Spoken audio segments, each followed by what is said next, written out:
Zion God, you won't miss it this time. You're good. You're good.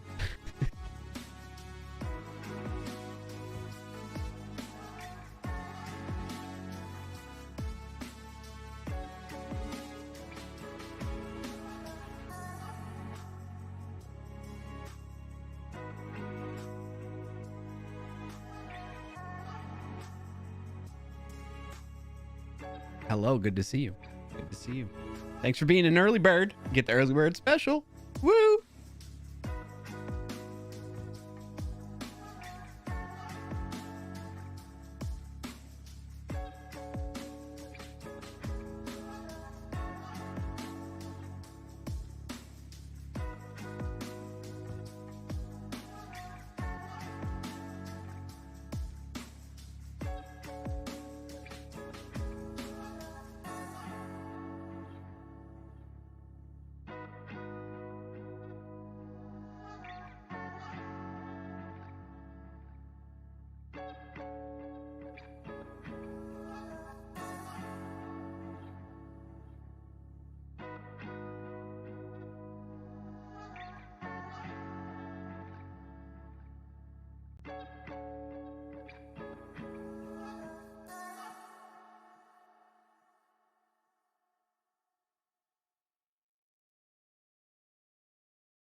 All right. 2 more minutes. 2 more minutes. Thank you for being here. Thank you for being early birds. Those of you that are just lurking around in chat right now. And then the Sign God is in the chat saying hello. Oh, look at that. Finite Singularity coming in hot with the 18 months resubscribed. Wait, what? Is this 2 stream babies? Listen. I mean, it could be, but I'm not one to have back-to-back babies 9 months right on the dot. Need a little bit of time in between, a little breather, Finite. But I appreciate you very much. Streamus Babus the second. How's everybody doing? We're gonna get started shortly here. Just another minute or so, and we'll do the intro dance and then get into it. Welcome to the Clarkio Shenanigans Show.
Why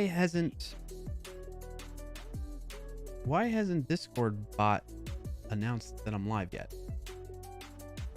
I'm gonna have to do it manually. That's what I was kind of hoping would happen first. Let people get in here.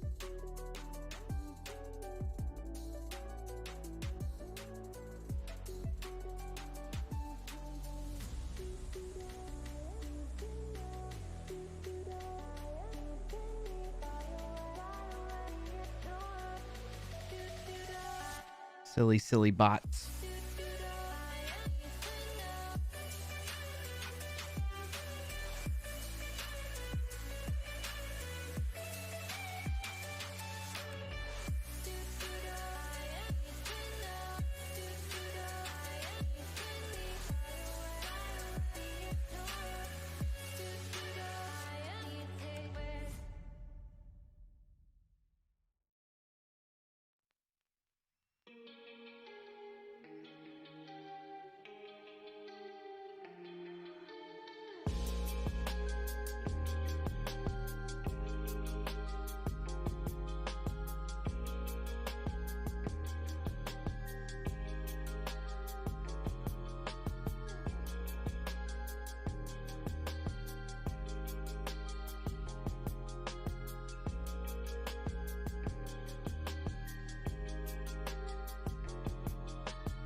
All right, how's everybody doing? Now we're really gonna. I'm streaming. Sorry, I was responding to a message where somebody was like, "Hey, are you live?" Nafron, Finite, Card House, Cyan God, welcome in. Happy to have you here. We're gonna do the intro dance now. Jimbo, Jimmy Boy, Jim, Slim Jim. Are we getting the dance though? Yeah. Of course. Absolutely. About to happen.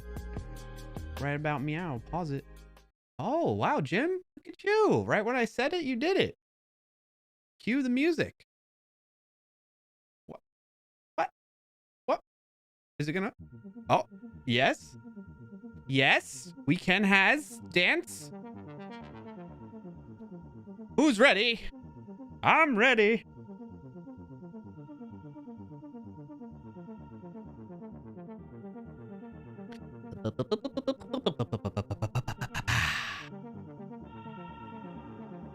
You know, I didn't put up my... That is what it is.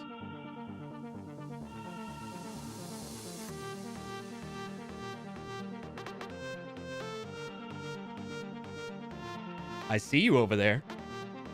And you? And you? I see you. I see you. Oh, and you. You thought you could sneak up on the side of me. No, you can't. I caught you.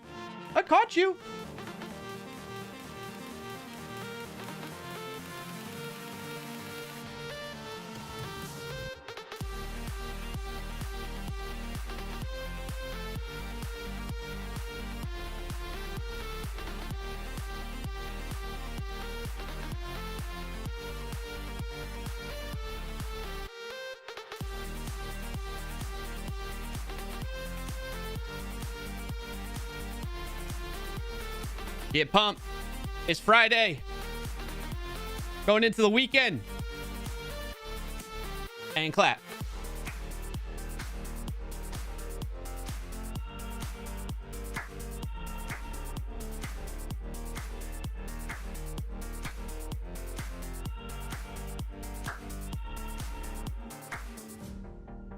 Awkward stairs. Hi. How you doing? An eyebrow dance.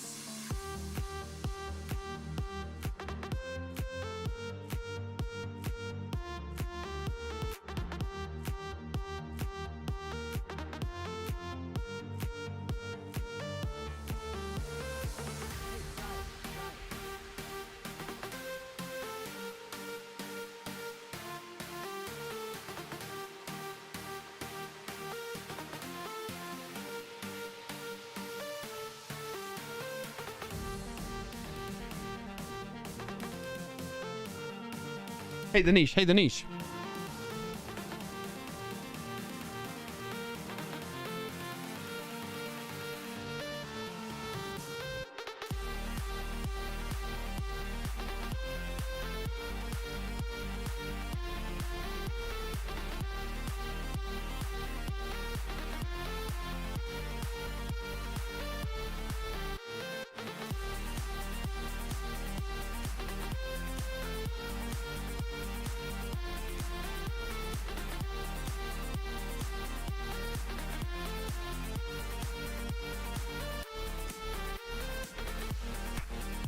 Claps in chat. Claps in chat.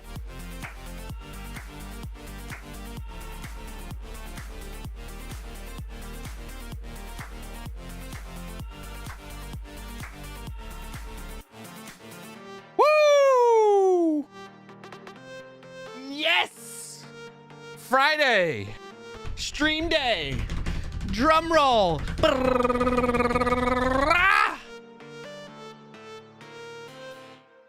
How's everybody doing? Happy Friday. Welcome into the Clarkio Shenanigan Show every Friday at 12:30 p.m. Eastern Time. Whoa, whoa, whoa, whoa, whoa. Jim. Hold your horses. Jimbo, Slim Jim Bob. Okay. Hi, welcome in. In case you are new here, that was the intro dance that we do every week. If you're here at the beginning of the stream, you get the pleasure of enjoying me make a fool of myself, dancing like a fool in my chair. That song was The Waves by Weymouth. Amazing song. We just happened to stumble upon it and it's become our intro song. So shout out to Weymouth and putting together that song for us so that we can play it and dance to it and jam out at the beginning of every stream, every Friday for the most part, barring some vacation time and things like that. But welcome in. How are you doing? Let's get it going with the wins of the week. If you got some, drop them in the chat. If you don't know what that is, there's a command in chat to help you get a little bit more familiar with it. The command is !WOTW. Drop that in. Stream Elements bot will respond with some more details for you there. But the short of it is, what's something positive that happened to you this week that you can be grateful for? Big or small. Doesn't have to be huge like a promotion or anything like that. It could be simple. Like maybe you had your favorite snack today. Maybe you had a PB&J sandwich for lunch. Are you eating lunch right now? What are you having? Is it delicious?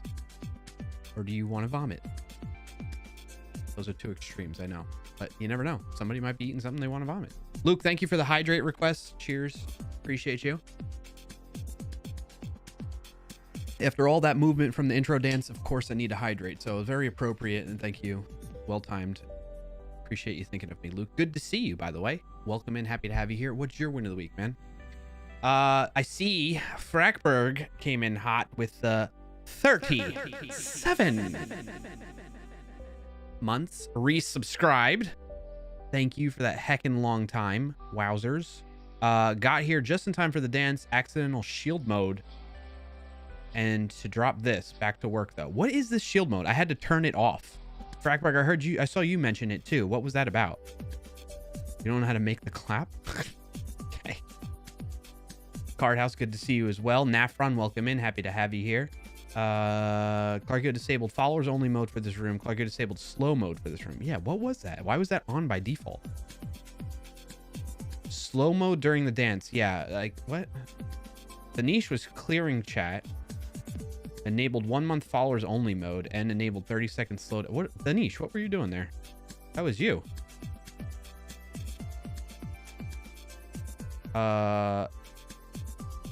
Anyway, it's all sorted out now. So doing all good for the best stream of the world. Oh, Nafron, that's super kind of you. I appreciate that. It makes me feel good. I think I caught up on chat in that direction. Let's go back down now. Card House starting off with their win of the week. Buffalo Bills are #1 in the AFC. Round of applause for that. I'm happy to hear that for you. As a native New Yorker, now Florida transplant, I am a fan of the New York football teams. If I had to choose between the three of them, well, one, Buffalo's really the only true New York team that's actually in the state of New York. So I'll say that and get that out of the way. But if I was to pick and what I've grown up to be, I'm a New York Jets fan, unfortunately. However, it's not so unfortunately this year, at least. They're doing better than usual. So I'm happy about that. But yeah, shout out to the Bills. Happy for them, rooting for them. But if they're playing the Jets, I'm rooting for the Jets, kind of thing, you know? The niche says, I'm having sherry cask Irish whiskey. That sounds good. Anyway, congrats on that, Card House. Happy to hear your Bills are #1. Although they've been a little shaky lately, bud. They've been a little shaky. You gotta have some concern there. Just a heads up.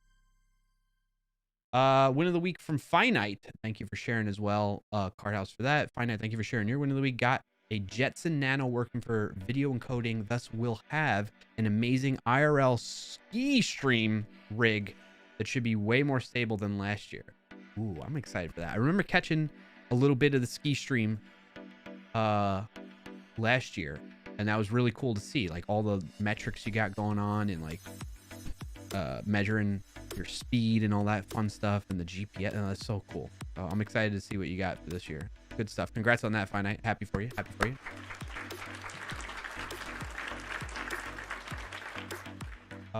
Luke says vomit. Okay, I ate something bad Wednesday and I've been in bed since yesterday morning. Oh boy, I'm sorry to hear that. Are you feeling a bit better today? Thank you for pushing that fart out, Rugmat. Good to see you, Rugmat. Welcome in. What's your win of the week if you got one to share? No pressure otherwise. Looks like Card House has a sherry cask tequila that they're going to tap into. Finance says shield mode is the worst UI ever. It clears chat, slow modes, and goes followers only. So is it like a quick, it's like instead of having to click those 3 different things now, it's supposed to simplify going into safe mode essentially, because you got people like hate rating or something like that. So in that case, it's good to have, but I didn't understand why it got enabled right away. Maybe somebody did it by accident. Shield mode, new plugin for Twitch, too easy to click for mod. Okay, so maybe Danish accidentally clicked on that. That might be what happened. Running away now? Okay, thanks, Frackbird. Finance says, and it's in a place that is extremely easy to accidentally click. Gotcha. Okay. That explains a lot. Sean Pence, good to see you, buddy. Welcome in. Says, is every programming streamer a guitarist? I thought I noticed the side of a guitar at the left edge of the screen, your right, during your dance. So that's an interesting observation for one, because yeah, I feel like a lot of programming streamers do dabble with guitar. However, I would not consider myself a guitarist. You did see that correctly. Right over here. That thing hanging on the wall there, but that thing's just collecting dust. And actually, I was making a short film.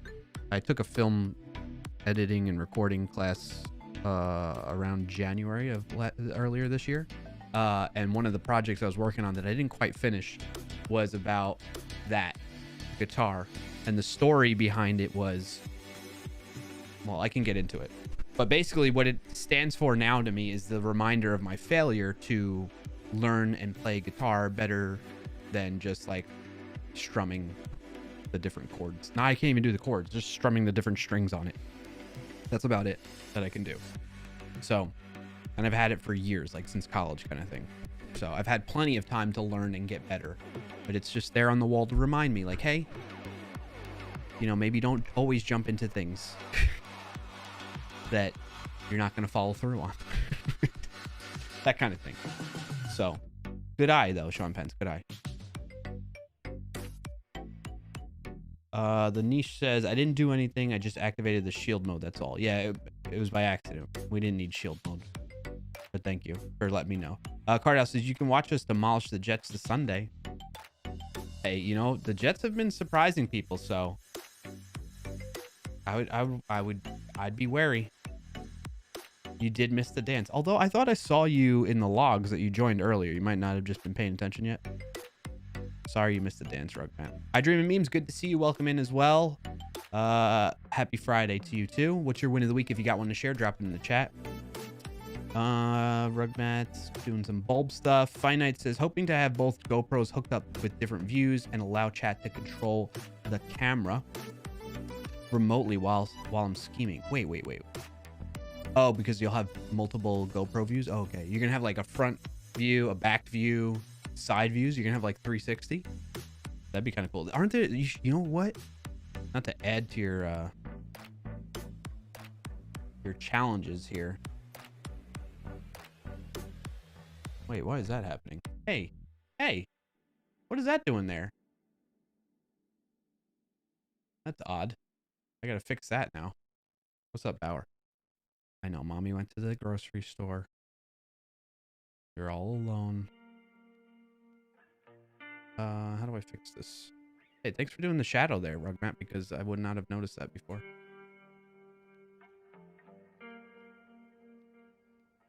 It's in the camera group view. Oh, hold on.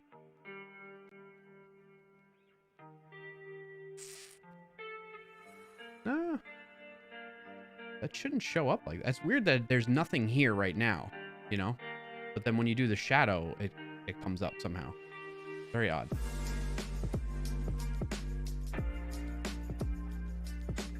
Hey, there's Bauer. See him? Look at those eyes. You want to see Franken? We call him Frankenbowie still. Because his scar is just... Actually, I gotta go. I gotta go this way. Come over here. Ow.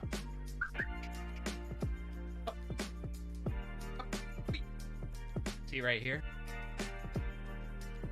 Watch the fire. Right here, chat. Right there. That's his scar. Look at that. It's gnarly. Poor boy. Good poor boy. So used to pat. He's still sensitive. He's still sensitive right here, so I can like slightly touch and he's okay. But when I pat him like I normally do, I can't really pat him. All right, come. Go lay down. Go lay down. Go. Go ahead. Go lay down. Go ahead, bud. Yeah, poor baby. Although he's not a baby. He acts like a baby, but he's not a baby anymore. Little head scratches. What was I talking about prior to this? Oh, the cameras from Finite. There's like a 360 camera. You know, you can hook that up to the top of like your helmet or something. Like wear a helmet with it on or something like that, you know? That'd be kind of cool. But the GoPros are going to be cool too. I see Luke says, not particularly better, but I've only had water and electrolyte drinks, waiting for signs I can eat. Okay, well, I wish you the best, man. I'm sorry to hear you're not feeling well, Luke. That sucks. Hope you get well soon, man. Thanks for watching the stream while you're not well. Hopefully we'll cheer you up and distract you a bit. The Niche is win of the week. Experience Death Stranding 2 trailer today. It's amazing. Yes, the Niche sent me that trailer as well. I watched it. Anybody in chat play Death Stranding as well? I don't. The Niche does. He's been trying to get me to... He's been several times now. He's like talked up the game. It looks amazing. It looks really intense too. And I don't know. When I do take time to game, I enjoy playing a little bit competitively. And I tend to just generally avoid the story mode type games, or even if a game has a single player story mode or even co-op kind of story mode things to do the campaigns, I don't really get into them. I've just always been like a shooter, mostly shooter type player, gamer rather, and I just enjoy that a little bit. I mean, I don't play like super competitively, you know what I mean? Like I enjoy trying to win, obviously, and just having some laughs playing with friends, you know? So I enjoy the social aspect of playing games. I guess that's why. And usually shooters have that multiplayer aspect to it that support that, you know? Nightcoder, hey, good to see you, buddy. World Cup got me in all the feels. Why is that? Oh, because the US got knocked out? I don't really get into it. I understand it's a big deal, you know, and I've watched it in the past. This year, I've not watched it for a number of reasons. One,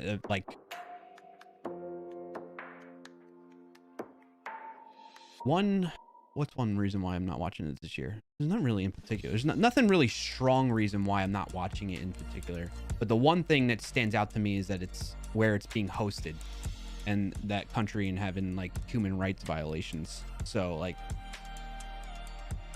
you know. Rugman says, I found a bug in the shadow. Yeah, you did. You did find a bug in the shadow. Sean Pence, clarkio, you didn't fail to learn guitar. You just haven't succeeded yet. I'm still learning guitar myself. I play a bunch of instruments, but guitar is one where I'm still not very good. That's a very, very positive outlook on it. And I appreciate that. You're absolutely right. Finance says, I have a GoPro Max 360 cam. Okay, but you can't stream the 360 view, unfortunately, nor can you even have 360 view running on it while streaming. So you can only record in 360? That's interesting. To allow, say, a rotating view on stream, I've been trying to mess with the firmware to enable that for months, but no go. Oh, wow. Okay. Nafron, thank you for dropping the Bauer Hal there. Come play Valorant. I've tried Valorant. It's definitely a good shooter game. The skill gap there to play that like very casually, like semi-competitively, but more casually, and like get enjoyment out of the game, it's not there for me. Like there's people that are way too leveled up and like way too skilled in Valorant that I just can't get into it. It's not, it's like it's a deterrent for me to get any enjoyment out of it because people are just stomping on me. You know what I mean? Sure, I could put in time to get better at it, but like, why am I going to do to me, it's like I have limited time to game as it is. And I'm not going to spend my time trying to level up in that, you know what I mean? To get better and be more, at least get to a point where I'm not getting stomped on and holding my own, you know? So I've been playing heavily Apex Legends. And I mean heavily, like, because normally I'll like jump around between games, but like I was like, that's why the better word is solely Apex Legends. But recently jumping into Warzone 2 a little bit, which has been fun, because what's fun about that one that's got me interested, like I was saying, it's more, they have proximity chat now in Warzone, which could be a blessing and a curse, because there's some people that are just toxic in it, but it makes you like, there's funny moments that come from that and it makes it more social.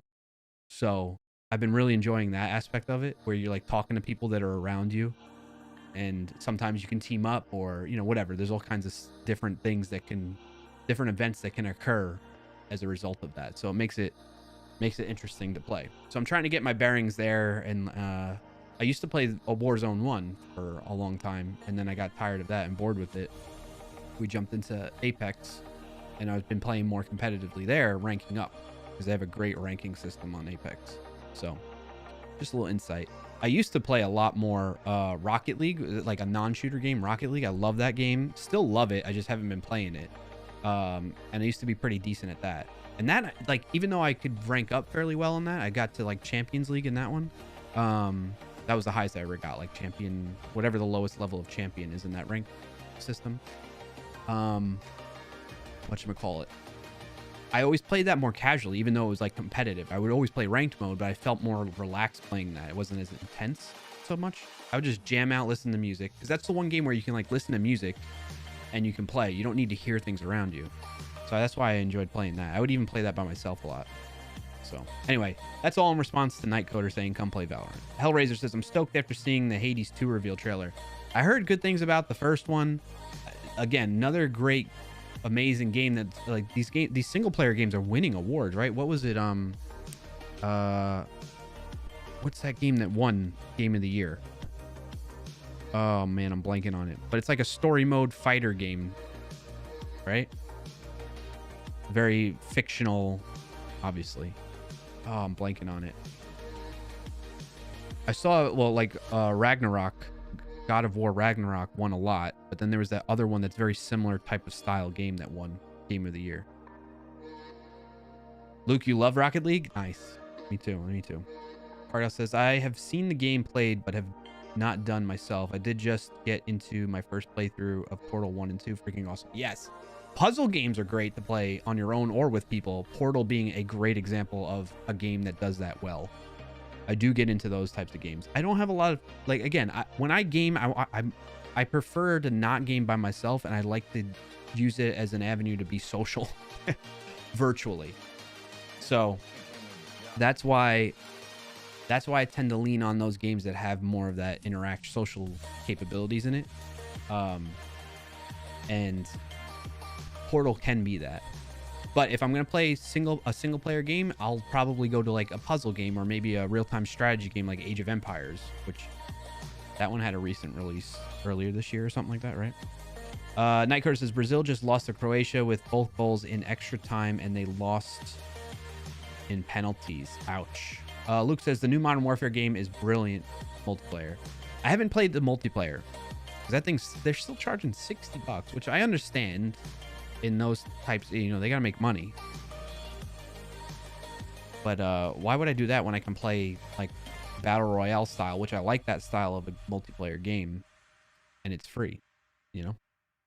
Finance says correct. You can only stream with either the front-facing or rear-facing camera as a single lens view. I think the issue is that 360 view is the equivalent of 6K. Oh, which would be a ridiculous resolution to stream at. Yeah. Luke says Valorant is full of Smurfs, experienced players on new accounts just so they can get an easy win. Yes, definitely. That happens a lot in a lot of shooter games.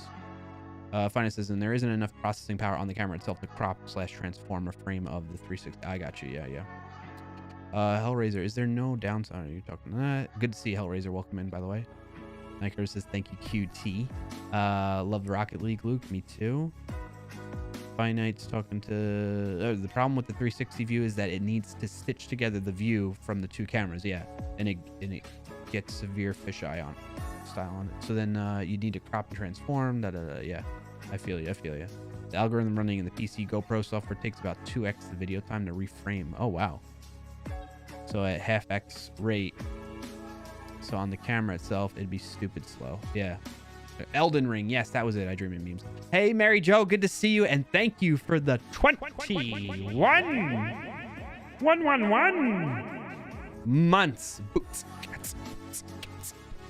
You can't hear this. This mic is just too good. It doesn't get the explosives that I'm doing when I do the boots and cats. But thank you for that, Mary Jo. Appreciate that continued support. How the heck are you? What's your win of the week if you got one to share with us? Otherwise, no pressure. And thanks again for the resub. I Dream a Meme says, did you see the kid that snuck on stage during the acceptance speech of the game of the... Yes. He said something about Bill Clinton. What was that kid's motivation? I don't understand. Was he just like on drugs or something? That's wild that he was able to pull that off, though. Hellraiser, I want to play Ragnarok so bad. Don't have a PS4 Pro or PS5, though, and I've heard the game would melt my PS4. Ouch. Yeah, that's the thing. I'm surprised that game development companies are still doing... I mean, probably the money is the reason why, but they do these platform exclusive games. I didn't realize that God of War was still platform exclusive to PlayStation like that. Is it on PC as well or no? Hey, thank you for the follow, Cheesy Ace Gaming. Welcome in. Happy to have you here. What's your win of the week? Luke says, I don't like Battle Royale, but I do enjoy DMZ mode, which is like Tarkov crossed with Warzone. Yes, I've seen Lupo, who loves playing that style of a game. Like, he's played Tarkov. I never really got into Tarkov because I feel like I was too late to join in on that, and then I'm just going to get stomped on, kind of like with Valorant. I am kind of interested in it in DMZ mode in the new Call of Duty, but I haven't dove into that. I'm still getting my bearings with just like the Warzone mode too. Anyway, Mary Jo says, "Win of the week, survived another big fire at work." Oi! Oh my goodness. Well, I'm glad you survived. You need a vacation? Yeah. Somebody please get Mary Jo a vacation. My goodness. Dang. Well, I'm glad to hear that, Mary Jo. And I hope everything's okay. And you're doing well now, at least. My goodness, though. Huggins, happy Friday to you as well. Welcome in. What's your win of the week if you got one to share? Stat, LOL. Yes, stat, Mary Jo. My win of the week. I haven't shared any win of the week yet. What do I got? Keep them coming in the chat too. Thank you for everybody that's shared so far, and anybody else that might be planning on it. Feel free to do so. This is a welcoming community. We're not going to judge or anything like that. And like I said, if it's small, it's fine. It doesn't have to be a huge win. Just try to reflect. Try to find something positive that you're grateful for from the week and share it as your win of the week. Happy to celebrate with you. My win. So one thing I was thinking about is that with work, for the first time in a long time, like I've just been mostly coding, like very frequently. And I feel good about that. And it feels good to be back to coding. So I'd say that's one of my wins. What else? Family stuff is going well. The other, like a personal win, I would say is I'm seeing myself grow in my, you know, I've shared with you all, like I've had issues with depression and anxiety and mental health type of related things. And recently I had a bit of I didn't get into a depression or anything like that. I had some family stuff going on, and I'm proud of myself that during the course of all that, I was exercising some of the tools that I've learned through like therapy and things like that that I've gone through in the past that helped me. I mean, I wasn't perfect by any means, but I at least was more aware of like how I was spiraling in my mind and stuff like that, and able to recognize that in the moment, whereas normally it would be like I reflect on it afterwards and see that. So I'm proud of myself that during going through some things, I was able to recognize what I was doing and like the behavior in my mind that was leading me to get even worse in terms of like mental health stuff, and correct that as best as I could. You know, I mean, there was still, like I said, work to be done there, but I'm proud of myself that I was able to do that, because in the past I would not have been able to do that. So I'm growing in that regard, and I feel good about that. So that's a win as well. So yeah, so coding more, and then, you know, just personal growth stuff. So those are my 2 wins, I would say. I dream of memes. I love that for you. Thank you. I appreciate that. You know, I feel a little bit being vulnerable like that with you all, but I mean, I've shared in the past with lots of you that have been here long enough. You've heard me talk about, you know, mental health issues and stuff like that I've dealt with. I had a little bit of a streaming hiatus during one point of that kind of going on too. So yeah. Yeah, appreciate the love. I dream of memes. Cheesy Ace shared a win of the week. Thank you for being here, Cheesy Ace, for the recent follow as well. Win of the week for Cheesy Ace Gaming on 7-day elite code streak. Nice. There you go. That's cool too, man. Glad to hear that. Congrats on that. And thank you for sharing. Excelente. All right. So keep the wins of the week coming. If you have more, for those of you that might be just tuning in or getting warmed up here, we did that. We'll continue to share those throughout the stream. We'll pause and do that when people do come in and share that kind of stuff that maybe haven't gotten a chance or haven't joined yet. We're going to do Wordle and words on stream next, and then we're going to get into the technical segment of the show, which I'm going to continue the project that we've been working on. So I'll share more context on that, but in case you're, you know, wondering if you want to stick around to tune in for that part of it, well, one, you can leave if you'd like to during the word game stuff, which we usually spend about a half hour kind of on. And if you want to skip ahead, that's to give you a time frame of it. And then in terms of what we're going to be doing from the technical segment of things, we're going to be working on, if you haven't seen before, the past streams, the project we've been working on, it's a web application that has an API and a front end. We've added a Vue.js front end to it, by the way, off stream. And lately I've been working on like the authentication pieces of it and session management of it. So that's what I'm going to continue doing in that regard. But the whole project idea behind it is we do this event called the Big Fix at work. I work at Sneak, which is a security company, a developer security company. And we do this Big Fix event. It's going to be happening in February of next year, where it's a competition where the more vulnerabilities you find in your open source projects and the more that you fix, the more points you get, and and you can win prizes and that kind of thing. The details, the specifics of all that haven't fully been hashed out yet that I can share, but as we get closer to that, I'll be able to share more details around that part. But to support it, I'm building out an app with another colleague that will keep track, like allow you to sign up for the event and then keep track of your points and keep a leaderboard of everybody's points and stuff like that. That's what we're working on and hoping to get knocked out within the next month or so, pretty much, in addition to like all the holiday time off. So it's a bit of a time crunch, to be honest, but that's what I'm going to be streaming about from here forward for a bit. Also, reminder, speaking of holidays and that kind of thing, I'm going to be in London the week of January 15th or 16th, January 16th to the 20th. So if you're in that area and you want to meet up by chance, I don't know what amount of downtime I'm going to have just yet or that kind of thing, but be sure to hit me up, join the Discord. I'd love to meet you and hang out and get to know you in person. So if that interests you, let me know. Best place to discuss that with me is probably on Discord. So feel free to join up there. All right. That out of the way, let me catch up on chat really quick a little bit, and then we'll get into Wordle for today. Hellraiser says, win of the week, merged my 3 separate node projects into a single bot for me to run on stream. That's awesome. That's a huge accomplishment too, man. Congrats on that. Happy for you. Thank you for sharing. Round of applause, round of applause. M. Huggins says, using advent of code to learn Go this year. Nice. This is your win, I'm assuming. So far, it's not too painful, minus me forgetting about how it handles slices and stuff memory-wise. Nice. Very good. Congrats on that as well, M. Huggins. And thank you for sharing too. Cool stuff. Cool stuff. Everybody's got some good stuff going on. Appreciate it. Good vibes. Good vibes. Good vibes. I'm getting the Wordle set up here. Cheesy Ace Gaming says, I'm gonna be grinding some advent of cyber this month on Try Hack Me. Little change up from the typical developer role.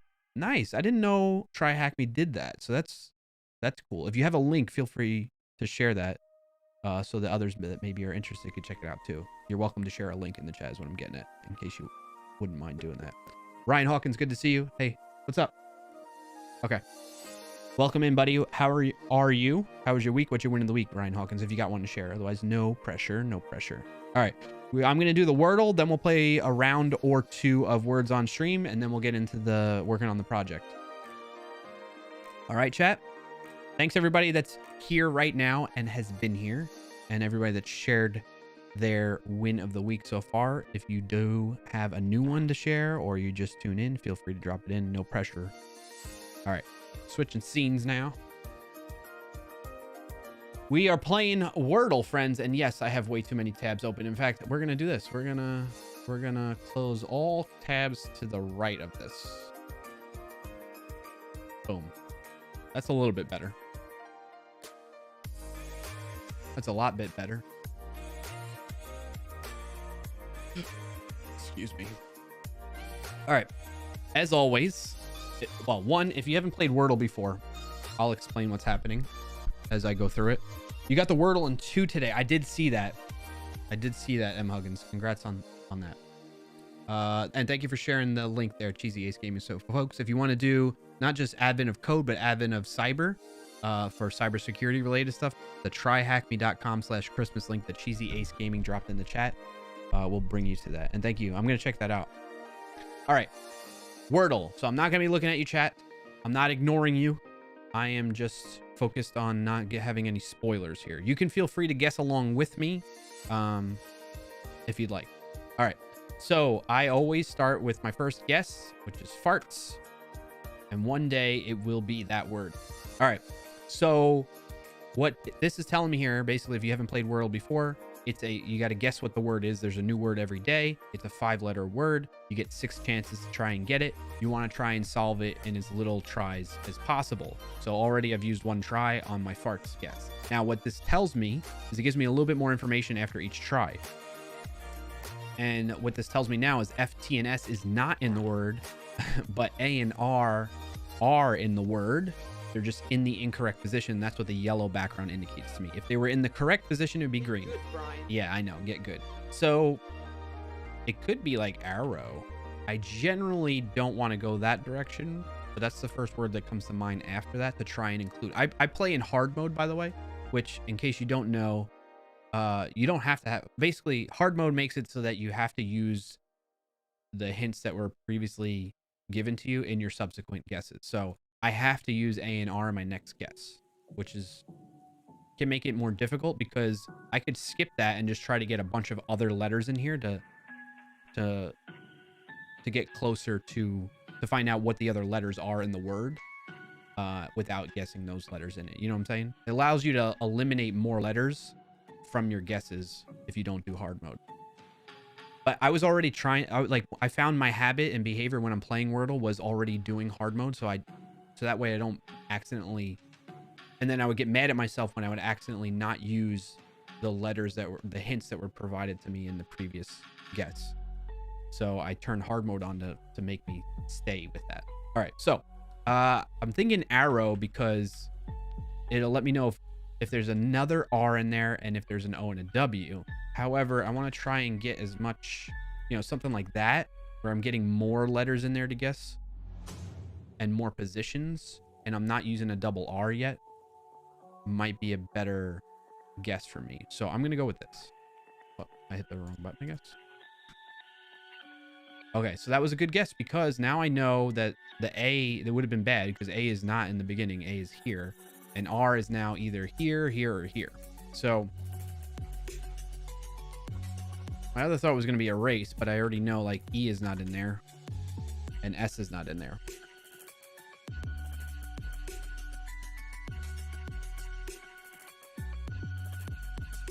Thinking like opaque, opal, opaque. Could be like, it is Friday. Somebody do skip. I don't want to get DMCA'd. Actually, no, it says it stopped. Okay, good. I forgot I shortened that one. I want to think like praise. Pray.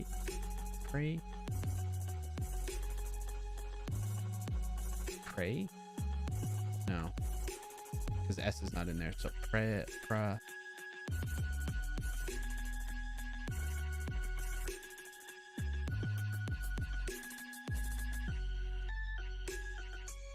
rail. No E. Maybe like that. That'll let me know, because I like to try and get ones with more vowels in it to get me closer. So that'll let me know if there's a G in it, there's an I in it, or an L, and if the R is there. All right, I'm going with that. Oh, that was a good guess. Okay. That was a really good guess. I would have liked to get it there, but it is what it is. All right, so I was gonna think grain now, but like, drain. Maybe drain. Are there other guesses? Brain could be another one.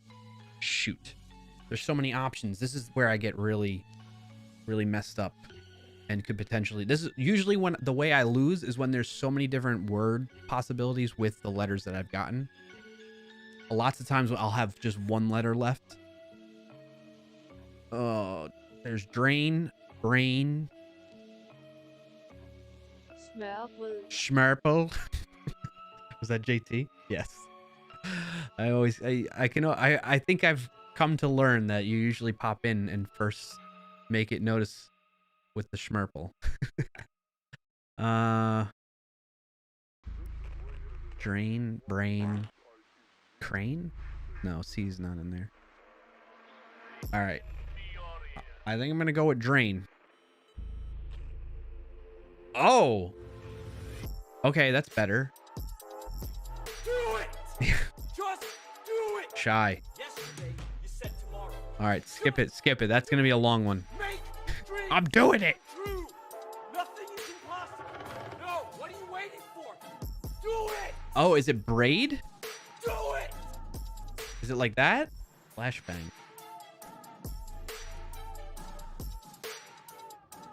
That's the only other word I can think of that ends in R-A-I-D. Braid. Prayed. Praid's not a word.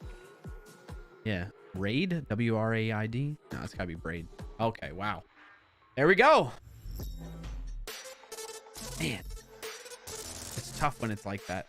All right, I'm gonna share it in the Discord. We have a Wordle channel in there for folks to share their results. Ryan Hawkins, I see you just did the same. Good job. How did everybody else do? Ryan got it in 5. Frackberg got it in 3. Rugmat got it in 3. And M. Huggins got it in 2. That is sweet. I haven't gotten too many in 2. Look, I've only gotten 4 of 153 times I've played. 4 of them have I gotten in 2.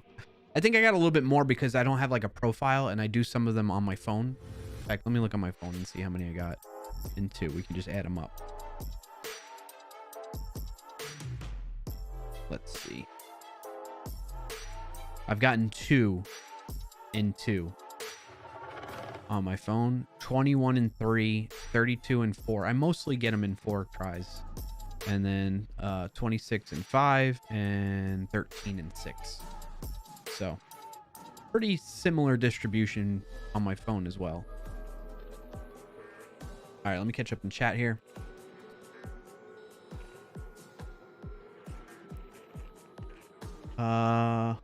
Afraid, like I'm afraid, yeah.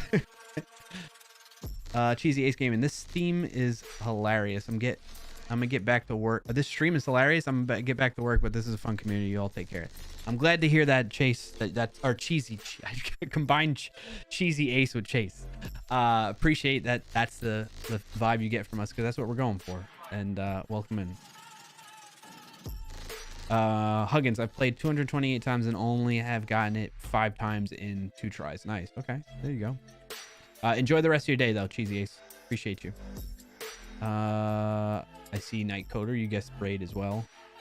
Drop the Schmurple, JT. Yeah. Hellraiser guessed Drain as well. You were thinking on the same page there. Sweegie, good to see you. Welcome in. Thank you for dropping the fart. Oh, I did want to check this out. The Try Hack Me Christmas. Advent of Cyber. Get started with cybersecurity in 24 days. That's pretty cool. I like that. I like the little design too. Well done. Well played. Oh, there's prizes. $12,000? Whoa, this is definitely different than Advent of Code. Join for free. You join for free? They must be getting sponsored then?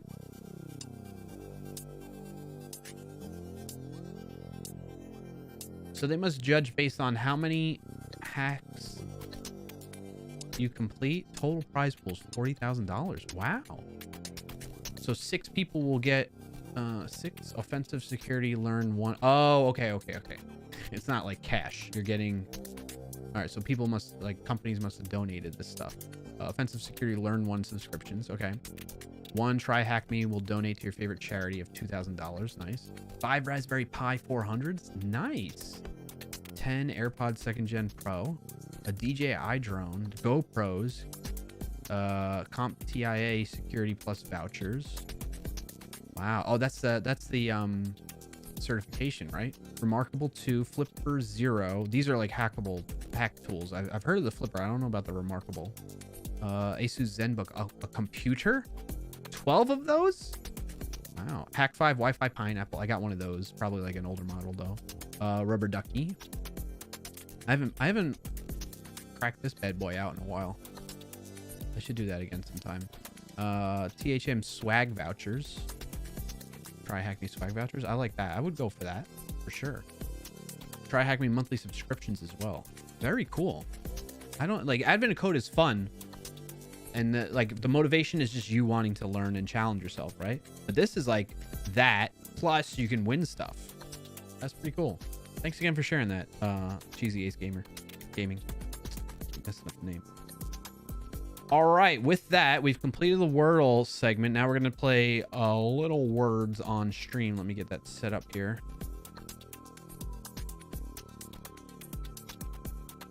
You can play on either platform, which is kind of cool too.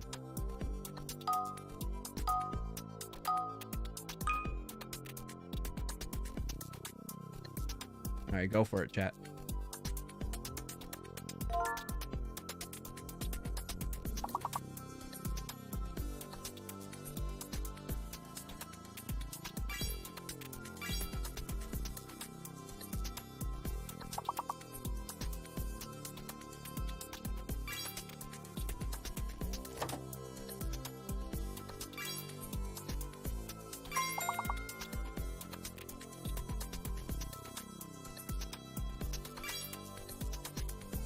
Getting set up. Oh, there was a new VS Code release too, by the way. Anybody check any particular features that stood out to people?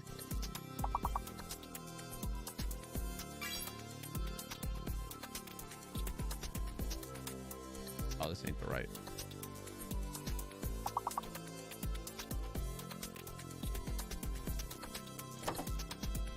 Ain't the right project anyway.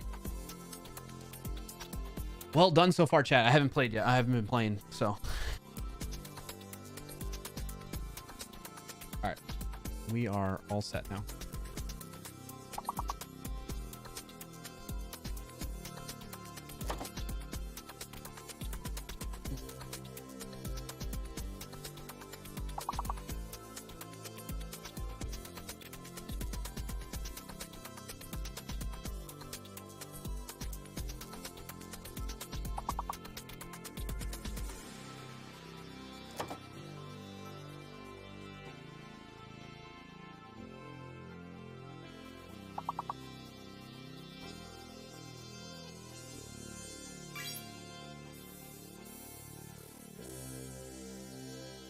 Just responding to something at work there.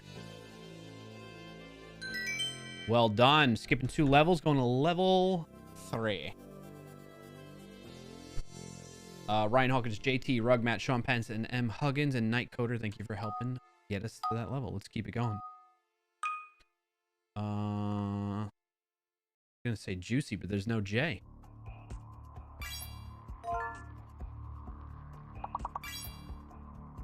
How do you spell... Oh, unicycle. I was like, icicle. How do you spell icicle?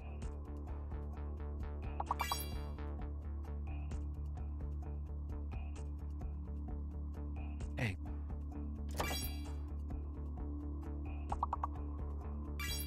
Loon.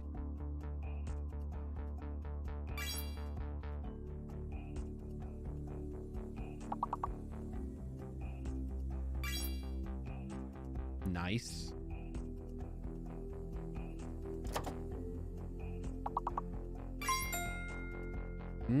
Uncle.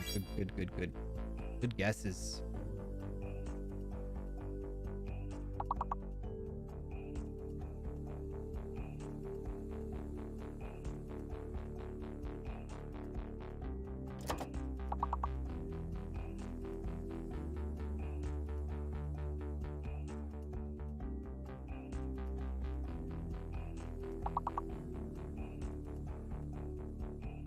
What else could there be?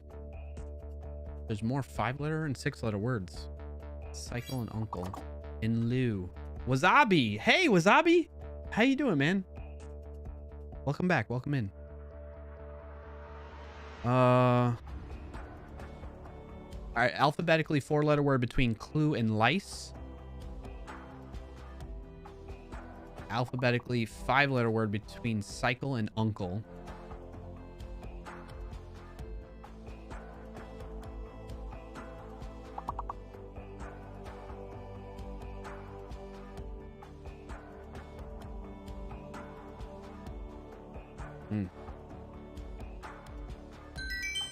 All right, that's fine. We at least passed the level, right? Continue.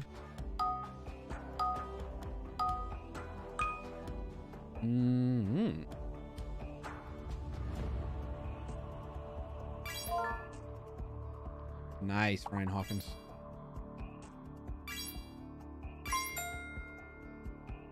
Way to go, way to go, way to go.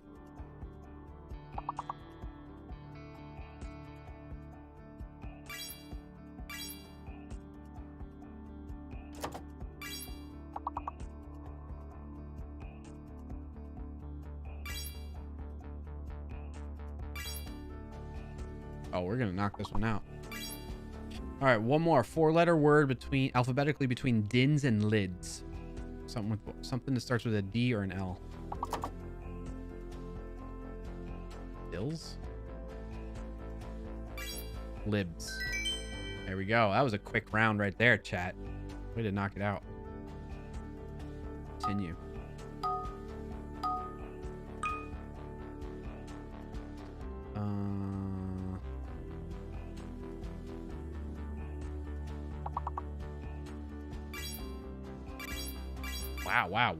Wow, chat. Holy moly. Oh my goodness. All right, what's the fake letter? J? It's gotta be J then, right? My goodness, chat.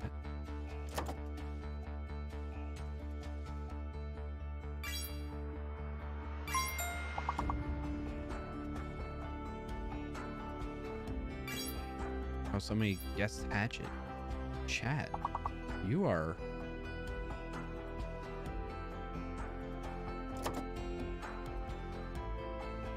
You're on a roll.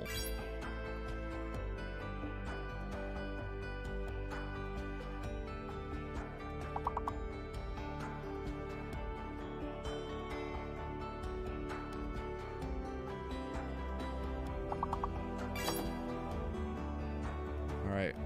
Alphabetically 4-letter word after heat.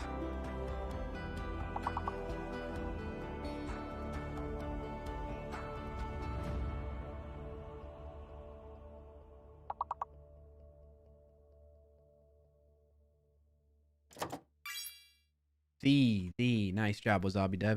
All right. Alphabetically 5-letter word after teach. TH something probably, right? The TH Thea?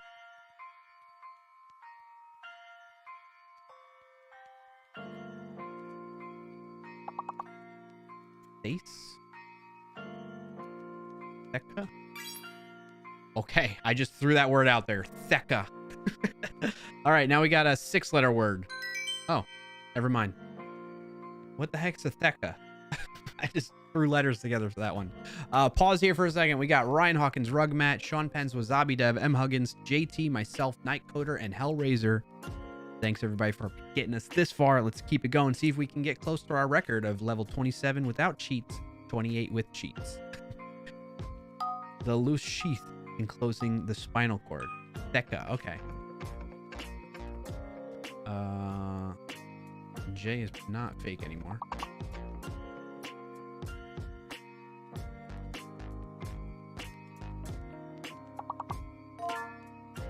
Chimney. I think O is fake. I think O is fake.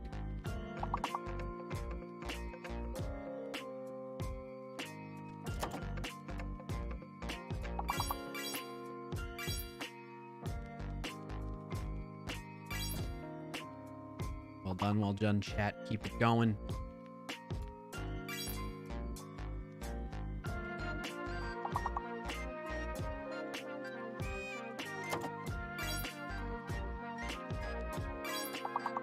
Niche. All right, we're close to reaching the goal. We need a couple more words. 8 more points.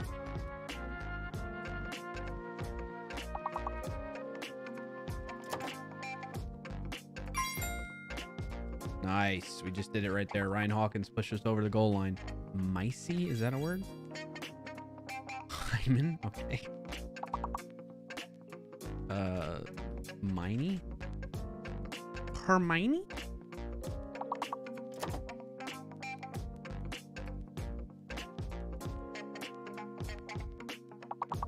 Itchy? Nitchy? Mitchy? Nicey? A him, yeah.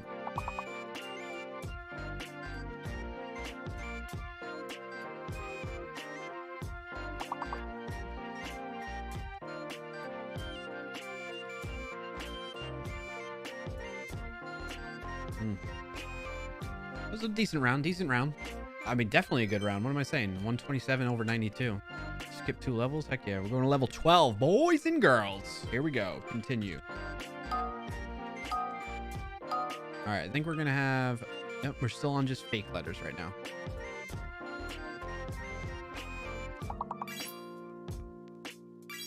It's probably going to be Q as the fake letter. Yeah. Yeah, it's Q.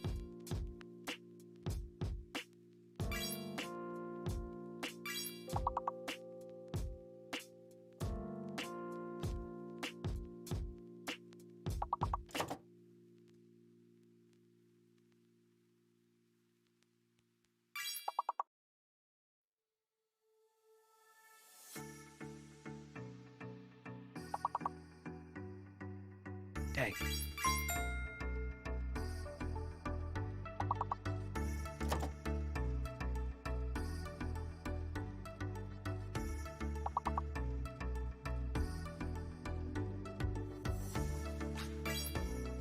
Slam.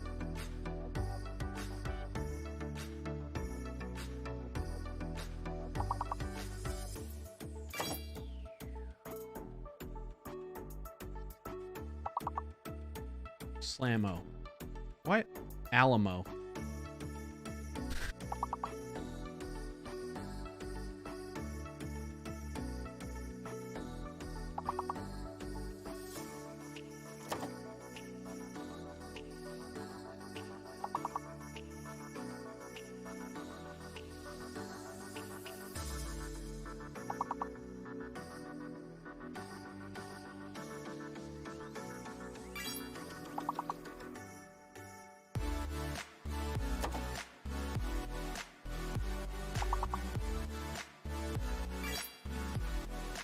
throwing out letters on that one. Loam. All right, one more 5-letter word that comes alphabetically before loans. There we go. Loam. Loems. What is a loems? What's Rugmat? I like how you put almond with the D in parentheses there. All right, level 15. So hopefully we at least beat this one and skip 2 levels so we don't go to level 16, which has been our difficult level. Loams, a mixture as for plastering, composed chiefly of moistened clay. You put it there. There was an S, so I went for it. Yeah. Nice job, Hellraiser. Well played. All right, let's continue.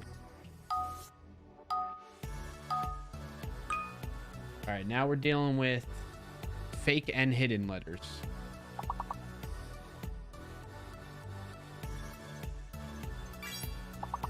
Rerun. Good guess there. That would mean then D is fake. D is fake.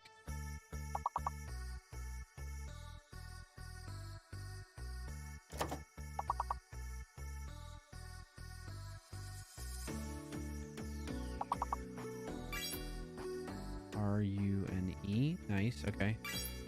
T is hidden. T is hidden. Nice job, Sean Pence. T is hidden.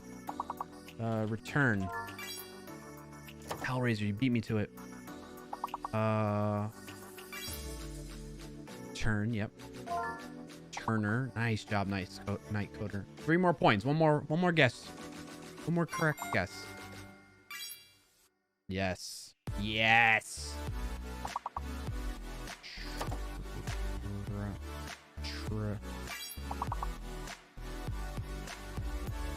Cheer.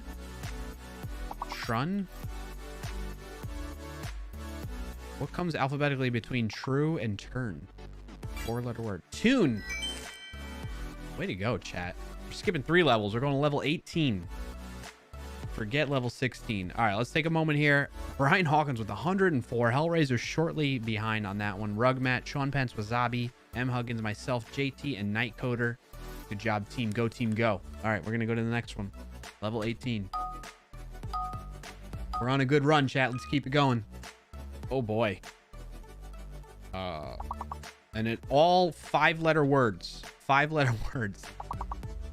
Lifen. Shelf. Shift. Fields. That's good. So we, all right, maybe the H or the I. The H or the I might be fake.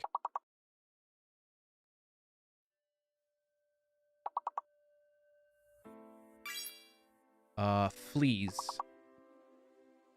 Nice. Nice. Flies. F-L-I-E-S. Maybe the double, maybe either the H or the second S is fake. Files.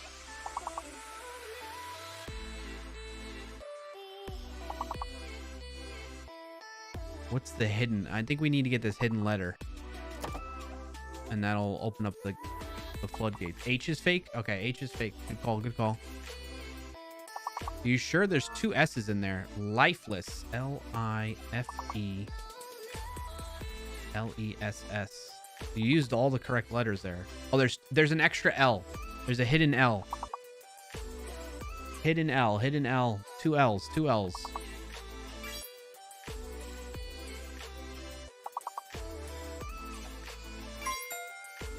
Oh, I'm putting H in there like a knucklehead. How about feller? Feller? We got fills. Okay. I mean, we beat it at least, so we're doing good. The rest of this is icing on the cake now.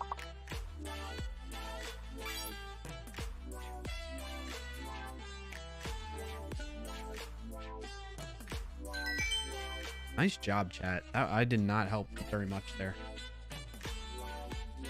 Ryan Hawkins, Dubs. Oh, Dubsman. Hey, man. Good to see you joining in. Hellraiser, Night Coder, and JT, and Rugmat. Let's keep it going. Best round for today. We're still dealing with a hidden and a fake letter. All right, I got price. Price is one word. Are they hiding the results now on us? Price. P-R-I-C-E is in there.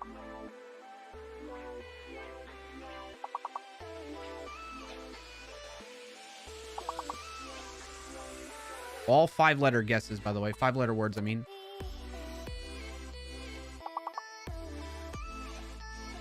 Spruce.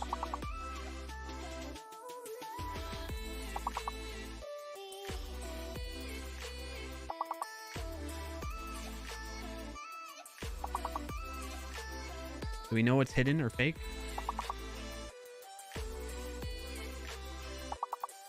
Chirp. That's a good guess.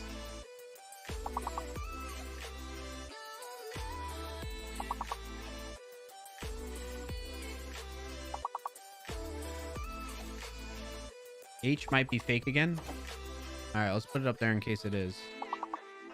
Come on, chat. Price. What else we got in there? There's a U.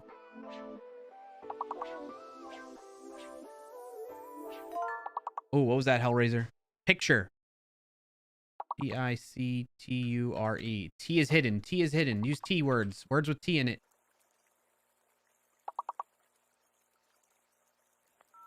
H is fake. H is fake. T is hidden.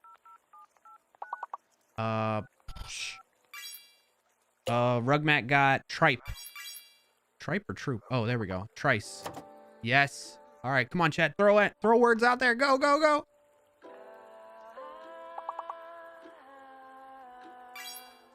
Truce. Yes. Cuter. Well done. Well done.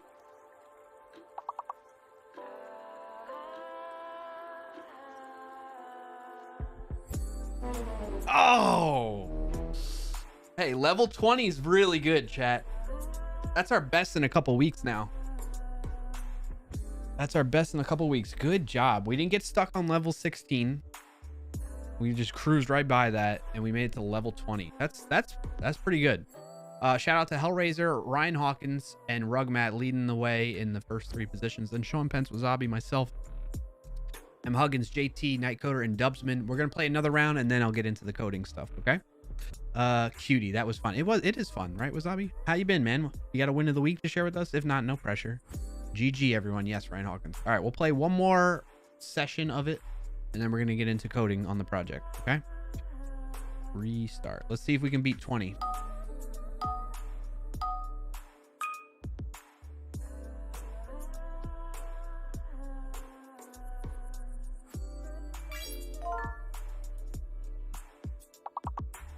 Isn't a crone? Crone is like a certain currency, right? Crone? Krone?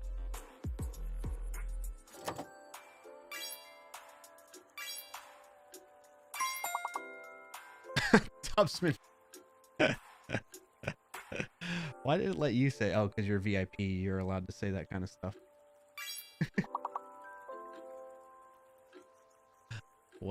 Well, okay. Krone, right? Yeah, krone is, I think, a certain currency. I forget where. I think in Norway. My wife and I are watching Below Deck Adventure, and I'm pretty sure it's in It's based in Norway. It's one of our guilty pleasures watching that show. Krone, the basic monetary unit of Denmark. Yeah, I was right. Rugmat bot. Wow. Hey, Rugmat, thank you for your Rugmat bot. Is your Rugmat bot always chilling in here, or you got to call it? Like, can I do that? Can I say define Krone? No, it's got to come from you, huh? JT with the 37 months. With Prime Gaming, too, man. I appreciate that dedication, JT. Thank you so much for that continued support, bud. Stupid ad. Sorry. You still have to watch the ad even though you just subbed. It's ridiculous, Twitch. Curb.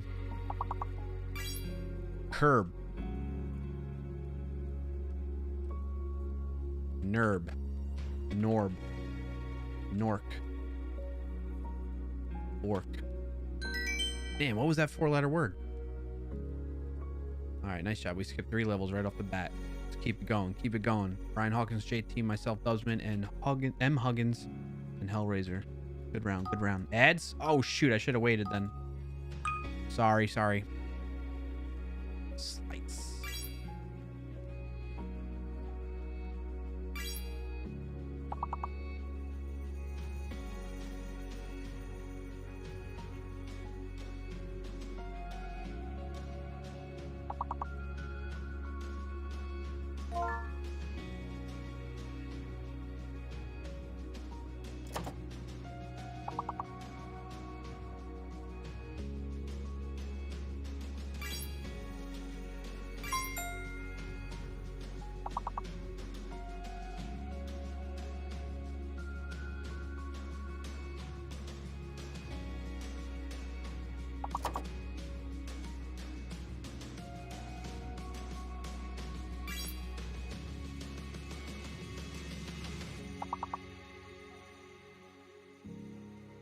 Good job, chat. Keep it up. Keep it up.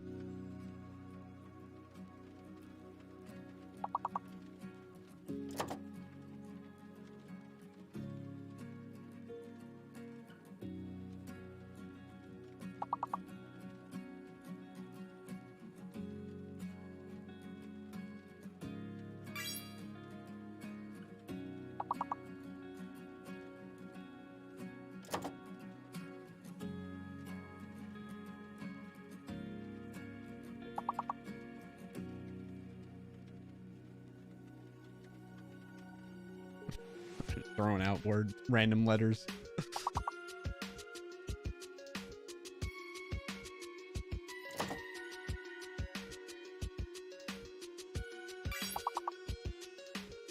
Damn.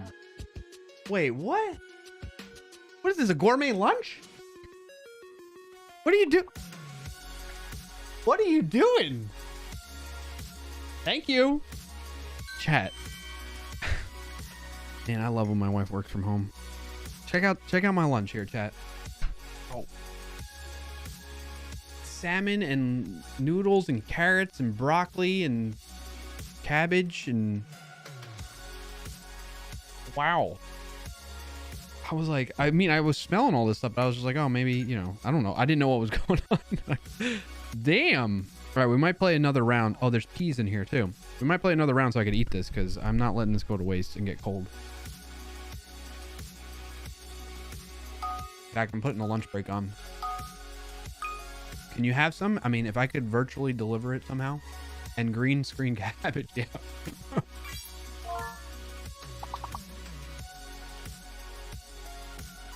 Lunch break is up. Where's my overlay, by the way?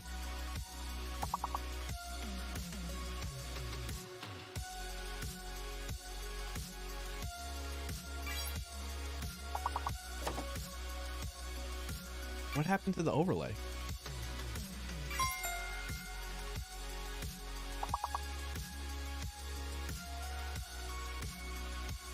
I just realized it right now.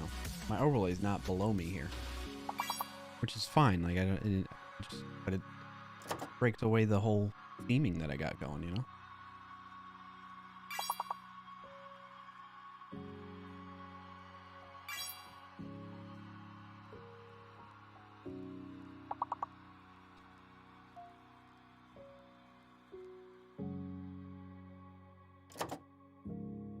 Loading in the browser for me.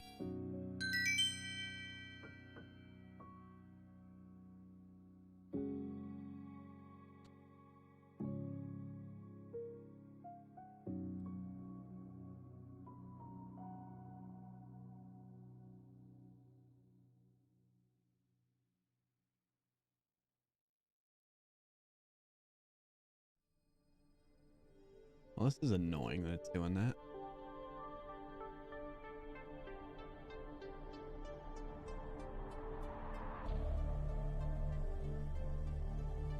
Sorry, chat. I'm working on trying to get the overlay working.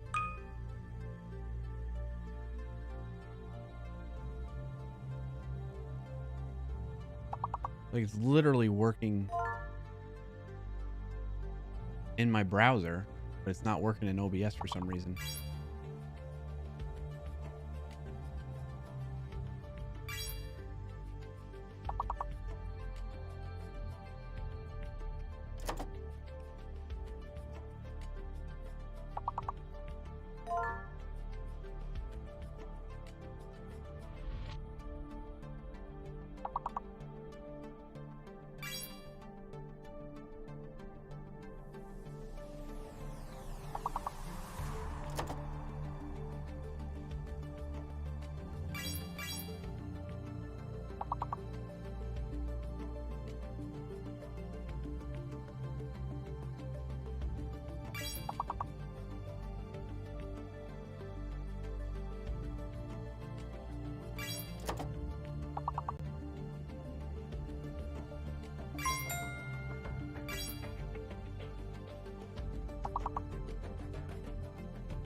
Alright, I might have to switch to BRB to try and fix this.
All right, I'm back. I fixed it.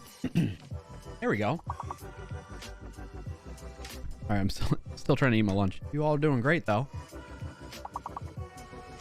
Level 12.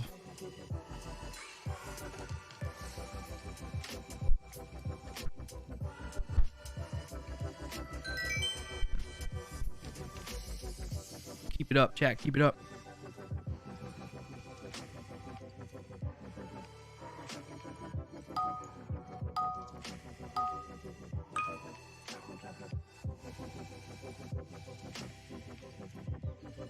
Don't skip 3 this time? What do you mean? Oh, because we're on level 13. You're right. I got you. Butter. E is hidden. F might be... I think F is fake.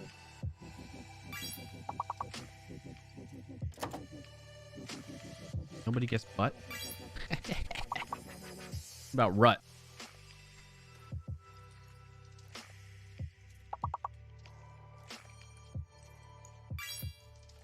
Fruit.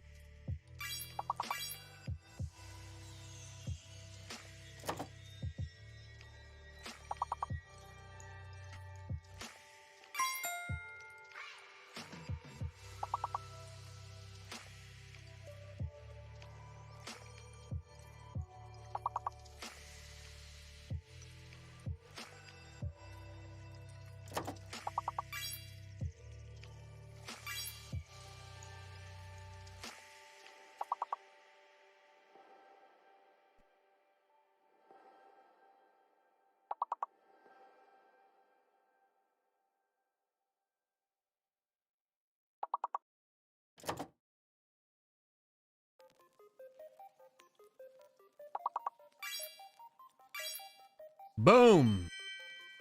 Got it. Nice job, chat. But now we're going to skip 3 levels and go to 16.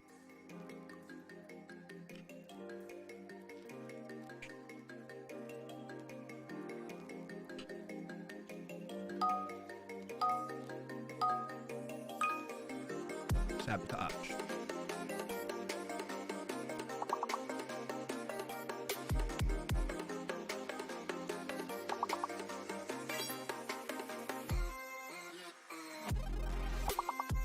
Z is probably fake. Z or an extra E might be fake. You could do like days. No. You need 5-letter words. 5-letter words, chat.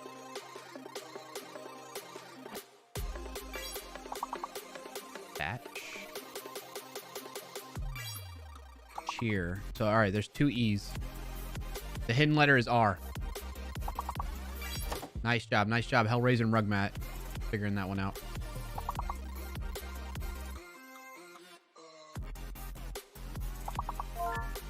reached. Nice job, Hellraiser.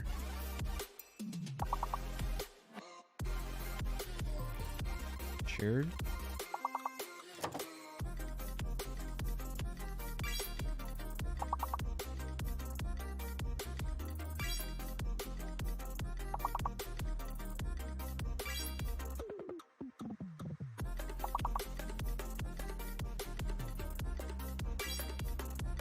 Adhere, yes. All right, we got a few more points to go. We're close. We're close. Just keep going.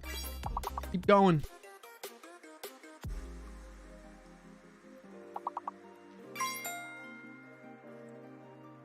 Arched.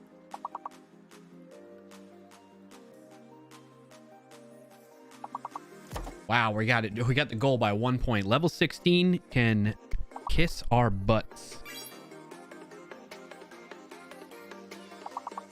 Family friendly, huh?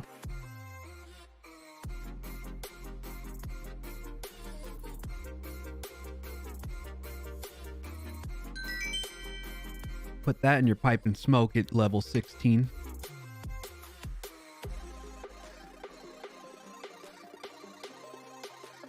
How you like them apples, level 16?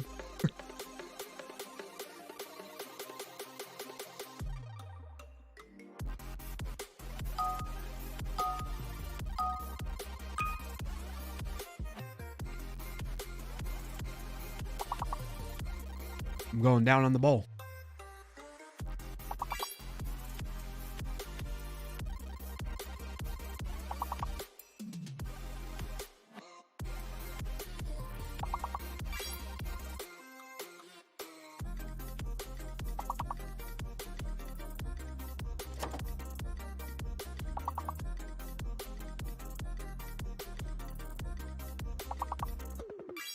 Is D fake? Do we think D is fake, chat? Do we think D is fake? I'm pretty confident D is fake. Yeah. Hellraiser, you agree? Okay.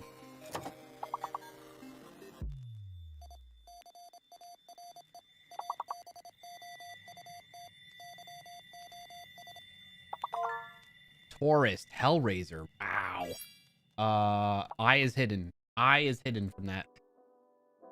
Throw words with I in it.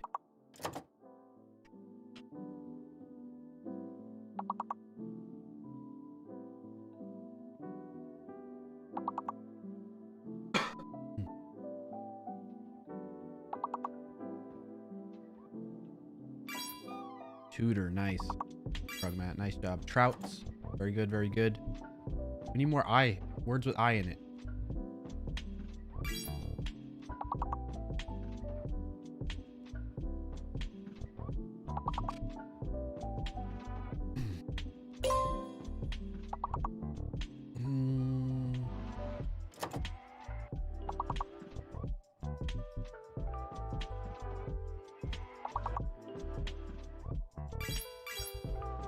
Words with I. Words with I. Come on, we need 10 points. 10 points! I can't think of words with I. Level 17 got us. Strut. Oh! That was close, Rugmat.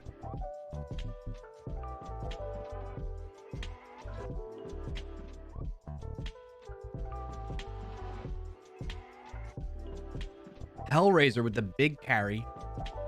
Putting us in his backpack and just carrying us with 192 points. Then Dubsman, Ryan Hawkins, M. Huggins, myself, JT, and Rugmat, and Barry Dweena. Hey, good to see you. Welcome in. Sorry I didn't catch you earlier.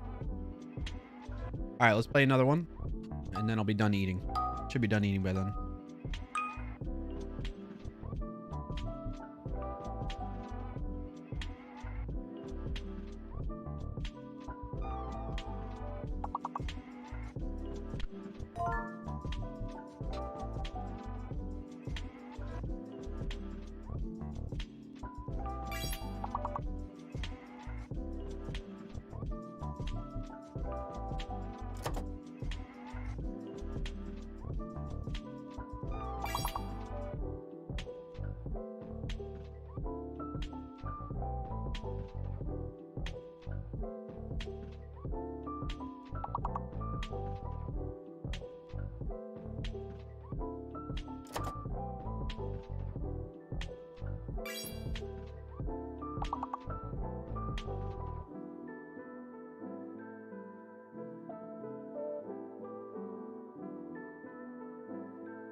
Man, we're struggling on level 1 here. I am included in that, by the way.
Hey, what's up, Hopnami? Welcome in, man.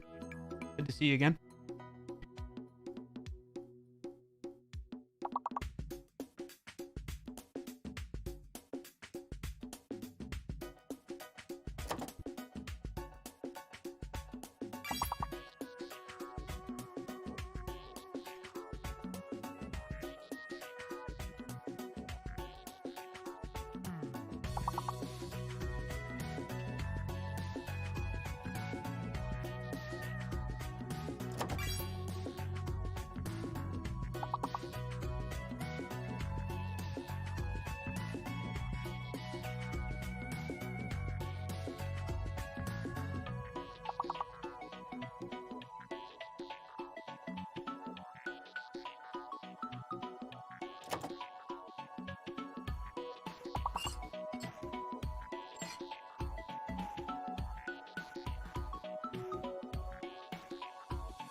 Two more 5-letter words.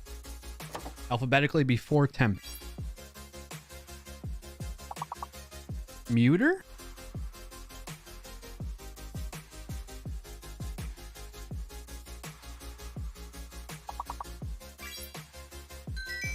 Wow, we got them all. Rugmat coming in clutch at the end there. Ryan Hawkins, Hellraiser, Huggins, Rugmat, myself, and Hopnami. We're carrying the squad. Level 7. Here we come. This is going to be the last one, so however far we get, we get. And then we're going to get to coding.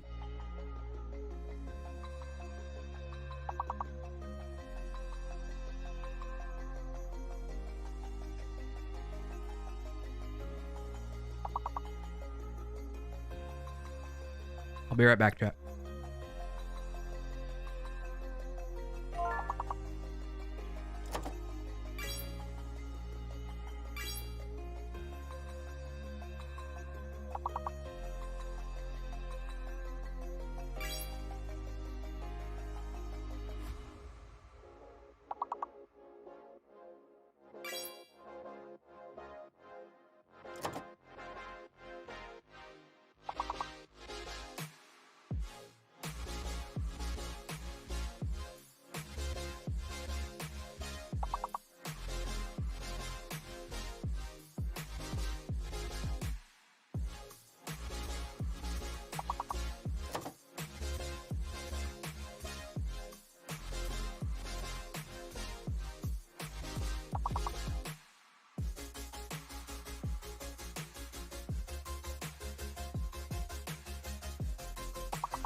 Wow, chat.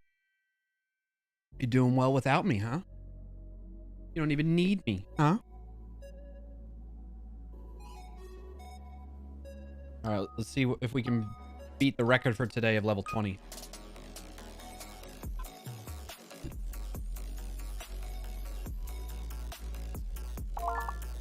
Oh, Huggins coming in with the big word right off the bat. Oh, you just beat everybody in time. Ryan Hawkins, Roguemat, same thing. Can't type fast enough.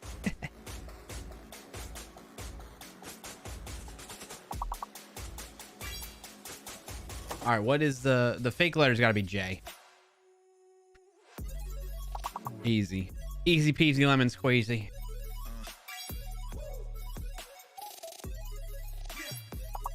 Oh, Ryan Hawkins, I just guessed that too.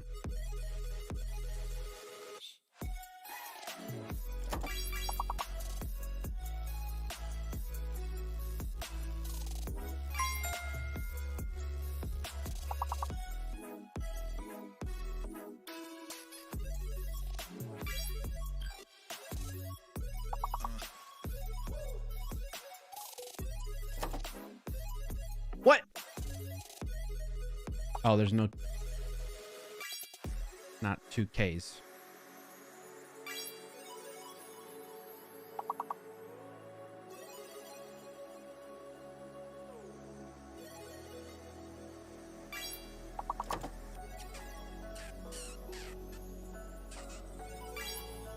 Ah, chic.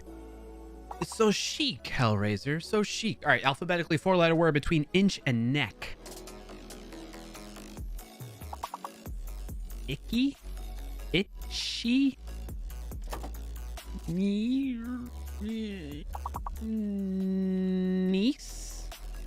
Neek? What could it be? An alphabetically 5-letter word between chick and cinch.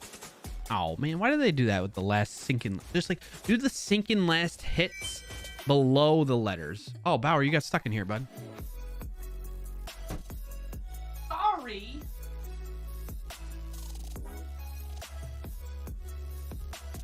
Alrighty, level 11. Here we come. Oh, yeah, JT. All right, we got a fake letter still. Tree. Okay. Rented. So L is fake. L is fake. L is fake. Tender. Tender heart in a blender. Something, something oblivion.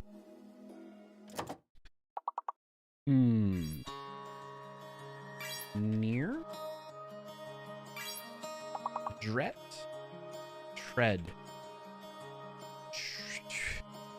Dealt. What? Oh, there's an A, right? Dent. Oh, you got it. Nerd. Nerd. Yeah, I got it. Nerd. Nerd. Did I sound like it? Nerd.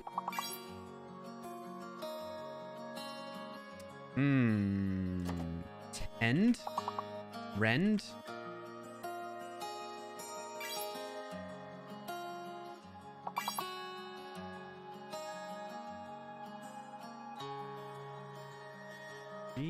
Deet. Give me the deets. Deet.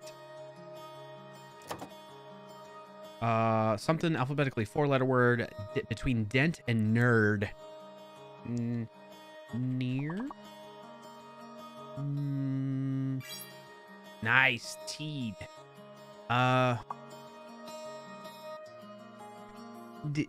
Deer. Dern. Dirt. Deet. Neat. Neat. Near. Near. Dang, what was it? Bugs me when we don't add. Okay, we'll pause. We'll wait.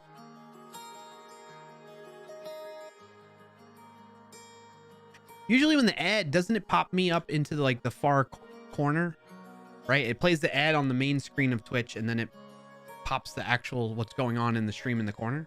Back from ad. Okay. I'm going to give it another second or so because I think everybody gets, it does pop you into the corner. Yeah. Okay, cool.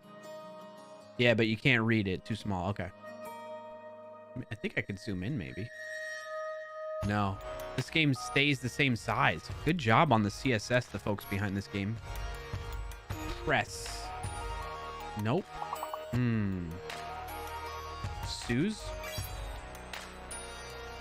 So P or R is fake. P is fake.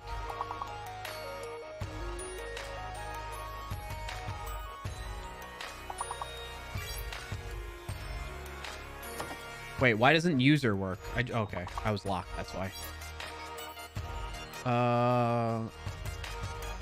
You all are doing great. We're not getting the hidden letter yet, though.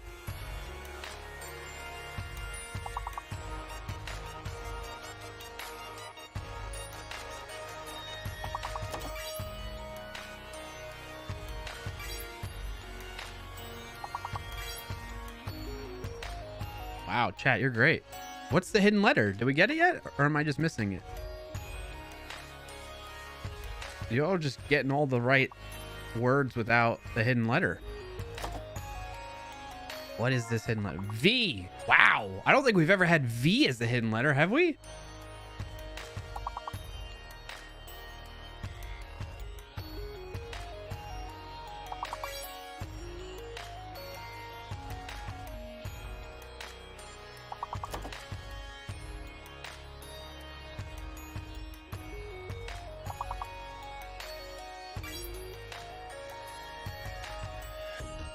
Dang, we're crushing this.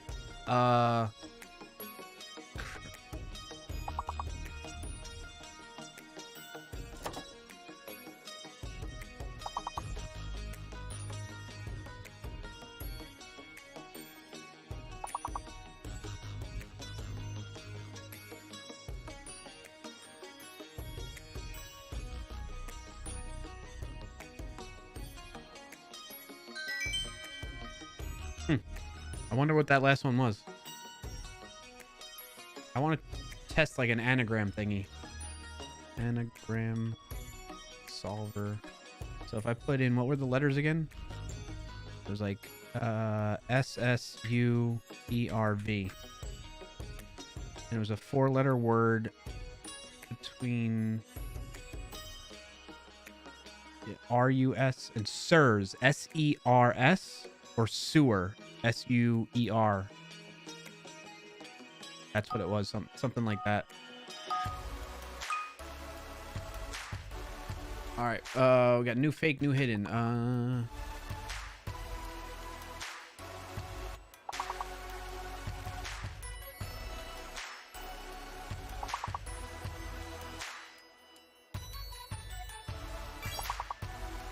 Okay, W's in it. W-R-I-T-E and S. So maybe O. Is O fake, maybe? I think O is fake. Do you agree, chat?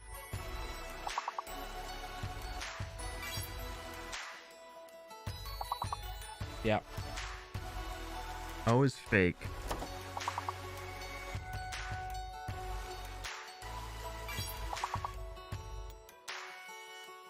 Nice. Good guesses. Good guesses. Swore. No, so O is fake. O is fake.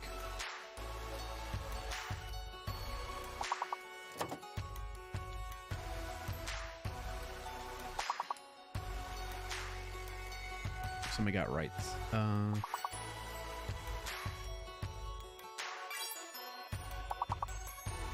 There's double R. Double R is hidden. An extra R in there.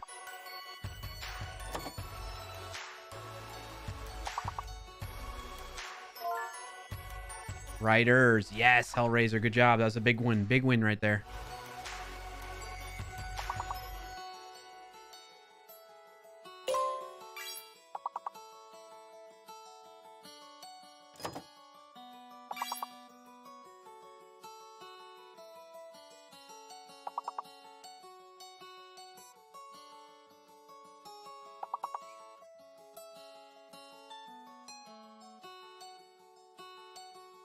Dang it. Oh, man, we were doing so good. All right. Well, we came close to beating our record for today, which was level 20. It was like our first round we played. So lots of stuff. Lots of good stuff there.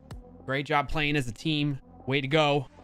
But we're going to call it for today. Hellraiser and Ryan Hawkins with 200 points. I think that might be the best yet for today.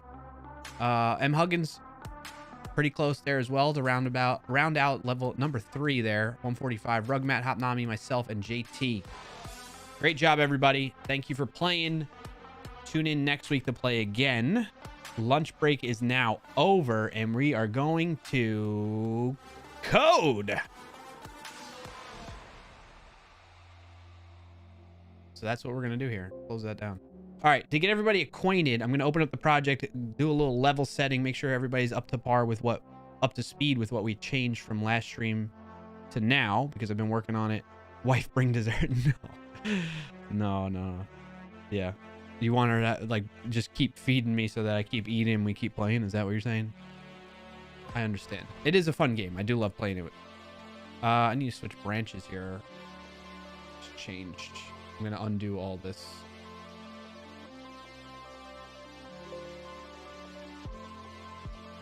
I need to get fetch there. Control J, control backtick. Get fetch. Get branch -A. Oh, this is the app. That's why. CD. What's in here? CD sneak big fix API is what I want. Yep. I'm gonna say code open this current directory in the same instance, reload it into the same instance of VS Code here. Hopefully it doesn't open up an environment variable in front of everybody so that I don't dox myself and the codes and this and that and that hide the env file. I don't need it. See it. Thank you. Thank you. Thank you. Thank you. Thank you. Thank you. Thank you. Thank you. Thank you. Thank you. All right, so I had a lot of debugging going on off stream to figure out some things. So I think I forget where we left off last stream. I think I can close all others to the right. It's fine. Collapse all now. All right. I think where we left off last stream is I implemented the sign-in stuff with auth 0 completely, and then we started jumping into the authorization piece. So I need like we need to sync up. Need to sync up with this. Okay. RM RF node modules. npm I. Oh, I'm not in the right folder here. All right, so CD into the server. RMRF node modules there. npmi. Then open up another terminal. CD into the client. I like this song. RMRF node modules, just to be safe. npmi. All right. So get everybody acquainted that maybe isn't familiar with the project, your first time tuning in while I'm working on the project, although this is like the third time on stream now, and it's going to continue into the future as we get closer to the event in February of next year. We have the Big Fix event. While that's all installing, let me show you. Sneak Big Fix. This is a link to last year's website. It's going to be updated with this year's stuff, but it's an event that we do for the month of February. It's like a competition. You think of it like Hacktoberfest is what I was trying to say. Think of it like that, where for a month of October, but now February, you're going to be working on security fixes for various projects that you want to include as part of the competition. And the more vulnerabilities you fix in the projects that you work on, the more points you get, and there'll be a leaderboard and you win prizes and all that fun stuff. And at the very end, the last day of the event, which is February 28th, we'll do a 24-hour... I accidentally hit that button. We'll do a 24-hour live stream, have like a conference of people showing you and teaching you stuff about security and just development stuff in general, like we did earlier this year.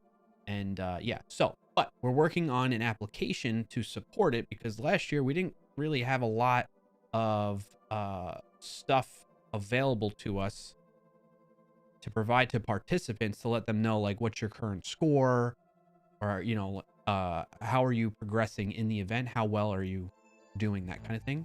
We only had like these high level numbers where we could say, hey, this is how many of all the people participating during this time. This is how many, projects were scanned, how many vulnerabilities were found, and vulnerabilities fixed over that time. So we're hoping to maybe beat that record from earlier this year. Instead of 126,000, maybe we do more. Maybe we can get over 200,000. So that's what the project is about. We're building an app to support this event that allows people to sign in, then give this app access to your Sneak account. So you're giving us, the developers of the Sneak Big Fix app, access to your Sneak account, so that we can see what we can present to you, different projects that you have in your Sneak account that you are using Sneak with. And then you opt in, like, hey, I want my, like, clarkio's TwitchBot project to be included in this. And then we'll know how many vulnerabilities are currently in it over that time, and it'll keep updating. Basically, we'll take like a snapshot when you import that into the Big Fix app, and then as you progress and you fix things in that clarkio TwitchBot project, then you get points, and the more points you get, the more. And what you can do is, like, you could, like, you not just me, can use the clarkio. I mean, my TwitchBot is open source, and there are vulnerabilities in it right now. I'm trying to think if I go, I think I'm signed in here. Pretty sure it's one of the ones that has vulnerabilities in it right now. Let's go projects, and you could fork Tau, the Twitch API unifier finite singularities project, and like I have, and you can fix vulnerabilities in it that way. Push it to your own fork of it, and that counts. You don't have to push it necessarily to the main project. You can fork that project into your own GitHub repository, or, you know, we support other source control management systems too if you wanted. For instance, let's see what other ones are available, just to remind everybody. We have GitHub, GitHub Enterprise, GitLab, Bitbucket Server, Bitbucket Cloud, and Azure repos in terms of source control management systems. And then registries for containers. These are all the ones that are supported as well. Orchestrators, and then you could use CI stuff, and IDE plugins and whatnot, right? So you can import projects in several different ways if you'd like. Triple B is in the chat, coming in hot with the 44 months resubscription. Holy moly, that's a heckin' long time. Dude, I love you, but just a reminder, you told me 44 months ago that if I subbed for 44 months, you'd do a hot tub stream. So take it off. Okay, you're right. You can't totally tell, but I'm lifting up my shirt right now. You just can't see anything. Sorry, don't have that camera angle for you, but I did it. I did it. Love you too. We're not ready. All right, everybody get ready. Get your blindfolds on. Lude. Yeah. Lude is my middle name. Poor Bauer saw everything. He was in here a moment ago. I think that made him leave. All right, so that's the project. Now that everybody's acquainted, let's talk about what we're doing, what we got done so far. So I need to rename the project from API because we were originally going to break out the front end to its own repo and the back end to another repo, but we're just like, let's just keep it all in the same repository. So I have a client in one folder, the server and API in another folder. We call it the server because it's hosting the client as well. That greatly simplifies, not that it can't be done, but it just greatly simplifies the authentication and session management for us when this API is also hosting the front end client. Our front end client technology we're using is Vue.js right now. My colleague wants to use Quasar, which I think is like in fact, I haven't even looked it up before. Quasar, I think is how he was saying it. Oh my God, who? I know. Luxury Cruises is what it is. Quasar Framework. I know, who cares? It's effortless, build high performance, high quality Vue.js user interfaces in record time. So that's what Quasar is about. He's familiar with that. I'm not really strongly opinionated or familiar with front end frameworks myself, to be honest. And like, not frameworks, but like styling and building out interfaces and stuff, and with components and whatnot. So I'm like, all right, we'll do this. I think he's going to handle this part though, so I'm not going to touch this right now, but I wanted to at least look it up in case anybody else maybe wasn't familiar with this or heard of it before. But this is what he's talking about. So we're going to use that to help style things and build out the UI a bit more, which is running Vue.js. And then I've been mostly working on the back-end side of things, like the authentication and authorization stuff. Robert Table says, your folks out at reInvent were so nice, answered a ton of questions. I'm glad to hear that. I'm glad to hear that. Did you like the answers you got? Or are things looking good, Robert Tables? Or what are you feeling? What was the takeaways from it? No pressure either way. I'm just curious. Genuinely curious. So that's what's happening. That's the architecture of the project. And then I think what changed since I streamed is I started working on the sneak authorization part again. So basically what I've done in the past is we had a proof of concept project that we were using just to prove things out and make sure we could get everything working and have access to the data that we need about your sneak projects. We're moving away from that proof of concept now and building like a standalone minimal viable product for this Big Fix app. And that's what's happening here.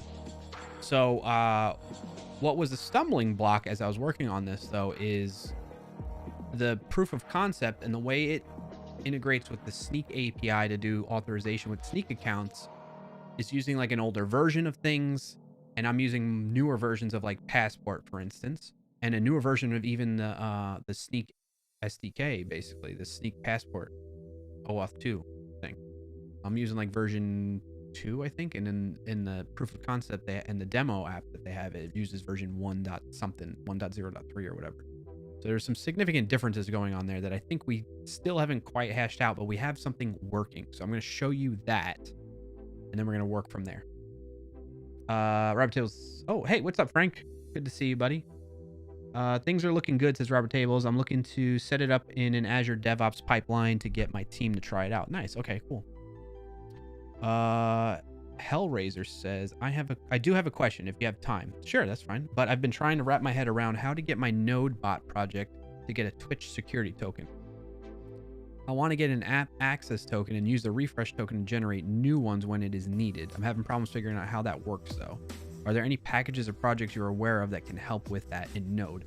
Off the top of my head, I don't know. There's not one that I can specifically call out, but I know there are, and I don't mind going off on this trail briefly. Just give me a I think Hellraiser, you had the question, right? About Twitch authentication and access tokens from an app. So Twitch off, maybe? I'm gonna search all of GitHub for that.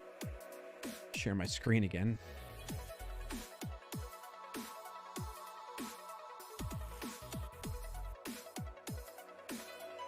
Oh, there's a Twitch for J for Java. This try to contain samples illustrating how to authenticate against the Twitch API. That's in PHP though. Can I filter on language? There we go, JavaScript. What about TypeScript too? I can't do both at the same time. Nice. All right.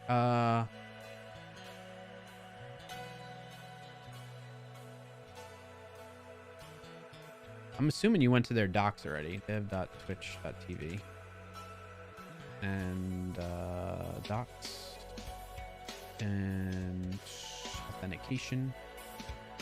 All right, so if I understand you correctly, there's two concepts here in terms of authentication. There's authentication on behalf of a user, right? So like you're essentially logging in for a user. So like a Twitch bot, what I've done is I have a separate Twitch bot account, a Twitch account for my Twitch bot, and then I build an app for that. You know what I mean? Whereas you can have an app where people can log into your app and give your app access to your Twitch information. That's the other aspect of this, right? Client credentials, grant flow. Yeah. All right. So authentication flows. OAuth client credentials flow, which is an app access token. Let's take a look at that. So the client credentials grant flow is meant only for server-to-server API requests that use. Okay, so there's other scenarios I wasn't thinking of there. So in this case, it's your app. It's just your app talking to the Twitch API on behalf of your app and not on behalf of a user. So that's something to make sure we've come to terms with here. So the following example shows the parameters in the body of the post. And if the request succeeds, it returns an access token. Yes. Examples of the 3 flows. If you don't want to write code to test the auth flows in this topic, try the following options before continuing. You'll need to register an app to get a client ID in secret. You can see below. When registering your app, make sure you have a redirect URI of localhost 3000. Yep. All right. So there's implicit flow example. I never understand these terms, implicit versus authorization code. I just know how they work essentially.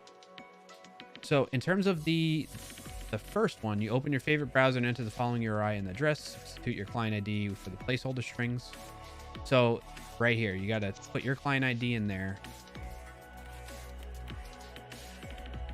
And you don't put in your client secret.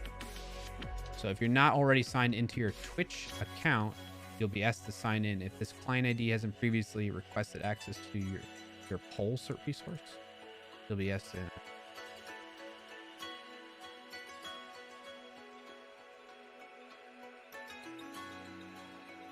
Client credentials flow. Open a terminal window and enter the following scroll. This is the one you want to do, right? Yeah. You don't need these other ones, like implicit or authorization. All right, so what this is doing, it's saying, hey. All right, so this first request, essentially, Hellraiser, you got that far. Okay. And I have a Node.js server communicating with Twitch. Yes. All right, so what you needed to understand better, though, was having problems figuring out how that works, though. Are there any packages or projects to be aware of? Getting an app access token and then use a refresh token to generate. So I don't know. There might be a library out there that handles this for you, but essentially what's going to happen is you're getting this back, right? And so for every subsequent request your app makes to the Twitch API, you're going to use this in your requests moving forward. And then you need to manually, at least right now, again, there might be a library that does it, keep track of this expires in time. And as this gets closer to expiring, that's when you need to exchange the access token for a refresh token. However, it doesn't look like they give you the example of how to do that. I don't think you can refresh then. These might last longer. Whatever that time to live is. So what I think might happen here is in this type of flow, you don't have there's no concept of a refresh token. You have to just go get a new token, new access token as this starts expiring.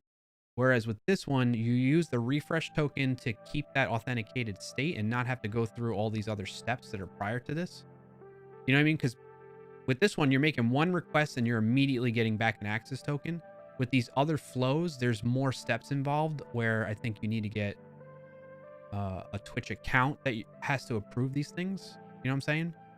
And so you don't like apps don't necessarily want to force a user to have to re-authenticate. Message from Hellraiser. Yep. Ads. Oh.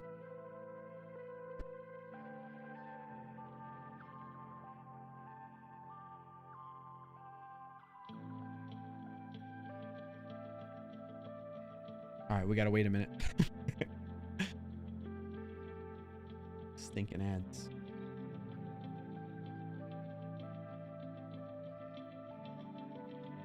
We are back. Okay. So what I was saying is, I think, in these other flows here, it requires like user interaction to re-authenticate. And so to help apps not have to ask their users to re-authenticate so often, they give a refresh token so that they can just do it in the background kind of thing, right? Whereas with this one, there is no concept of a refresh token. You just use that token and it expires. So if you dox in the situation that you're talking about, where you dox your access token on stream by accident, Hellraiser, you make this request again, and it should, if they implemented things correctly, it should deactivate the previous access token, and only the newest one is the most active token. Follow what I'm saying? So there should only ever be one valid access token active in a moment in time. That's how it should work. Whether or not, that's what I believe, at least. I don't know with 100% certainty. Also, I don't know how they necessarily where's revoking access tokens? If your app no longer needs an access token, you can revoke it by sending. So in that case, then I would test this out, Hellraiser, off stream. I would go back here. I would get an access token. Then I would try and get another, like save that like manually in a new tab or something. Okay.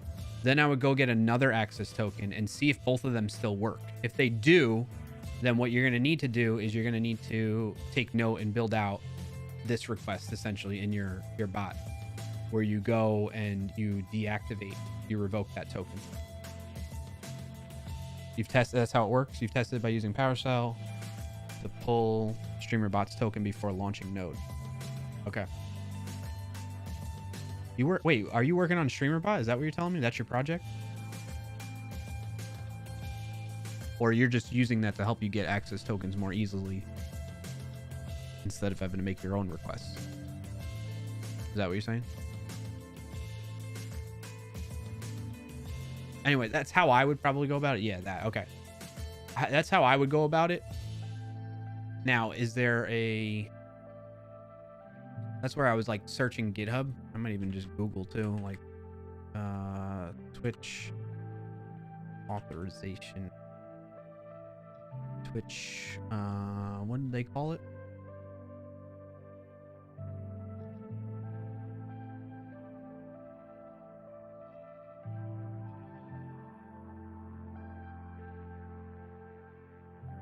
Where was it? Oh, OAuth client credentials grant flow. The Twitch OAuth grant flow. Oh, maybe there's something out there on GitHub that does it.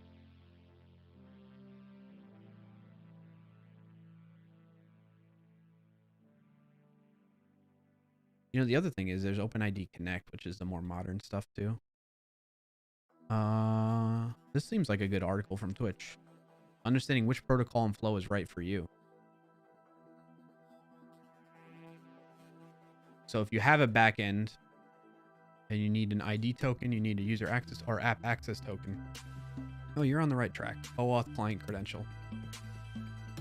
So in the case when there's a user, that's when you want to use OpenID Connect, I guess. Let me share this link with you.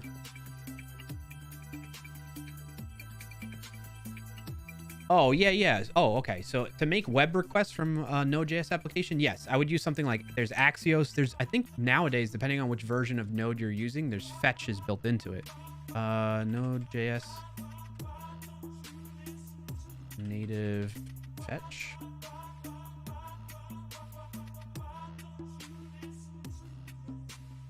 says it's finally coming. What does it say when?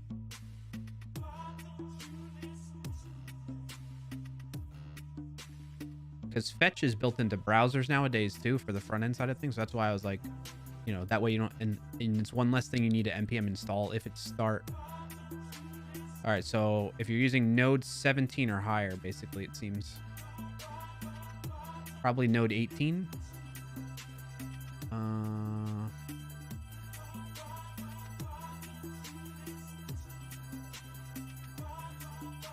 What is it? Node.js.org? Yeah. Docs. Search.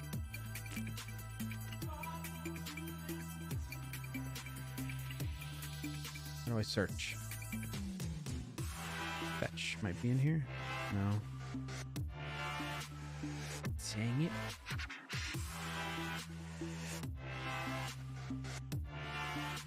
I can search the site though. Let's go Google site nodejs.org fetch. Let's see where it has it on there. Ah. All right, 18.12.1 has it under, what is this under? Global objects? We'll find fetch. There it is. Stability, experimental. Dang it. All right, well, added in 17.5, so seems like in 18.12.1 it would be stable now. It wouldn't be experimental. In any case, you can check this out. But I mean, you could always go with I would go with Axios is one that I like to use on the client and server side. There's a bunch out there, but Axios is great. There's also like versions of fetch that are standalone packages outside this built-in one that's being adopted in Node too. So, all right, hopefully that helps and gets you, you know, stepping in the right direction for now. I'm going to jump back into working on my project though. Let me know if you have more questions, Hellraiser. Thank you. Thank you for your patience in hearing my response. I hope I helped a bit. Okay. So, let's see. There we go. Here we go. So, let's run this. I'm more familiar with Axios, so I'll start diving in that. Yeah, sure. Absolutely. We're going to npm run build in the client. So that will build the Vue.js front end and listen for changes that I might make on the front end, which I typically don't for the work that I've been doing. Let's that finished the npm install. So we're going to npm run dev, which is going to use ts node dev to compile the TypeScript server code into JavaScript and then host it and listen for changes too on localhost 3000. So now if I come over here and I hit enter, this is my lovely, isn't it so beautiful, chat? Look at my beautiful front end that I made. So this login is for my authentication with Auth0, and then the authorize with Sneak is a separate link that I have here.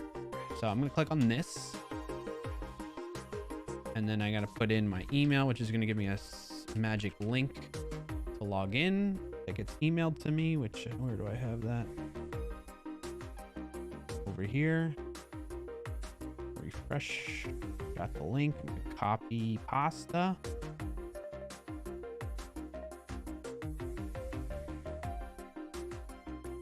And I'm going to paste it in here. Enter. All right, so now I know I don't have any logic in here to be like, okay, you're logged in. I'm just logged in now. And now I'm going to authorize with Sneak, which I should be already logged in there, which is great. Otherwise, I would have to log into my GitHub account. I'm going to choose my clarkio organization, and I'm going to grant the Sneak Big Fix app access to my Sneak account. And if all goes according to plan, this should work, and I'm good. I'm in. So now if I go to /projects, it should list out in JSON format all my projects, which is wunderbar, wonderful. So where do we go from here? But that's, I'm getting everybody up to speed with what has changed since last stream. We had the proof of concept that we worked on in past streams. We've had we got the authorization with Auth0 completed in a proof of concept in past streams, and the authorization to the Sneak account. And now what's been happening off stream between last stream and now is I've done this, where we have the standalone API and client that that is doing that same stuff. There were definitely some hurdles that we had to get past though, because of new versions of things and whatnot. Now, the key here is that this stuff is being stored in a session on the server. And what's interesting that I don't know that I'm going to spend time with, but I want to at least present it because maybe some of you might know what I should be doing here, or what I might be doing wrong. But when I first come into the app, localhost 3000, it creates one session ID like this, okay? And then when I go through the whole authentication flow, or rather, when I go through the authorization with Sneak, it ends up creating a new session. And I don't know why. Let me show you how we're doing that. We're using something called Express Session, which is typical for an Express server, which is what we're doing here. And we configure the session right here. We say app Express app use Express Session. We give it a secret, which is just a random character string. Resave false. These are just some typical configuration options that are going on here. And then that's pretty much it. Okay. Now, the interesting piece is the authentication part is using Auth0 and Express OpenID Connect library. The authorization part is using a Sneak strategy, authorization strategy with Passport. So it's extending Passport, which is a common library that's fairly well known and well used in the Node.js space for implementing authentication and authorization yourself. So to get people acquainted with that really quick, Passport.js. The documentation, I'm going to say, is not super helpful in my opinion. But typically the way people use it is if you're going to do your own handling of username and password, which I don't recommend doing, not because Passport does it poorly or anything, but like that's a lot of responsibility to put on your own shoulders. And you could very easily make a simple mistake that could be catastrophic to your users and to your team, your business, your company, whatever, right? Then there's sign in with Google, so like all the auth providers like Google, Facebook, GitHub, all that stuff. Email Magic Link, which is kind of cool. I'm using Auth0 for that. And then there's an Auth0 integration too, actually. I didn't realize that. I did kind of vaguely know that. So anyway, that's what's happening. That's what's being used here. This is what Passport's about. It helps you with it's middleware for Node.js to help you with implementing authentication and authorization in your apps. Now, the interesting thing about this though is I'm quite surprised that Passport doesn't have like an official 1.0 version. It's like latest version is 0.6.0, and that was published 7 months ago. So it almost feels like it's not actively being used.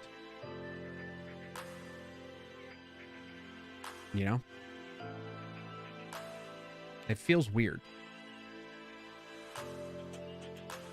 But this is typically how you set it up, see?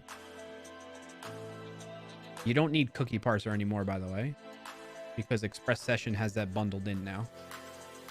They use resave true, save uninitialized true. What am I doing? Maybe that's part of the problem. Resave true. I wonder if I change that to true. I mean, if there are examples doing that, right?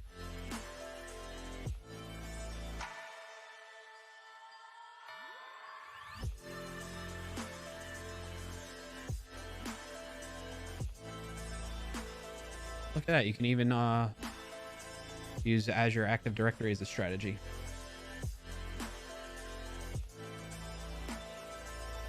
Parathon! What's up, man? You want to stretch? We could stretch. We can take a little pause here to do that. Let's head on over to the gym.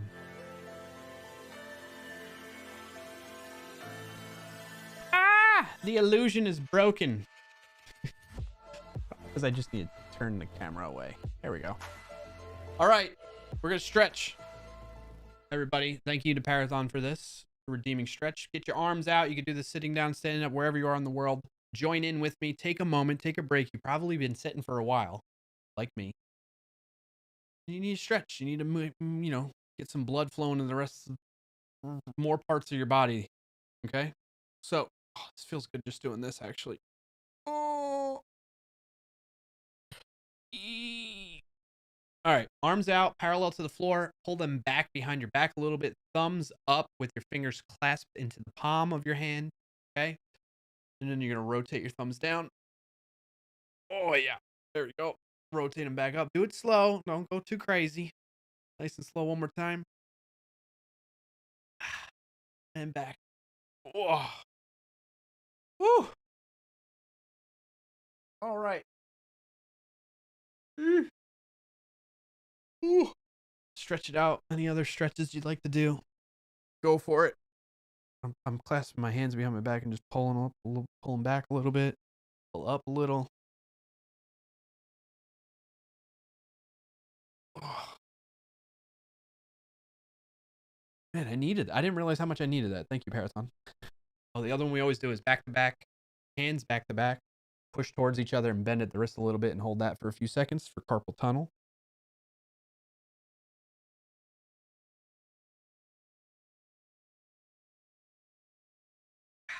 All right, shake that out. I'm gonna count that as complete now.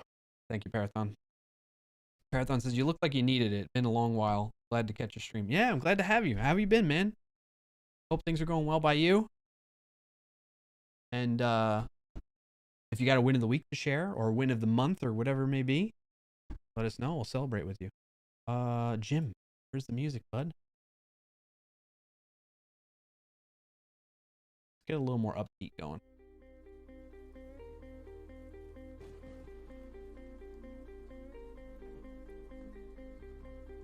All right, busy year. I bet, man. I hope the family's doing well. The baby probably has grown up a lot since last you announced that, right? I bet, man. Oh my goodness, you got a full house. What were we doing? Oh, no. Just lost all that. All right, I'm back. Oh, back in chat. Excuse me. Okay.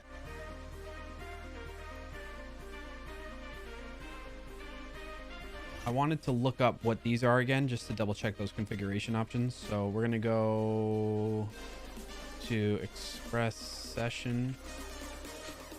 Double check on that one.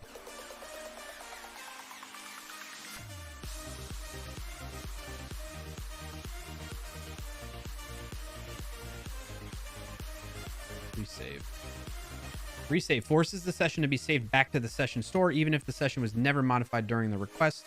Depending on your store, this may be necessary, but it can also create race conditions where the client makes two parallel requests to the server and changes made to the session. One request may get overwritten when the other request ends, even if it made no changes. This behavior also depends on what store you're using. The default value is true, but using the default has been deprecated, as the default will change in the future. Please research into this setting and choose what is appropriate for your use case. Typically, you'll want false. How do I know if this is necessary for my store? The best way to know is to check with your store if it implements the touch method.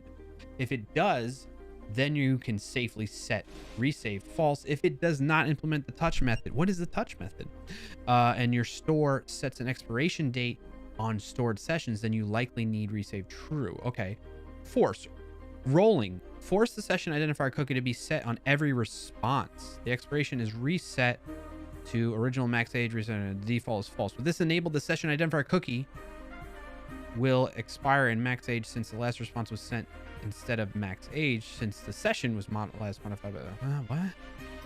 Note, when this option is set to true, but the save uninitialized option is set to false, the cookie will not be set on a response with an uninitialized session.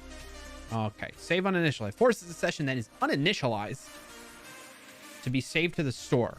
A session is uninitialized when it is new but not modified. Let me understand that a little bit. The session is new but not modified. Choosing false is useful for implementing login sessions, reducing server storage usage, or complying with laws that require permission before setting a cookie. I think I want false on that, actually. I'm gonna say false. Resave, I think we want true. Probably false on this too.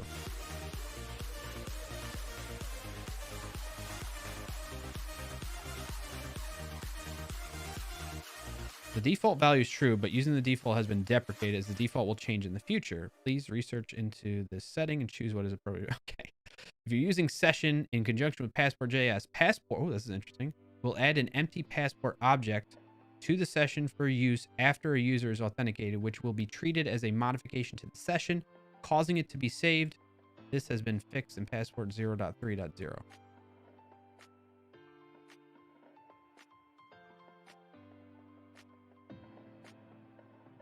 Okay, I think I'm good there. I mean, we are using passports. So that's interesting. All right, so we got that going.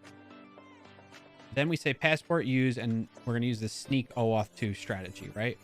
In this case, we get a bunch of environment variable information. We do all this fun stuff, which is specific to the sneak API. And then this is what I'm doing right now. So when you return this, this gets added to a user object on every request. So request session passport use. So the session has a field on it called passport, which is an object that you can append things to. And on there, it has a user field, which is also an object to keep user information in the session. This is all server side, keep in mind. And so we add the access token to that. And that's what I'm doing as a result of this. But I was also capturing the session ID just to see. I wonder if there's a way I can tap into the session store in memory. Can I just read the session store? Because I want to see if that... Because like I said, what was confusing to me about this is when I first start, it has one session ID. And then when I finish the authorization, it has a second session ID. I'm going to just take a minute to just try this out and then move on. Because everything's working. It's just... I think this might be wrong, though. Like, I don't think I should be getting a new session for the same like setup that I've just done. So I'm going to come in here, my localhost, this one. I'm going to go localhost 3000 again. And I'm going to go into developer tools, application, cookies. And then this is where, oh, there's an app session. What the heck is that? I'm going to delete all this. Clear. Okay. Now I'm going to refresh. So now I'm no longer logged in, but I should have a new session. Wow, what? Look at all these. It's making a new session ID like every 2 seconds. Refresh. Yeah, it's happening so fast. All right, so the last one was EZF. If I refresh once, what is it doing here? Hold on. Let's do this side by side. Clear this. I'm going to make one request. Holy shnikes, Batman. How many sessions is it creating now?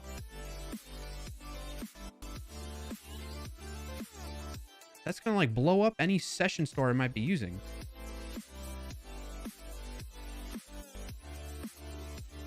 For every little request, it's making a new session.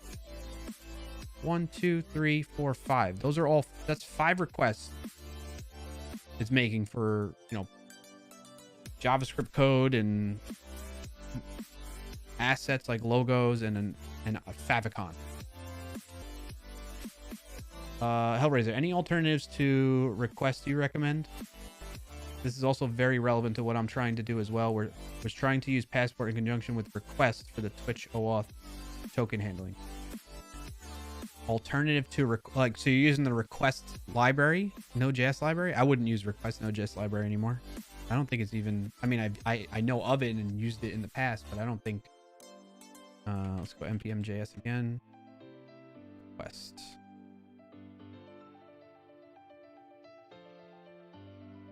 You're talking about this? That's super test. Where is it? Oh, Got is another one made by Sindra Sorhos, which is great. I'm looking for a good alternative. Got is good. You can use Axios in the server to make HTTP requests. That's what I'm assuming that's what you're using requests for, right? make HTTP requests from the server. I don't think is it even in here anymore? Click on this. Let me see. I'm going to go change this to the request. No, this has been deprecated. That's why it doesn't show up. I'm looking for a good alternative to open a browser window. On your client side, Hellraiser? So if I wanted to open up a browser window on the client side, what I would do is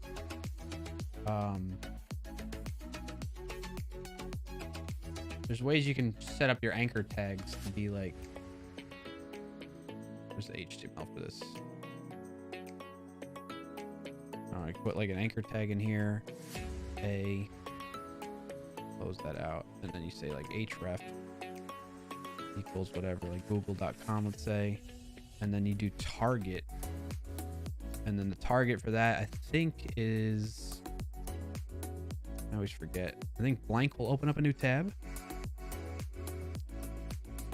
I'm pretty sure blank, I forget which one it is. Blank will open up a new tab. One of these. Parent will, I don't know the difference between all these, I forget. Top might be a new window, but you use the target attribute on an anchor tag, and that will, the certain value that you assign to the target will open it up. If you want a new tab, I'm confident it's blank. Like that.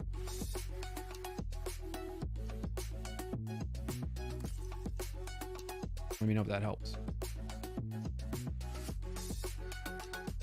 All right, so I need to figure out something here on why it's creating like 15 sessions for every. I want to see what.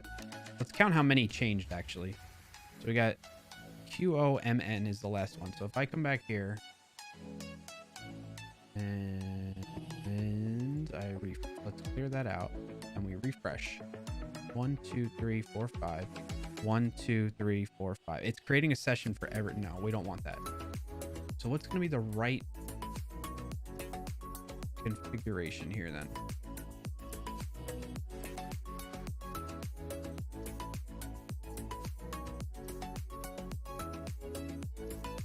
Let's see if this helps. I want it to be just one session. Application.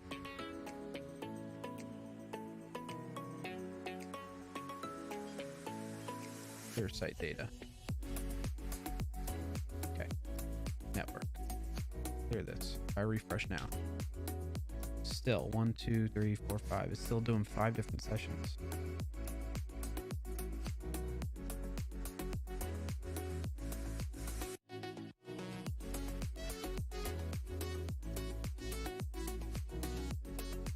All right, what if I set this to true now? All right, I'm going to change this back to false. And then this one to true. Let's see what the behavior is. Clear that out. Make this a little bit bigger.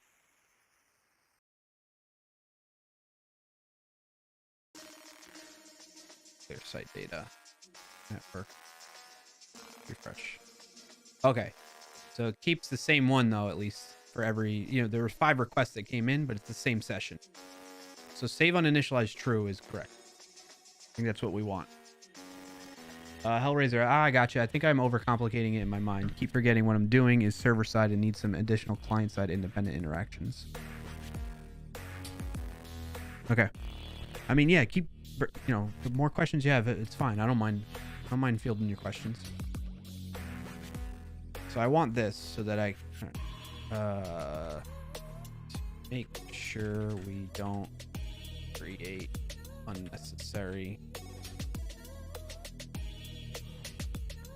additional sessions for the same client. That's why I'm doing that there. I don't know if this matters though. If I say true, let's see how it changes in behavior with that one too. Clear all this out. Application, clear site data. Go to network again. Refresh. Okay, that's all the same. Now, if I go into a new tab and I go localhost 3000. Okay, it's still using the same session, which is good. refresh. Okay, it's the same session. If I open up a private one, localhost 3000, that's a new session now, right? Because it's a different client, different cookie that's storing that. If I go, but this is the thing that's weird about this. If I go authorize, that ends up starting a new session right away. No, it's not. It's the same one from before. Okay. And then I authorize, grant app access. When it comes back, and then it does a new session. So this is the weird part, chat. For some reason, we're in the same session the whole time. And then when I didn't have my network tools opened up. Dang it. Start over.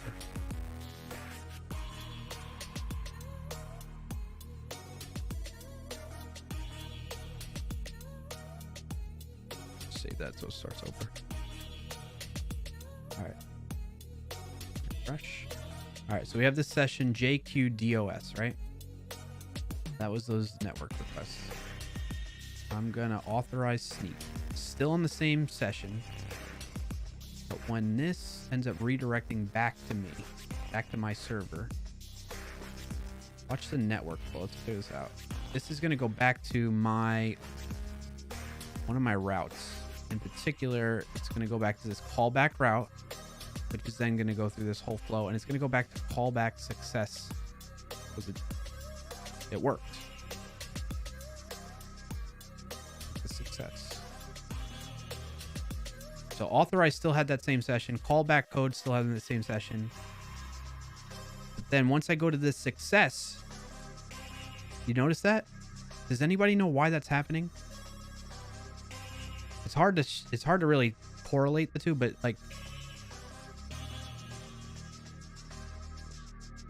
this point here where it's still the DOS is on this request here. When we get to this one, because look, it's like 1 request, 2 requests, 3, 4. We can count them basically. 1, 2, 3, 4, 5, 6. 1, 2, 3, 4, 5, 6. So on the callback request, the success callback right here, the success request that we redirect to from this one, maybe because it's a redirect, it thinks it's a new session. It ends up creating a new session server side. Does anybody have an idea why that might be? That's something that's been stumping me. I would expect it to stick with the previous session. These are all redirects that are happening too. Look at this. This is a redirect from a different domain even.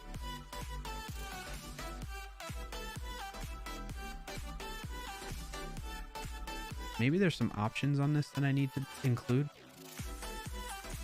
There might be some options that I need to pass into the passport authenticate. Let me look that up. That would like keep credential cookies around or something maybe. Passport, JS, authenticate, options.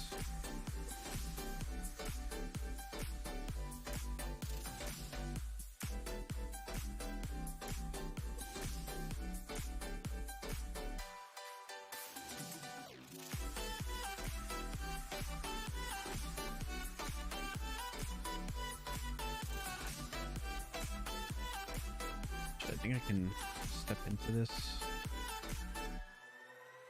Authenticate options. Auth info. Keep session info. Oh. I wonder. I might have just figured it out, chat.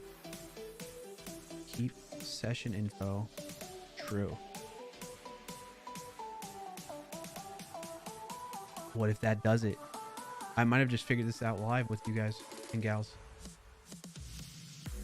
Start fresh here. Clear site data, network, clear all that out. Make it small again so we can watch. Refresh. All right, we have a session that's FAK. F-A-K. Okay, I'm not saying any bad words. I'm saying FAK. All right, now I authorize with sneak. Do our thing. Grant app access. Come on, baby. Come on. No, it stayed with FAC. It didn't stay with FAC. It went to GVP. Dang it.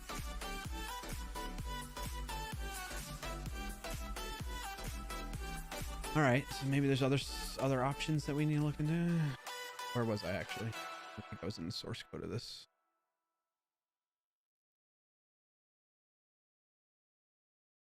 Session is Boolean.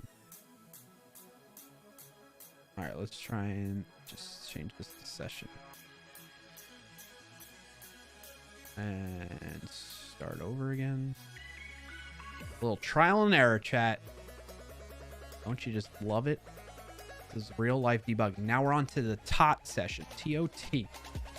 Authorize with the sneaky sneaks.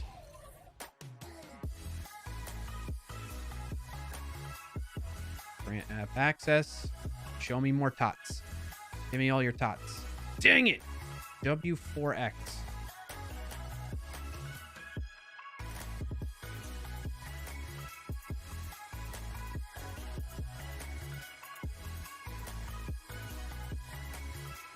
What else could it be?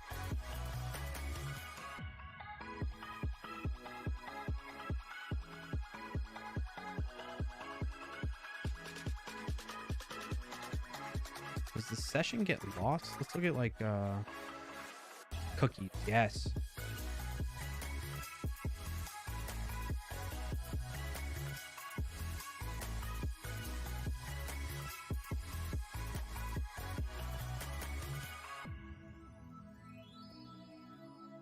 Where's my cookies?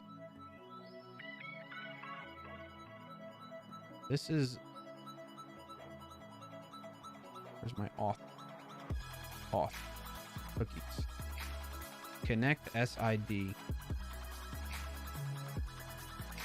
Let's see the value of that.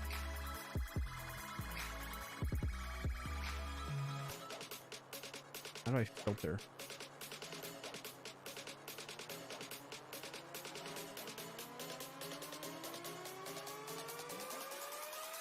Ah, all right, let's just leave it. Oh, maybe because it's tied to that path? I mean, it's tied to the domain, the path, session, HTTP only.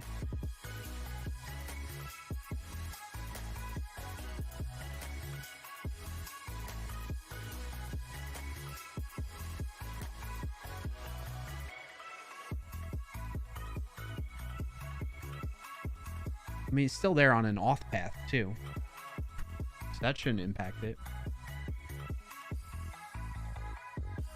All right, and then in here we got different stuff going on there. I don't know what any of that is. It does all the sneak stuff, and we're pretty sure when we come back here, look, there's the SID again. Oh, but then it responds. Call back. Oh. So we have, you know, as part of, all right, we're getting somewhere. As part of our request. Oh, you know why? Maybe I don't know. I was thinking, because look at the size. The size goes from 91 to 114. And what's happening is it's getting new information for that session. And I think that resave might be doing it. Because we updated it.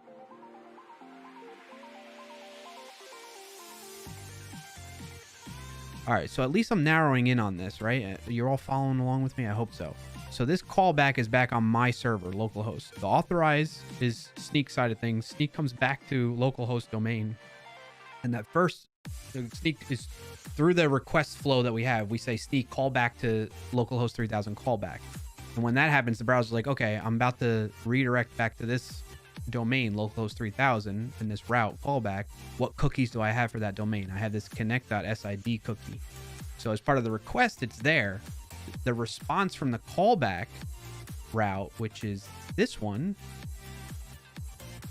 is to set up a new session. This is causing it to create a new session ID.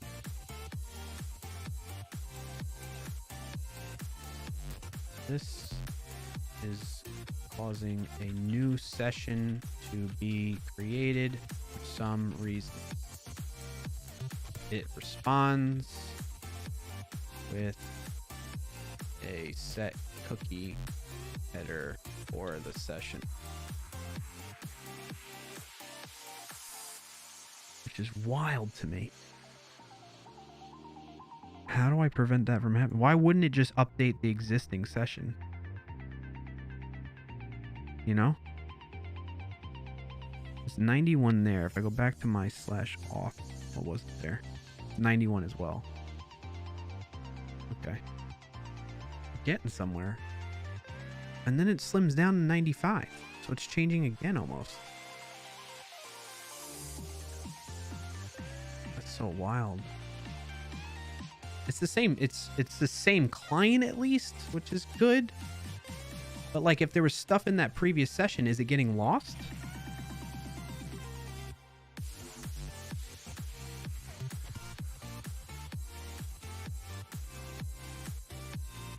I wonder, what if I do this?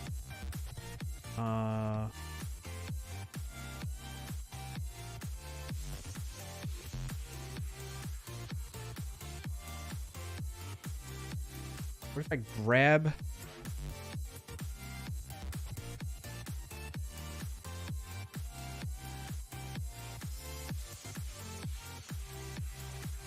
If I grab the first time it comes in, and if I say, all right, let me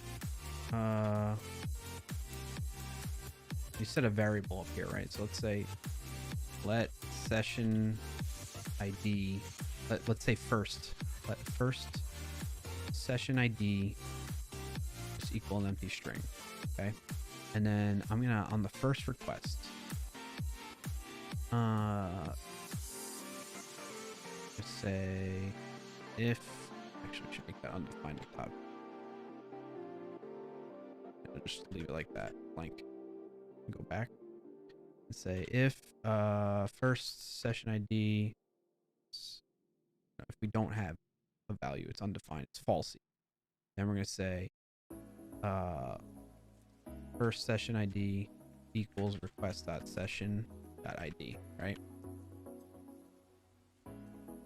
Okay, so once we get that,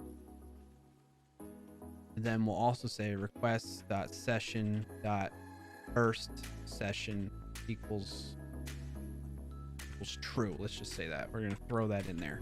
I know it's going to argue, it's going to be like, hey, that's not a type on this session thing. We're doing it on the fly, right? Then we'll keep that field on there. Hey, thank you for the follow, group. Welcome in. Happy to have you here. We'll keep that field on there. I'm debugging sessions and why I'm getting a new session after doing an authorization flow for anybody that might be just tuning in. I'm trying to understand why. And one way I'm debugging it is by adding some code that's going to track this for me a bit better. I want to see. So what I'm suspecting might be happening is it's creating a first session with the first ID of whatever it was. Like this TOT, right? And there's data that's associated in that session. And then when the authorization flow finishes, it takes the existing data that was in the original session, and now it's updated with the authorization information. So it creates a new session ID with all the data together. So I'm hoping that even though it's a new session ID, it still has the same data as the original session ID. I don't know for sure. And so my way of testing this is going to be if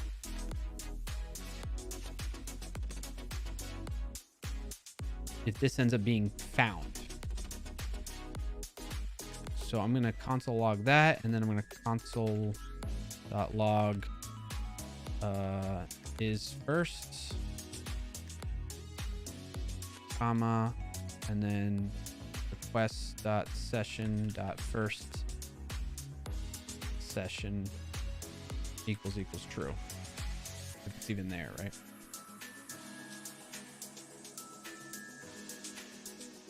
And we'll see if that works.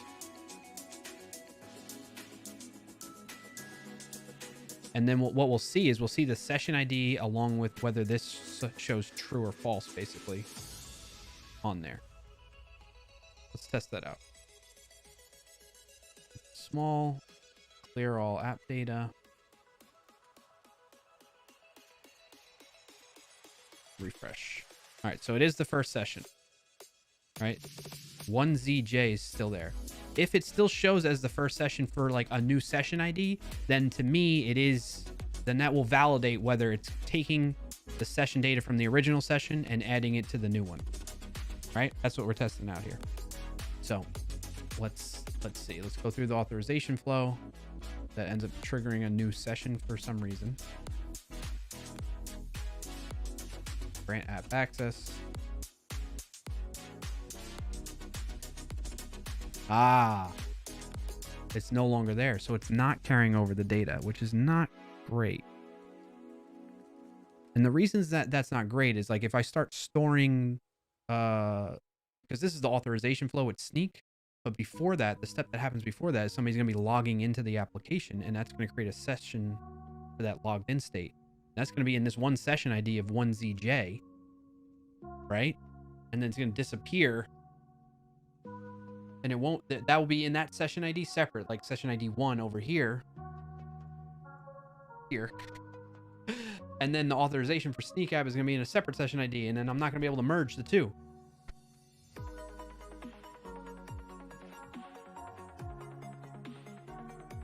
Fudge.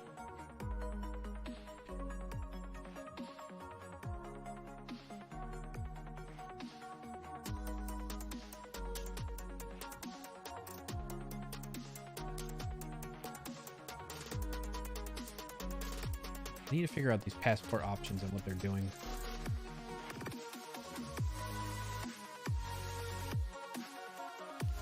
Gotta be on their dock somewhere.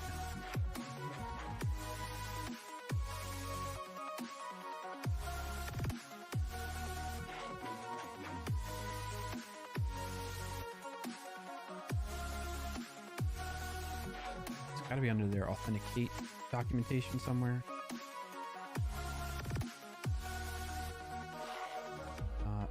Authenticate. They have it anywhere? Like the API reference?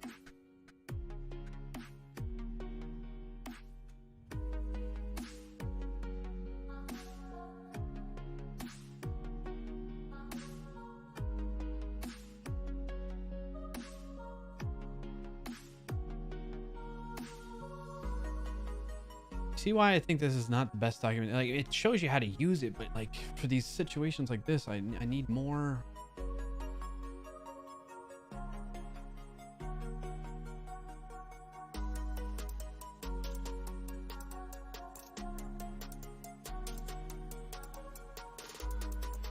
What are these options I can pass in here?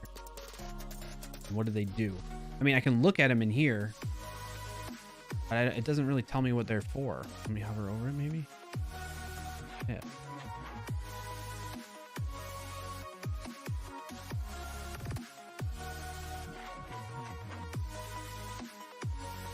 Pass request a fallback.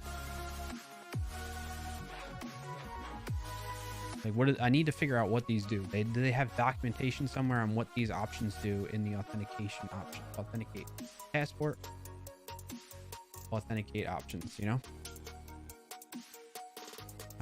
I feel like I've seen it. I just don't.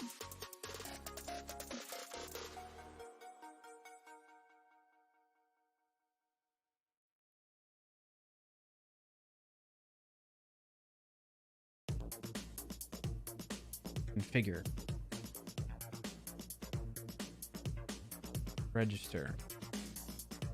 Session. Okay, a web application needs the ability to identify users as they browse from page to page. A series of requests and responses, each associated with the same user, is known as a session. Yep.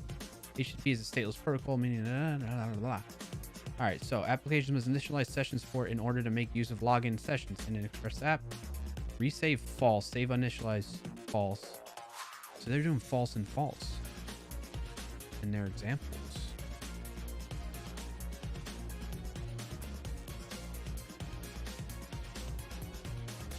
Why are they doing that? To maintain a login session, passport serializes and deserializes user information to and from the session. Information that is stored is determined by the application, which supplies the serialized user. Okay, so in here,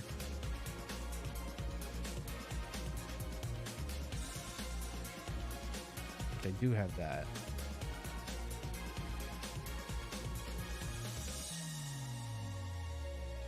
was it? Right here.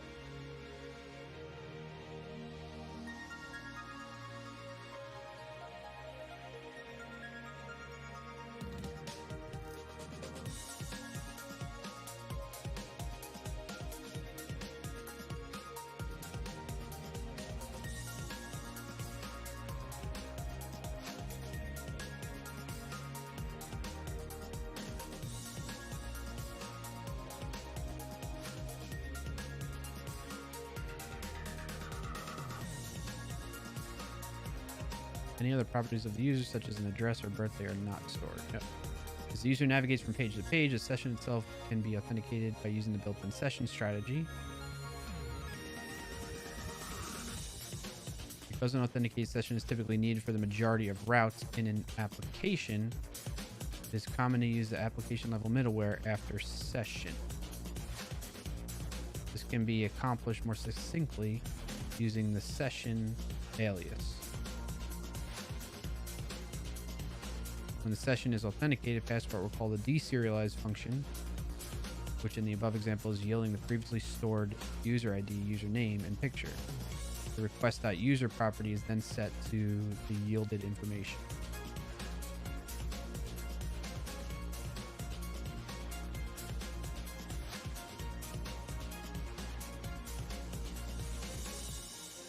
This trade-off is controlled by the application and deserialized functions it supplies.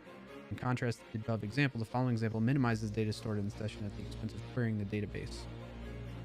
Yeah.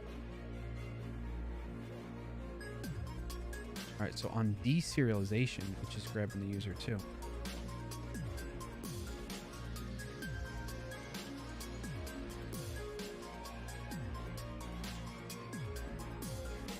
Are you missing the cookie setting?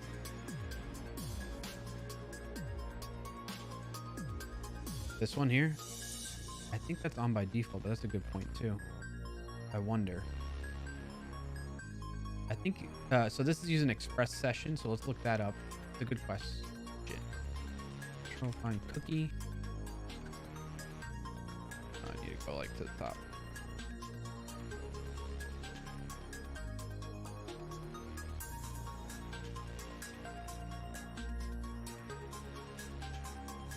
Setting object. The default path. The default value is path. HTTP only, true, secure, false, max age null.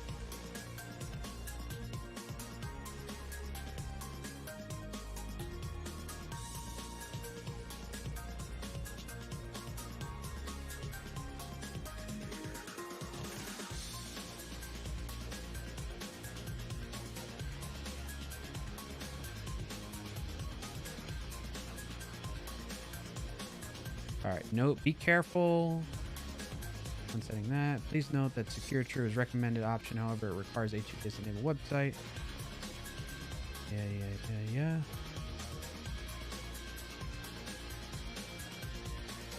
You know, I wonder if it's not using it. I thought by default it is.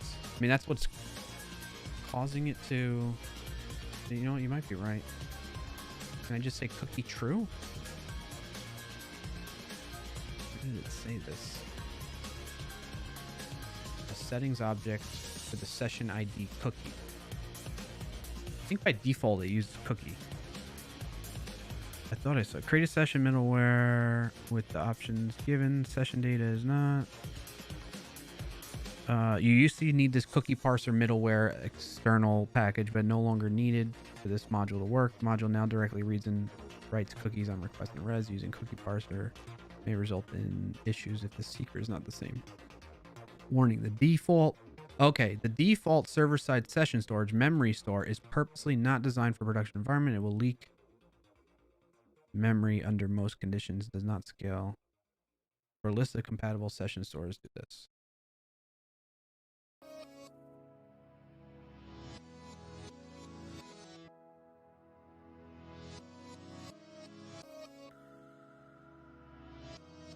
Okay.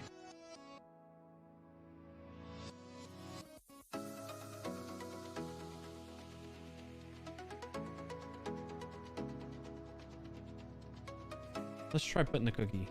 Just cookie and then like empty. what you suggested, Parathon. It's a good idea. Or was it?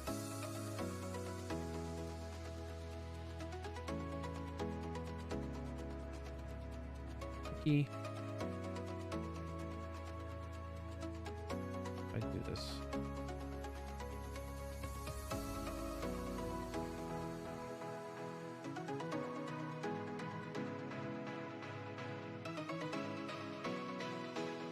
For my options session store.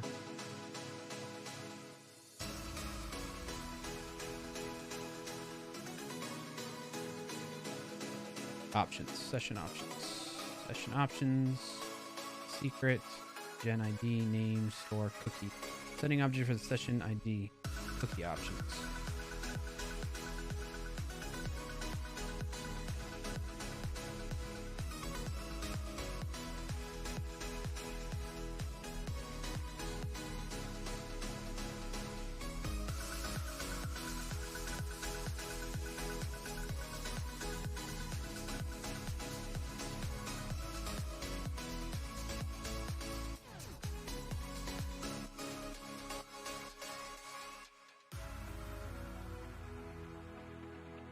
I think it just does by default, but let's give it a shot. I'm not entirely confident. Can I say true?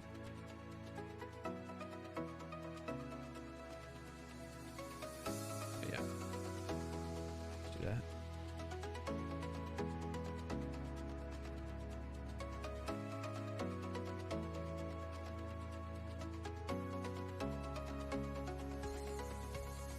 Alright, I'm gonna leave it like that. See if this helps. Good call.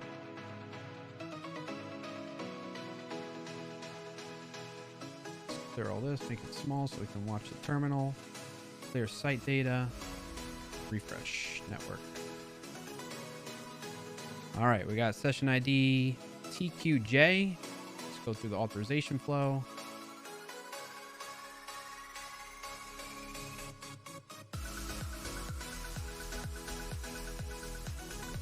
Grant app access. Ah, we got QUN now. Dang it. That was a good try. It's worth a try.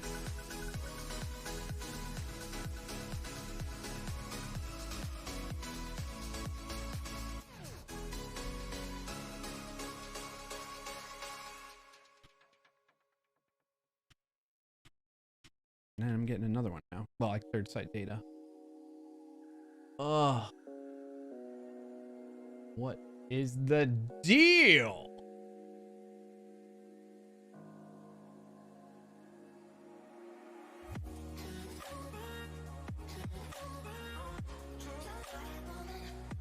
To balance this trade-off, it is recommended that any user information needed on every request to the application be stored in the session. For example, if the application displays a user element containing the user's name, email, photo, that information should be stored in the session to eliminate what would otherwise be frequent database queries. Right.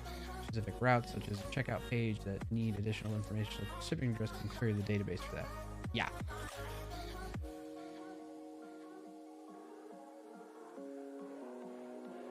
Where are the different, like, passport libraries? Like, where's their GitHub pages?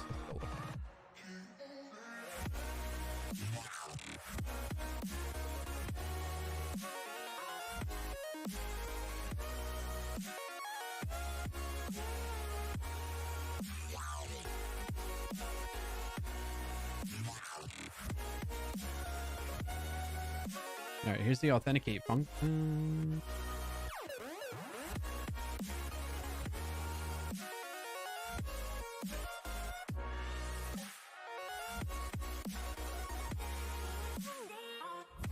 Are there types in here somewhere? Where are your types?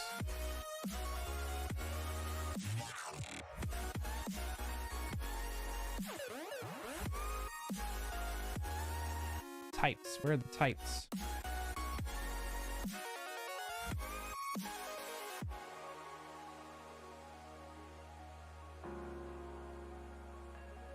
Jared Hansen. Jared, are you there? Can you help me? Help me authenticate correctly. Please.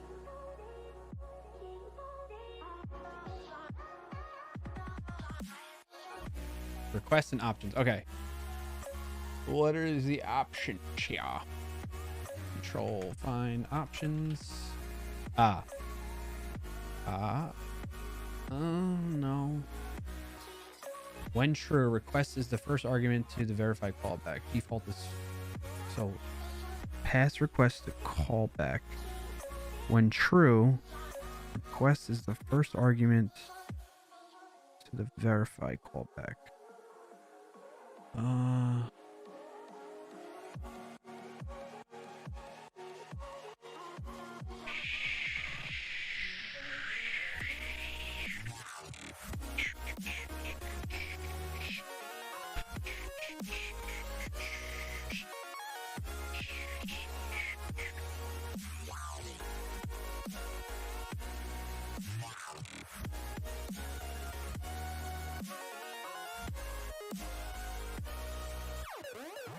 Pass request callback.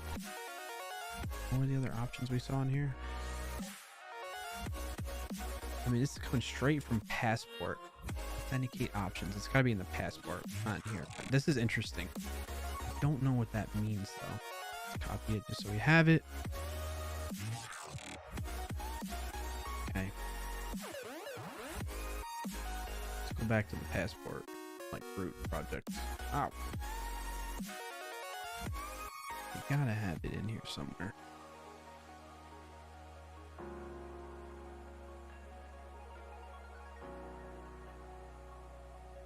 They don't have cookie in here.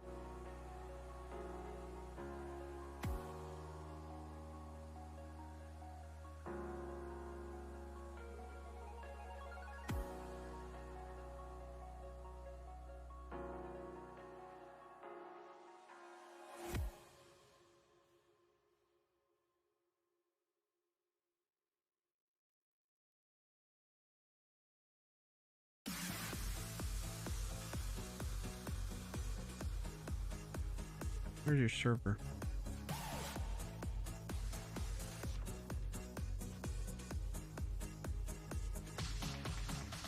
Oh, there it is. Passport authenticate local session save. Request session save. Res redirect.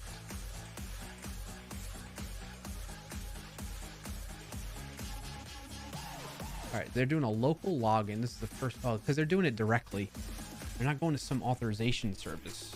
Fudge. Is it something the way Sneak Auth comes back? I don't think that should matter though.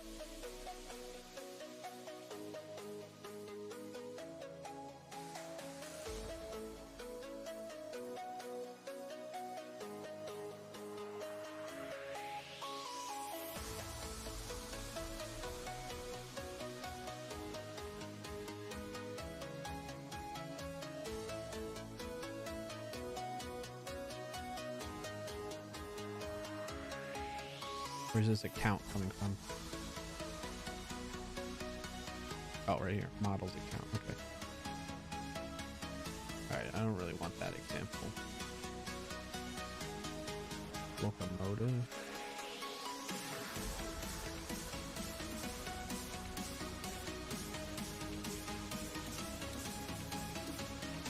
That. A login session ensuring middleware for Connect and Express. Ensures that a user is logged in. If a request is received as unauthenticated, the request will be redirected to the login page. I think I did that.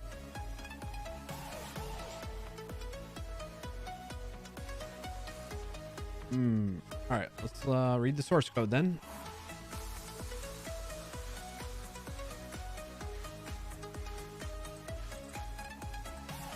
Authenticator.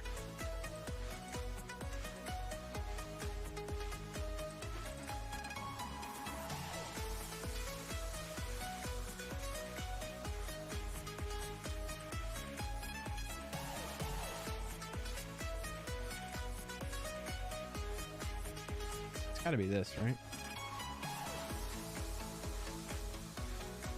Save login state in session defaults to true. It defaults to true. So I don't need to set that one.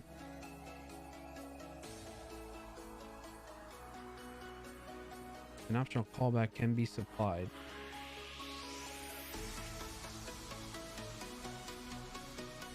To allow the application to override the default manner in which authentication attempts are handled, the callback has the following signature where a user will be set to the authenticated user.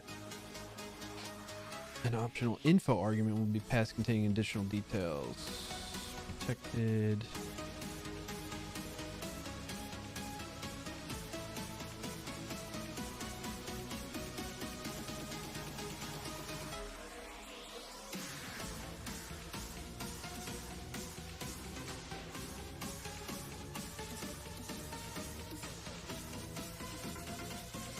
Still doesn't tell me all these, like all these. We learned session. What about keeps? We haven't seen this anywhere. Keep session info. You know one way we can maybe do this?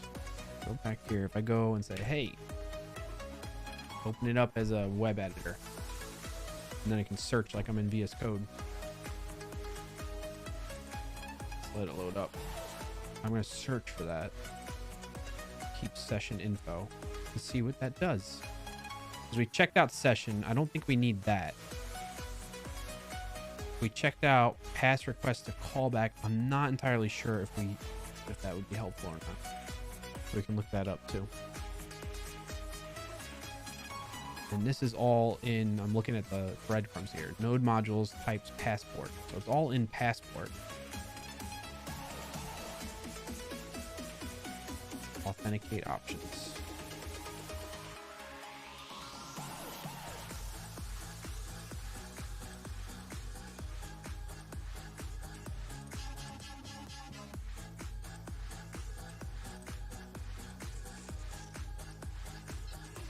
Strategies session.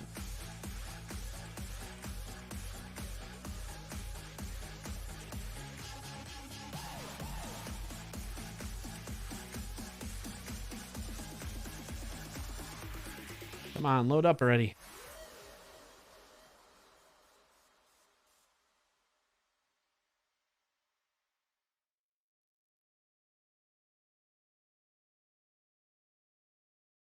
Nothing like reading the source code.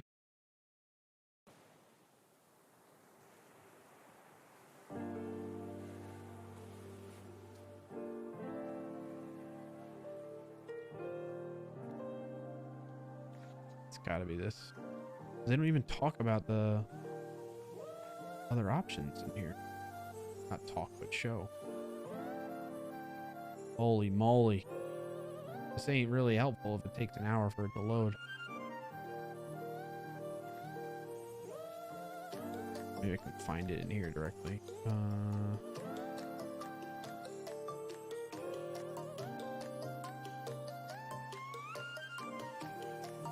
Shift Control F. Nothing about keep session info in here.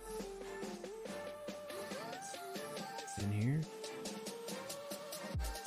No.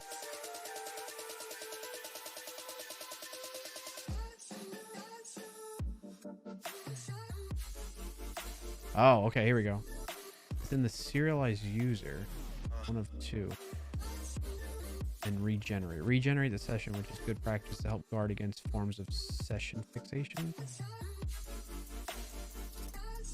Merge request session with the previous session.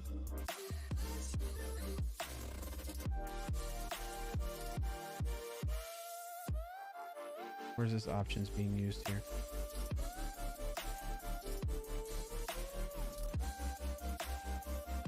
On login for session manager.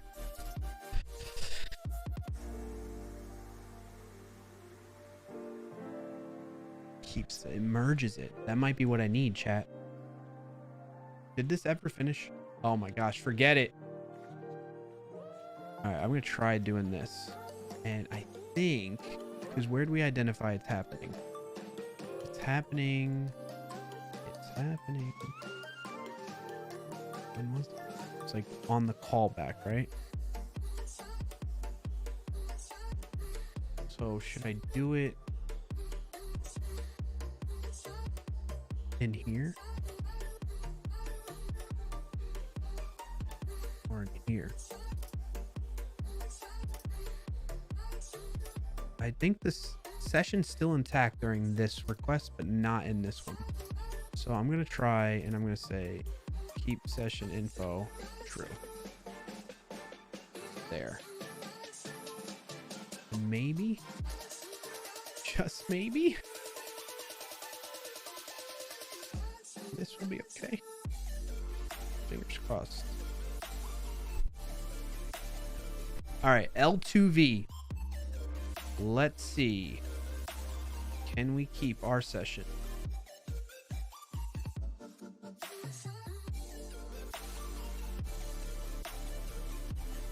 Come on, baby. Come on. No. Maybe it's the way this is handling it? Because I'm doing this redirect?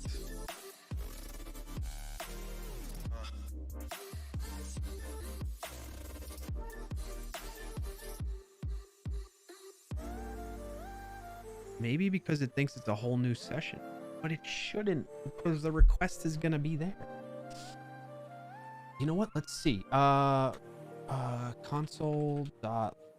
I wonder if we get it here. Request.session.id.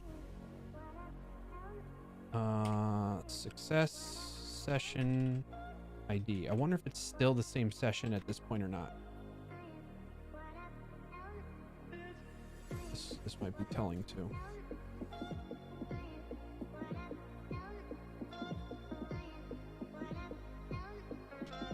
All right, BPK. I've been banging my head against the wall with this freaking problem for way too long.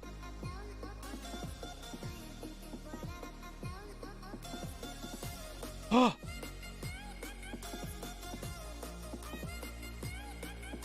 What the hell just happened? It's got the same session. No. Wait, was it BBK? BPK from earlier? It's right there now. What did I do that got it to work?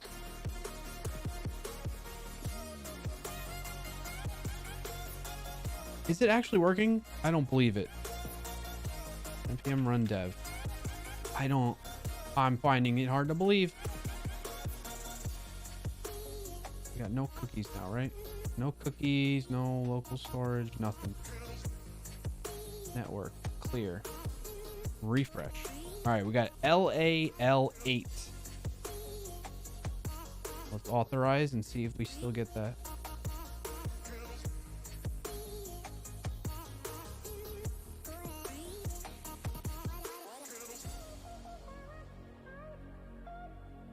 Nope. What the hell was it before then that worked?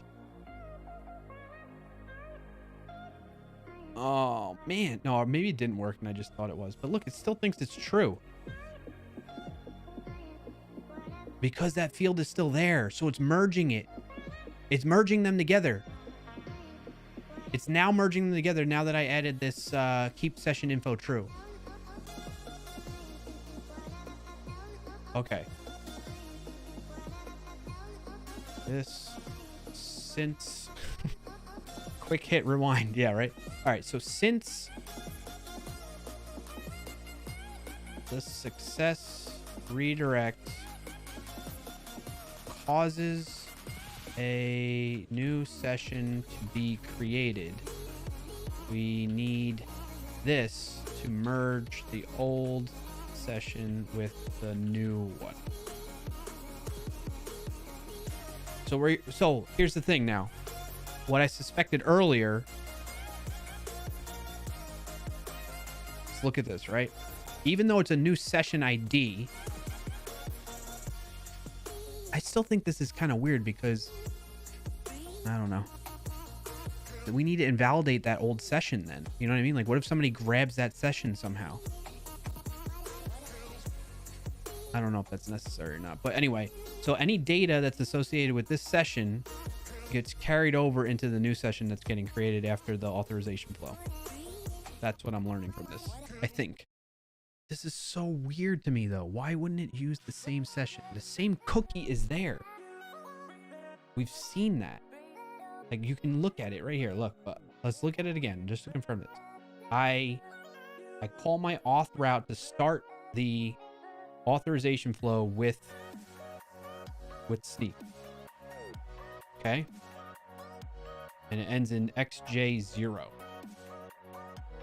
Then the authorization with Sneak starts going. It does its whole thing. And then when that goes through successfully, it comes back to my callback, which is XJ0. And then for some reason, my callback endpoint is like, hey,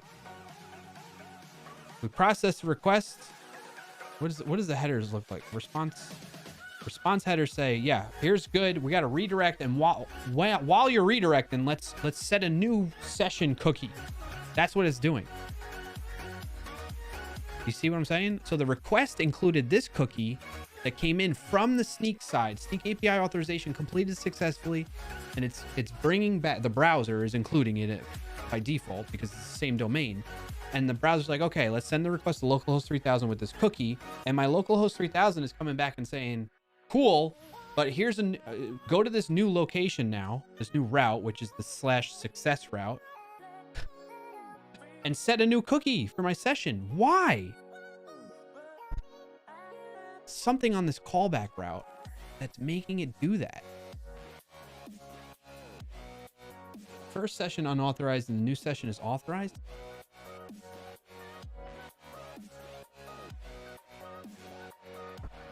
I think, yeah, you might have a point.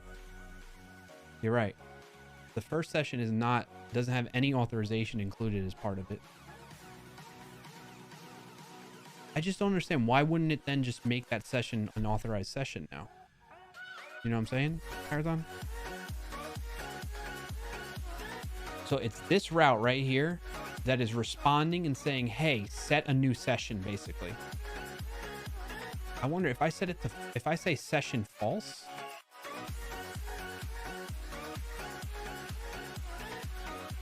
Maybe it won't create a new session.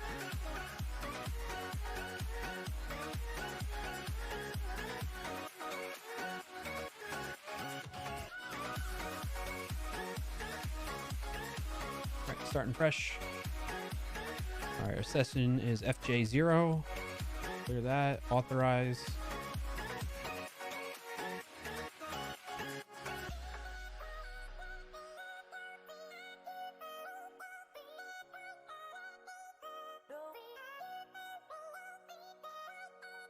That was it.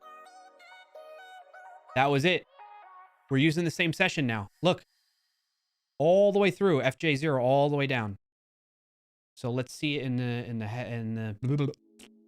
So when we hit the callback, yes, it's not responding with the session anymore. Oh my God, that was killer. So now if I, yeah, it's always the same one. Oh, thank the Lord, I figured it out. This is so annoying. I wonder if I take this out, will it? I don't know if that'll change anything. I need to test actually. So it is still the first session. Does it have? All right, let's stop this and let's actually do through the debugger so I can do breakpoints. Debug console now. Quick, git commit. Yeah, you're right. Should I? I won't change anything. I'm just going to put breakpoints because I want to see what ends up happening in... We can probably get rid of that. Get rid of that.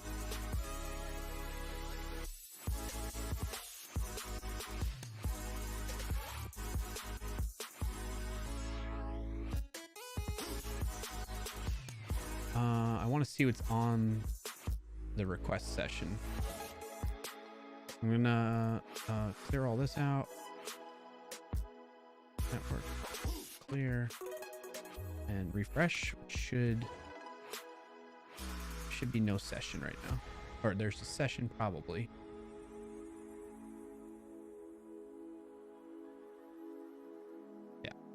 session is just a cookie with the field of first session set to true. Let that run through several times. Disable that breakpoint for now. Run through.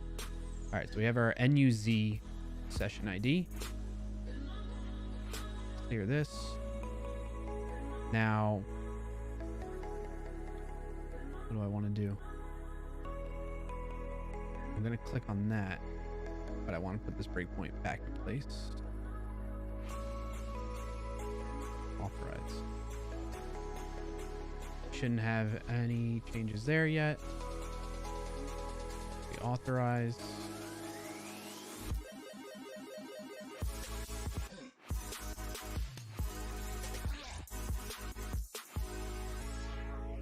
What's on the session now? So on the session now, we have this OAuth field, OAuth2 appsneak.io with the state associated to it now on the session. Just do a watch request.session. I can see that. All right, we'll let that go through.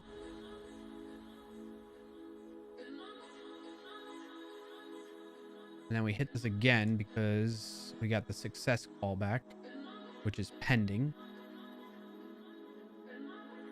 And at this point, it's got now a new ID. No, it's still NUZ, but there's nothing else associated to it. Is there anything else on the request object right now? I think there's a passport field. Oh, that hasn't been added yet.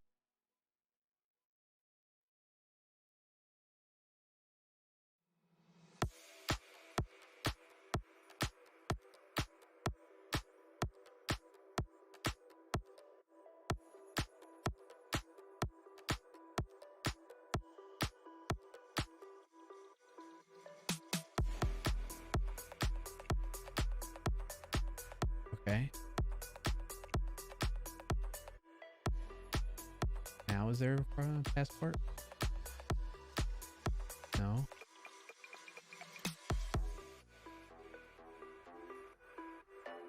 There's nothing there yet.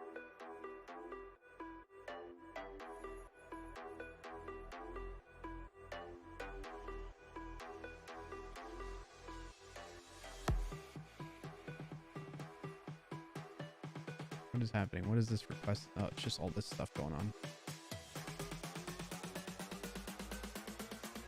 So I'm not storing the access token yet on this, am I? Where's the access token? Or any details about that authorization that just went through?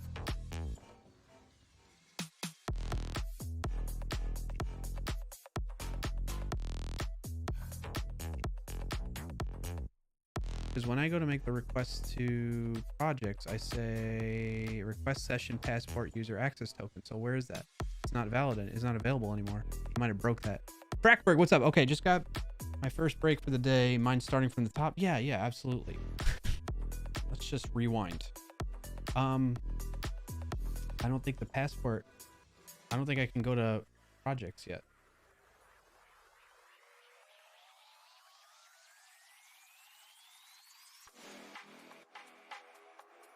This should have done this.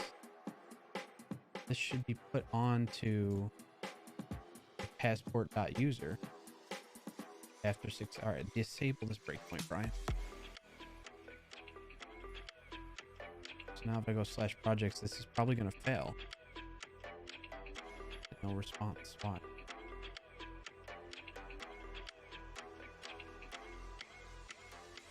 Cannot read properties of undefined reading user. Yeah. So something I did broke that now, because before fudge sickles.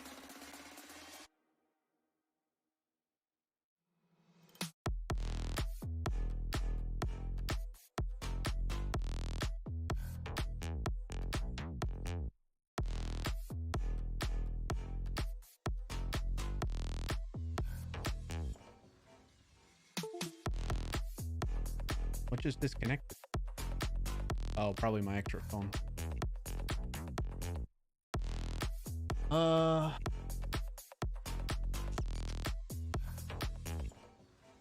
I set this to true, will it come back now? That's the question. Let's see. Clear all this stuff out.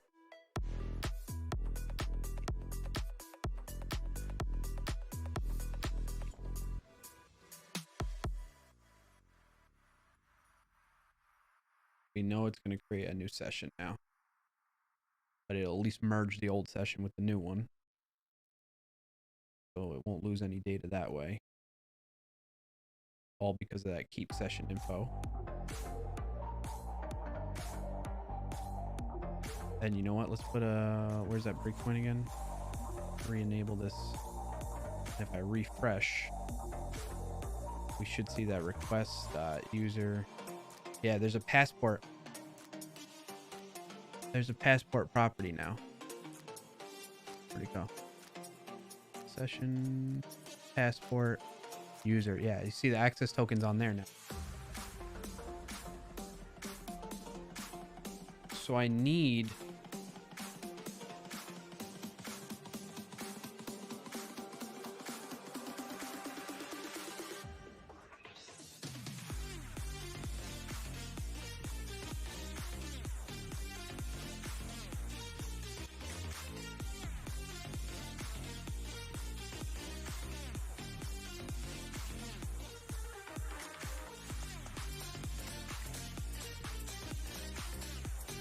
I don't know what I need to do then.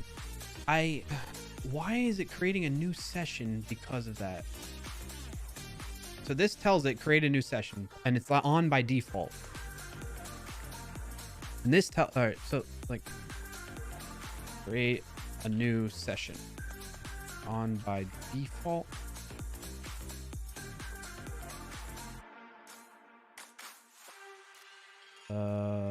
Indicates whether to create a new session.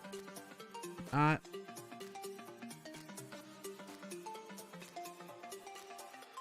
Keep the session info. We'll merge the old session into the new session.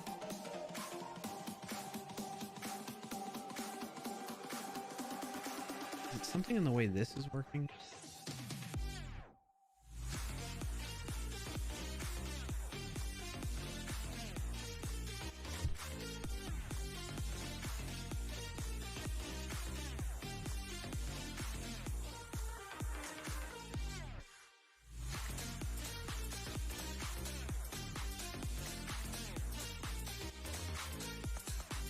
Did I miss it? What is the purpose of creating a new session? So when the authorization completes successfully, what's happening is if I set this to false, it won't deserialize.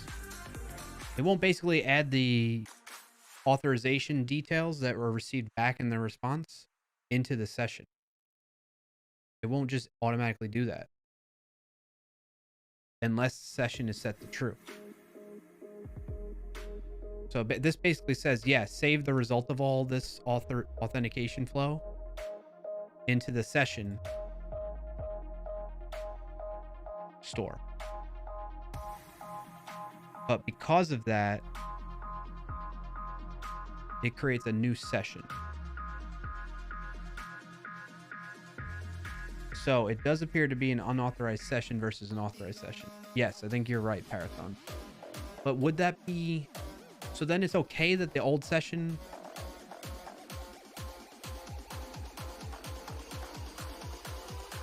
The reason I'm concerned with that, Parathon, is typically what's going to happen... This is like the second step. The first step is we're going to do login like this with Auth0, which I'm already logged in. So that's why it just flashed and came back. I wonder if that changed the session details at all. No, that's also... So like my Auth0 authentication state with my... authenticated with my email is tied to this session now. And to prove that, let me... What that does is it ends up adding a request.oidc property on the request object. So I'm putting a breakpoint here. I'm going to refresh the page. And we're going to be able to see that. So now if I hover over request, there's going to be OIDC, OpenID Connect field. And in here, it's got a user and it's got my email and all that information, right? That's associated to, I don't know if that'll break though, actually. You know, that's a good question. So now let's see what happens. Will that OIDC object still be there after I authorize with Sneak?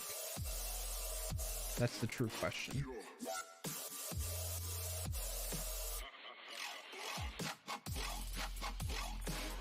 Now we'll enable this and I'll refresh. Let's see if it's still there. I imagine it will be because it's a separate cookie. Yes, okay, so it's still there. I guess I don't need to worry about that. And then this session has all passport details for the Sneak side of things. Okay. Oh, there's ads? You missed a little bit. So I was like, let me test this out. What I was saying is let's start fresh. Let me show you. So we're all on the same page here. My concern was whether or not I'd still have access to the Auth0 authenticated user information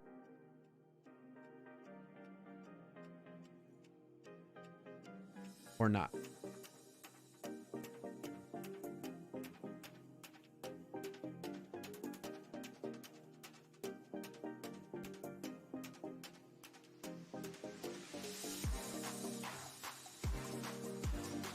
So I'll log in with Auth0.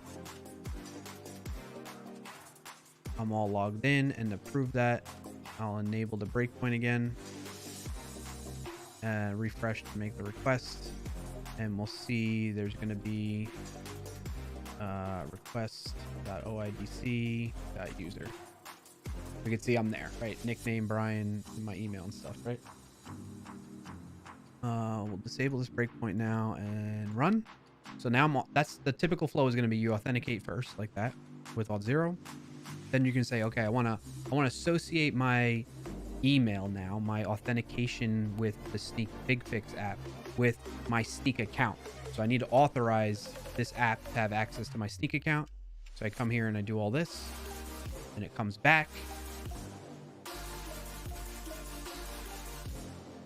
And that all went through. So now there's a request.oidc and there's a request.session.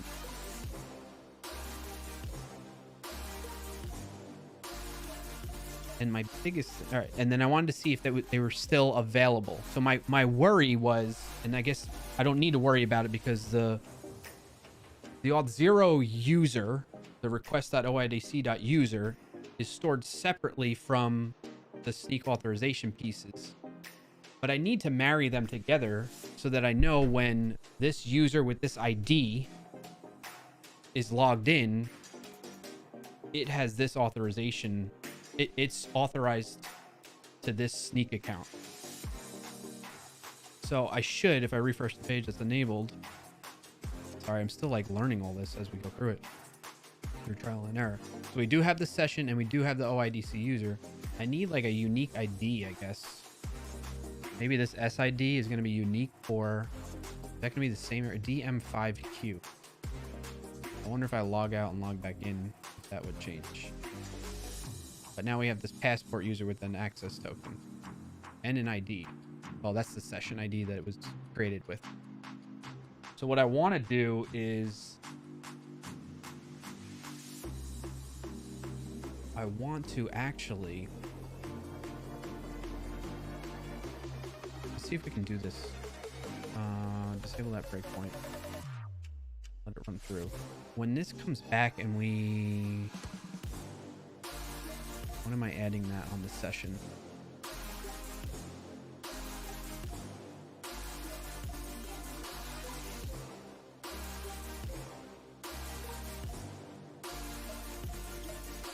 In here, right? Request.session.passport user. Whatever's on the user, and that's getting added in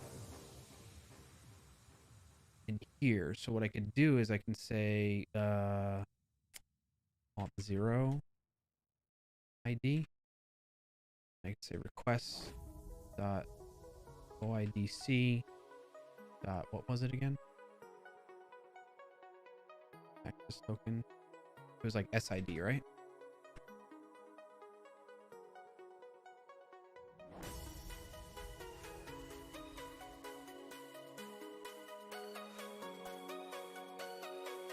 Oh, OID token maybe we want.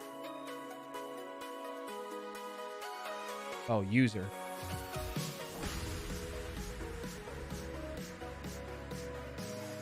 We want user.sid. Whoops. Okay.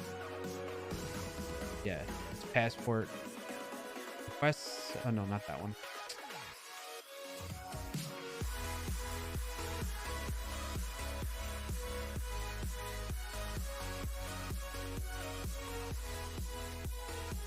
User.sid. So that will get edited. So the access token, this is this, we'll call this sneak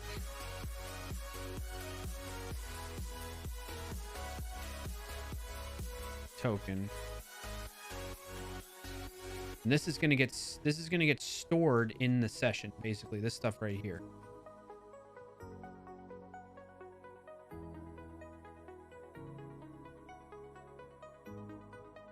And so what I want to do is I want to associate this authenticated auth 0 user with the sneak token in my session. And then that should allow me to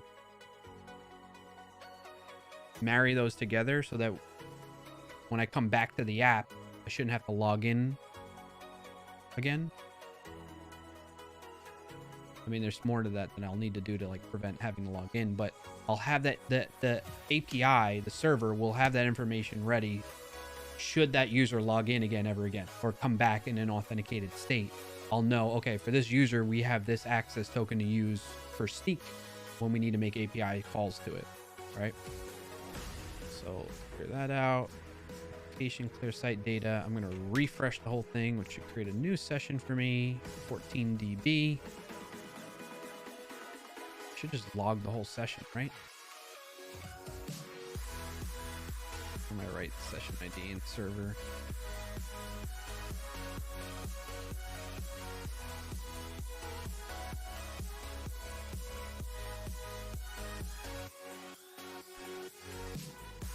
I don't think I need this first session anymore. All right, let's start over. Fresh. Yes, now I have all this stuff. All right, session ID is 19C7. How if I log in? 19C7 still. Didn't add anything to the session there yet for that. I could potentially do that already, but we'll leave it like it is. Then authorize with Sneak.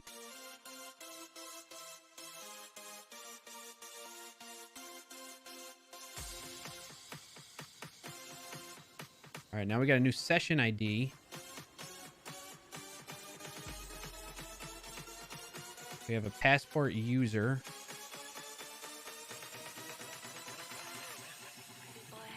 We have a Sneak token and auth0 ID, which matches what I saw earlier. Remember, it was from my account, my email. DM5Q is my ID. So now I'm marrying that together. So I wonder if I can log in via incognito. Thank you for the follow, Alex. Welcome. Go to localhost 3000. Should have a new session now. TMB. And if I log in,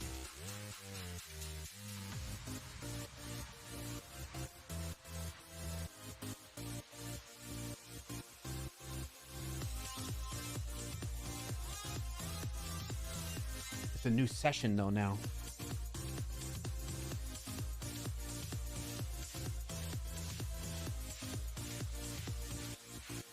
a new session from this one? I'm getting confused myself now. Dang it. So you have 2 sessions, one to access your website and the other to access your Sneak account. I think I get it. Yes, exactly, Parathon. I'm trying to determine if I want to merge the sessions though. You know what I mean? If I need to, if it's safe to do so or smart and secure to do so. And how we should handle that. Because essentially what I want is if I log in incognito now, what I'd want to happen is, even though I'm in a new session, I wanted to go look up in my session store to see if I have another session associated with this authenticated user, this email address, essentially, this ID, and use that for my API requests. Like, one, I want to use that, and that way I don't need to show like, hey, you need to authorize us to your Sneak account anymore, right? You've already done that before, right? So let's say, all right, let's go through the flow. First time I ever go to the Big Fix app, I sign up with my email. I log in through Auth0 here like this. I have my Auth0 ID, user ID. That gets stored in the Sneak Big Fix app right now in just session storage right now. And then I have to authorize the Big Fix app to have access to my Sneak account, which is a separate account. Okay. So that gives me some type of access token that needs to be associated with my user ID in the Big Fix app. Right. And that way, whenever I log in for that user ID within the Big Fix app, I can use that same access token until it expires or needs to be refreshed. That's essentially what I'm trying to do right now. So if I go in and I log in one day and that Auth0 login authenticated state expires, I log in back in again here, but my access token for Sneak API hasn't expired for my account. I shouldn't have to reauthorize to the Sneak Auth0 piece. That's what I'm trying to work through in my mind and in front of you all and think through. Does that make sense? I believe you may need an account property that maps your unique IDs between providers then.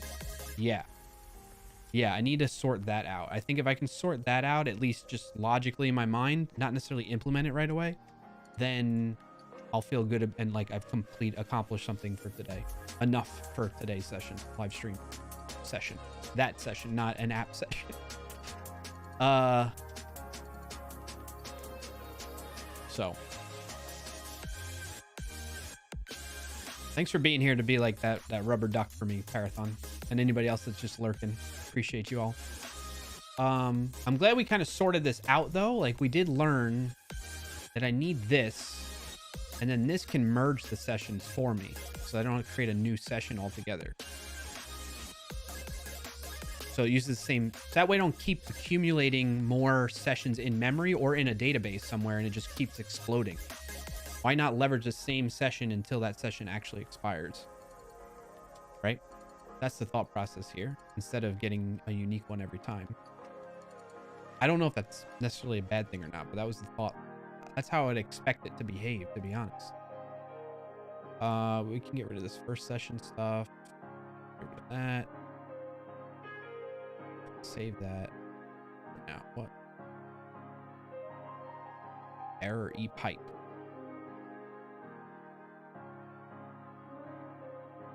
Should be fine.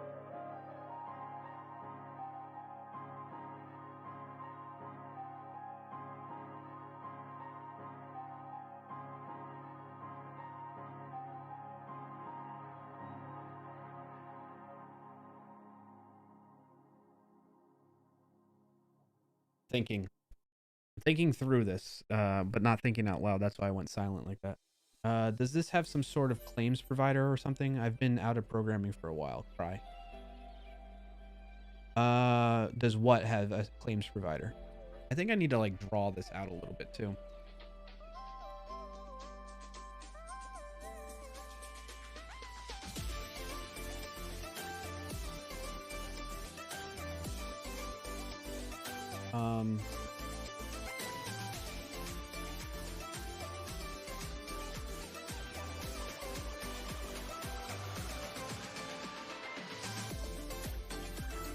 Does this have some sort of... Oh, no, I thought I saw a new message come through there. All right. We have that. How come I can't add text inside of this?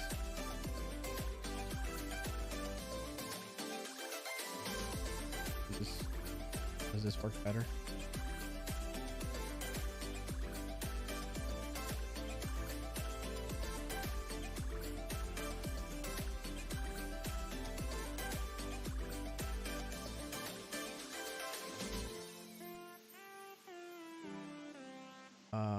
Give me a shape. Can I add text in this? Not texture, text.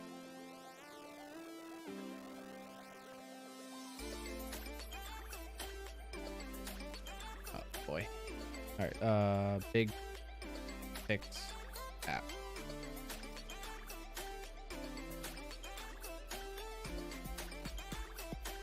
Good old paint, friends.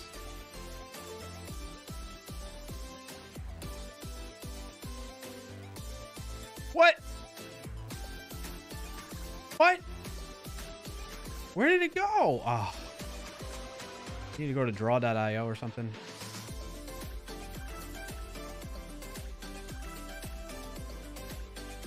Oh, wow. Using like an old diagram. Okay, well, we can work with this. This is gonna be what? Delete. This is sneak big fix app. Right? Delete. Actually, I want some of that back. Big fix.com or something. I don't know. All right. No, stay there. Why is it? Okay, good. All right, so we got the Big Fix app. We're gonna CV. We got Sneak API.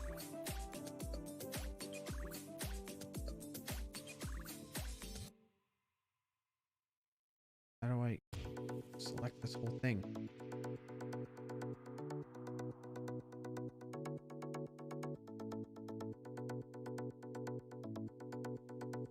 I have Alt-0. Oh my gosh, it's bugging me. Just lock that there. I don't want to move that. Oh my gosh!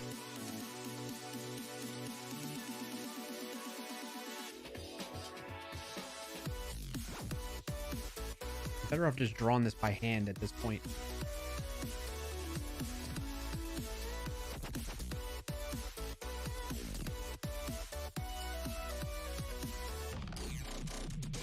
And then I need some kind of store.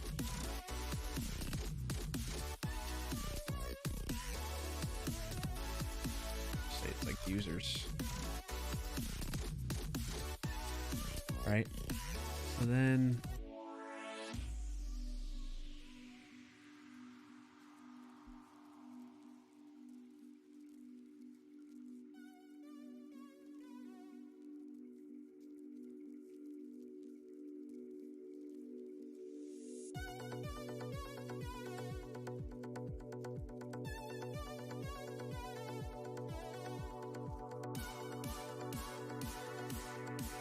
I need a sequence diagram is actually what I need.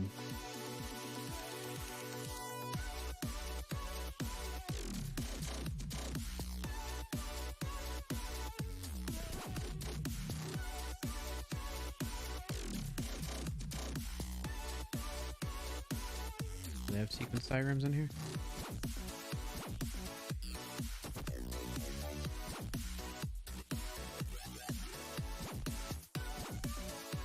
I don't have a sequence diagram? You got to.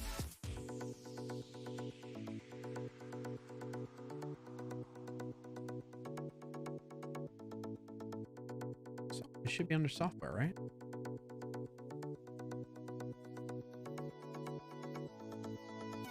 Boom, boom, boom, boom. Boom, boom, boom, boom, boom. Oh, flowcharts. Maybe? Would a flowchart work? What is that? I don't want to lose this one though.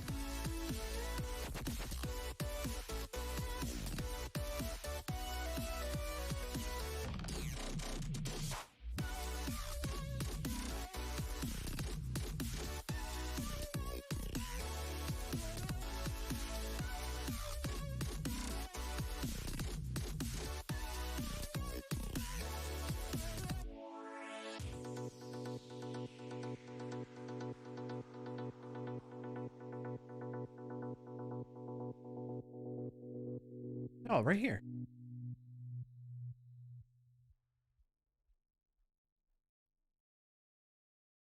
All right. Browser. Big fix app.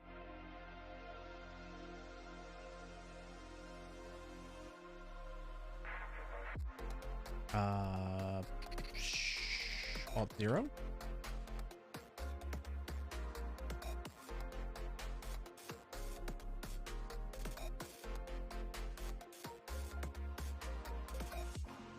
Okay, I could work on that then. And Seek API. All right.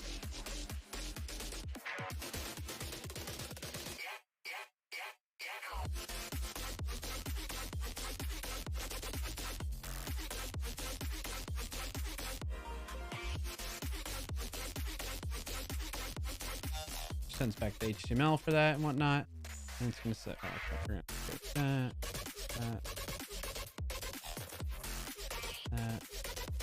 that. All right, then we're gonna patch.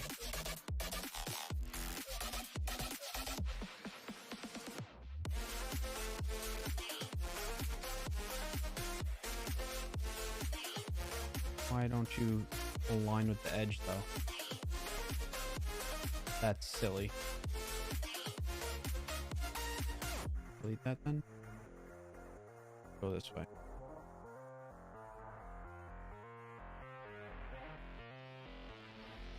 Are you kidding me? Why is this so complicated?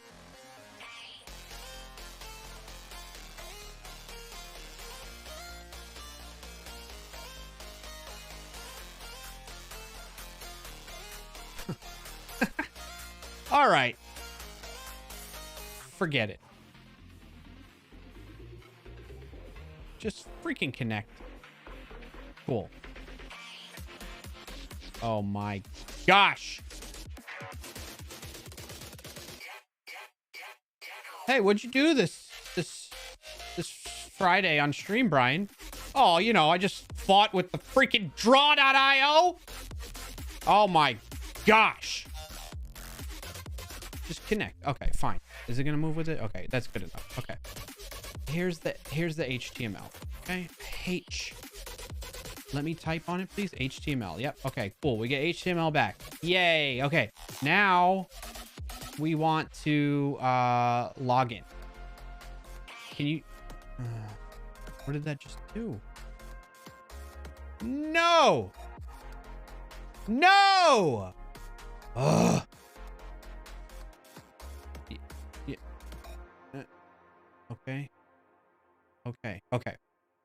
Now, please connect to, oh, you click and drag and it works that way, huh? Why won't you connect like evenly? Okay, whatever. All right, now I'm gonna say, hey, /login, buddy.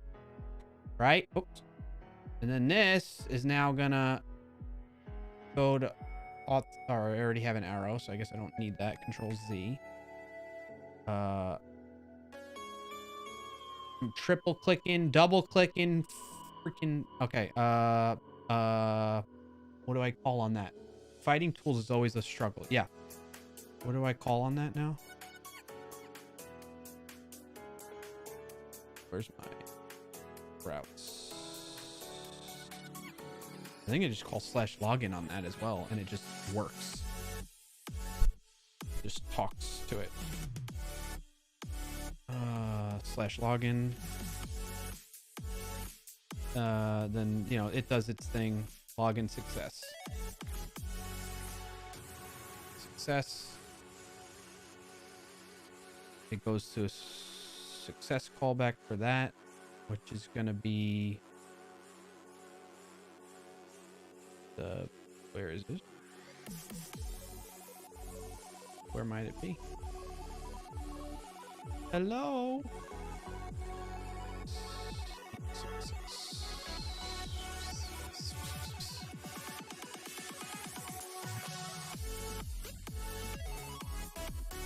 That's all sneak.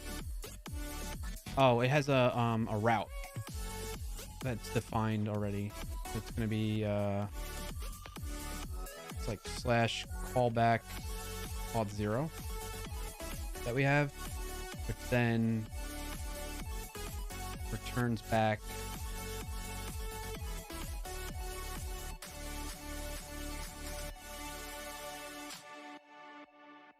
it just goes back to slash. Okay, so now they're logged in. Radio. Need to make it bigger.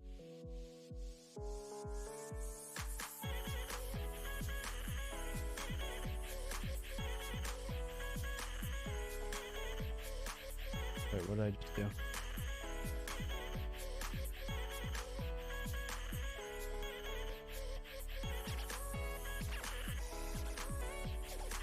Why is this thing so stupid? This is terrible.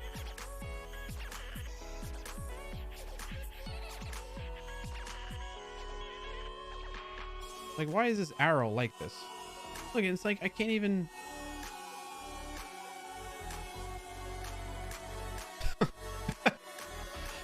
Gotta be kidding me with this right now. All right, as long as it stays attached, I guess that's the most important thing.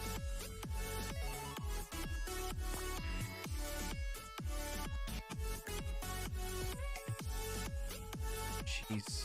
All right. So now they're going to be like, okay, I need to authorize with sneaky sneak.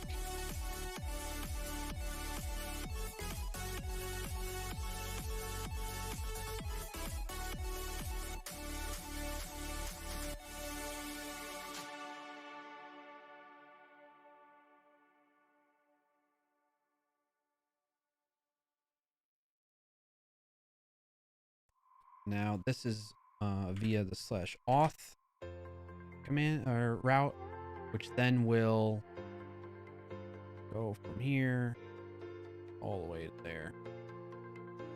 I don't understand how this freaking thing works and why it's all wonky.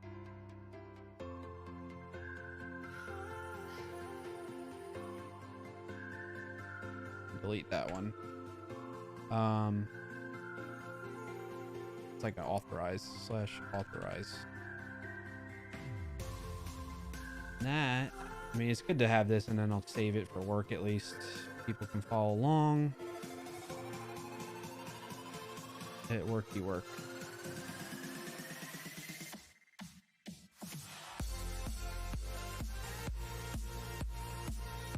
And then it returns back to here.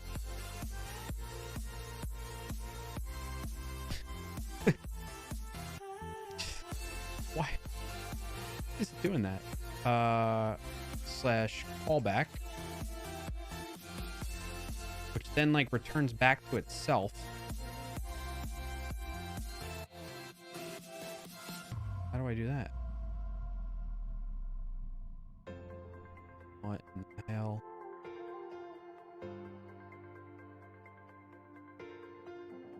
I want it to return back to itself.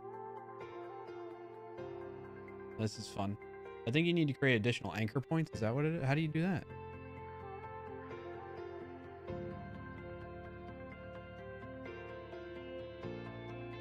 It's like always anchoring to the bottom.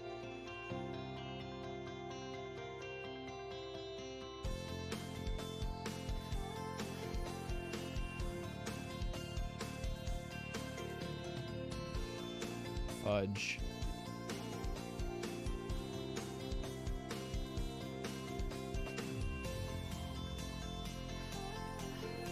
What do I do here? I'm out. Have a good weekend, everyone. All right, Frackberg, have a good one, man. Thank you for being here. Damn, it's 4:51. All right, so then this comes back.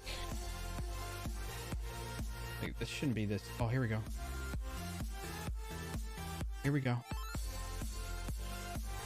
For whatever reason, that has to move everything around, but okay.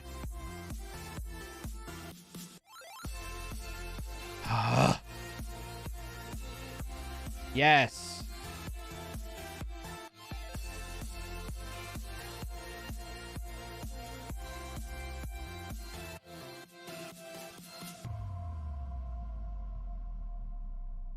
Oh my God. This is so asinine. Holy moly, mother of God.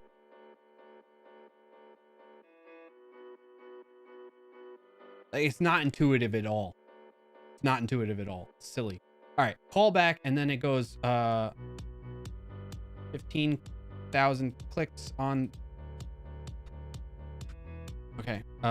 Slash callback slash success now. That's what it does.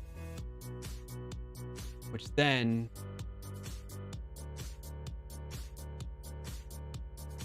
oh mother.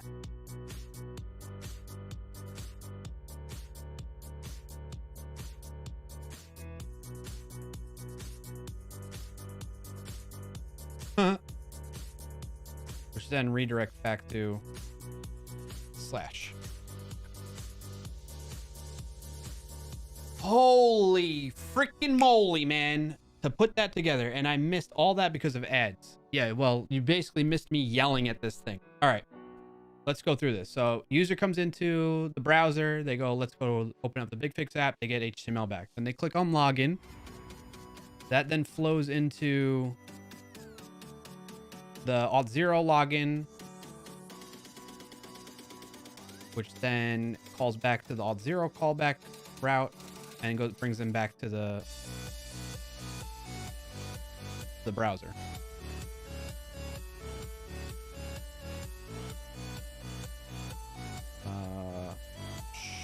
Off N off Z flow.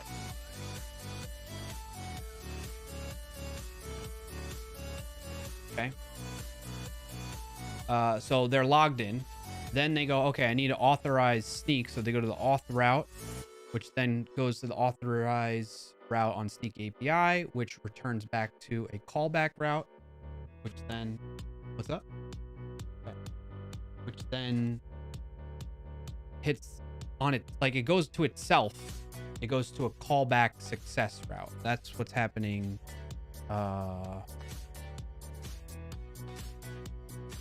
In here. So we first hit the auth route, which then triggers the whole flow to the Sneak authorize route. Its result comes back to this callback here, which then does authenticate again. Okay. And the result of this now will come. Why am I doing that twice? Isn't that a question? Good question here. Shouldn't the result... Oh, I know why I'm doing it twice. Because the first one is getting me a code. The auth flow, the authorization flow, it's going saying, hey, here's my client ID and credentials. I need to authorize this user with the code. Or to get a code that I can then translate into an access token. That's what's happening. So it's saying, hey, let me authorize this app with the Sneak API for this user, and then it gives me a code, which then I exchange for an access token. That's what this callback is doing. And when that's done, okay, I need to mark that out actually, because it's not going to itself. Goes to the callback. Authorize to get a callback with. Why is it not letting me edit this? Slash callback. Callback and then with code. Right? And then this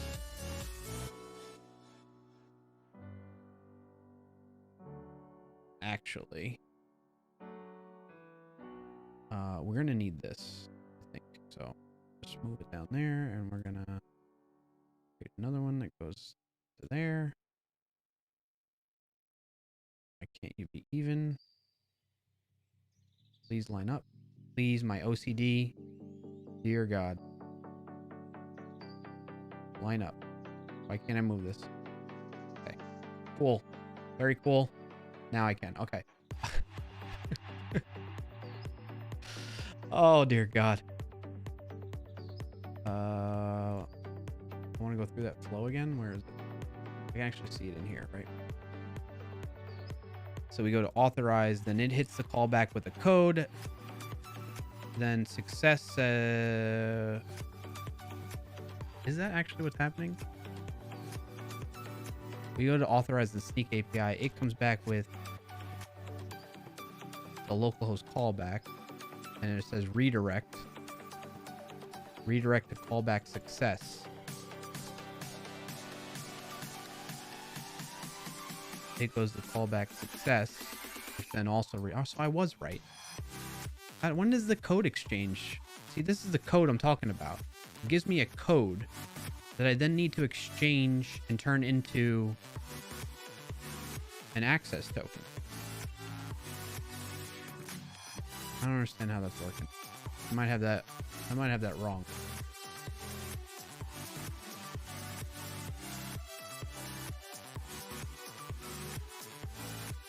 I don't think I am going back there. I think it just hits the sneak API once on the authorize, and it calls back with code. That's what we're seeing in the browser network tab, at least. It says redirect and callback success. It's calling the callback, and then that responds with, oh, that responds with callback success.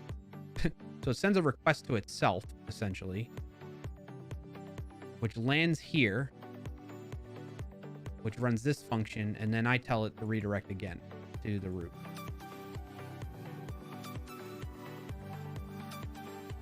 Okay, I got it right now. File, save. Download. Save. Okay. Jeez Louise. That was not fun. Chat, did you have fun? Did you have fun watching my misery?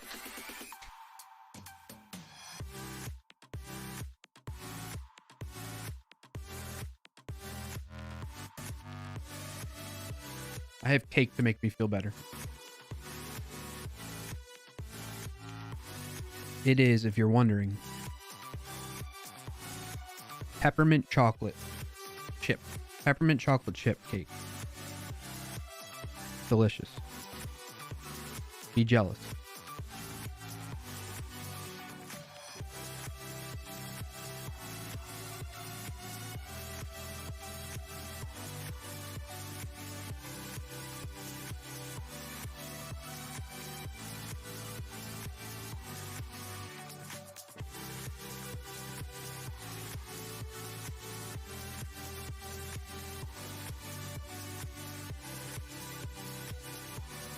All right.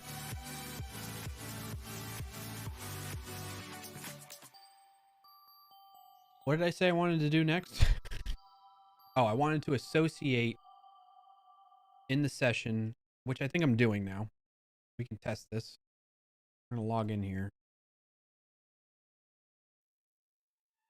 Let me go to my email.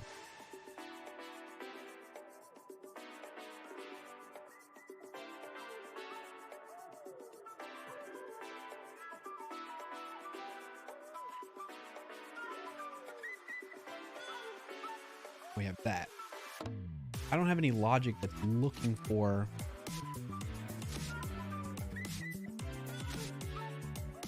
because I'm not using a database. I'm using an in-memory session store, which I don't think I have. I don't have the capabilities of querying.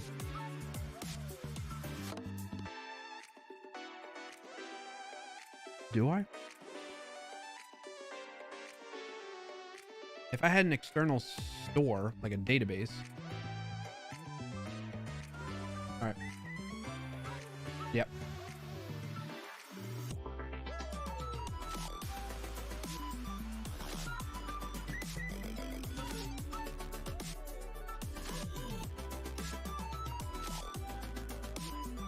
What I need to do here is I need to be like, hey, this route actually requires off.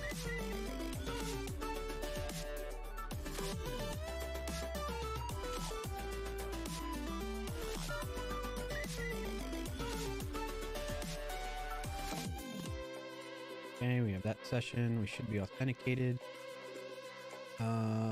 Not gonna be able to authorize. It's gonna make me go through the whole flow of logging in. Stop that one. Let's actually go. Yeah.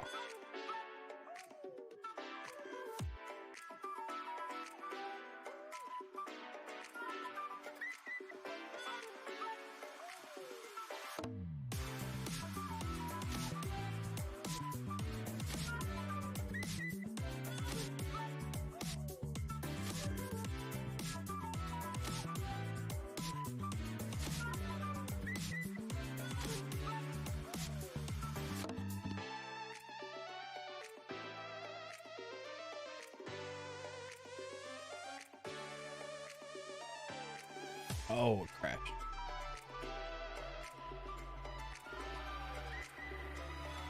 $401. Request failed with status code 401.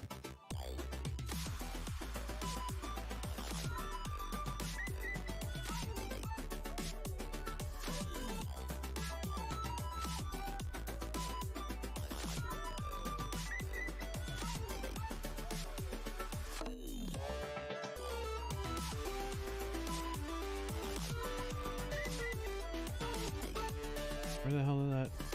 Oh, right here. Are you hitting it?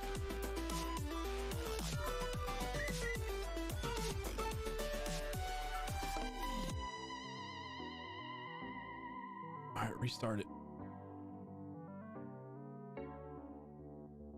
See if I hit that breakpoint.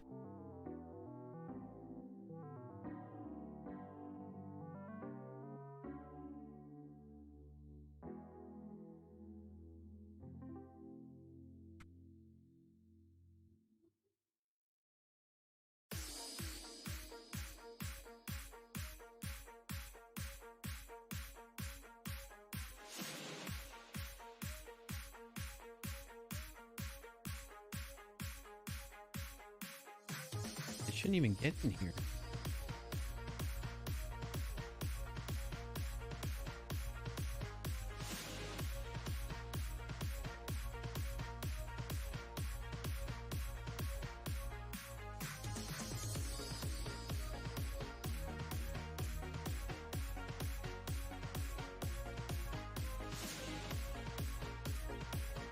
How was I doing this before? Controllers. Project.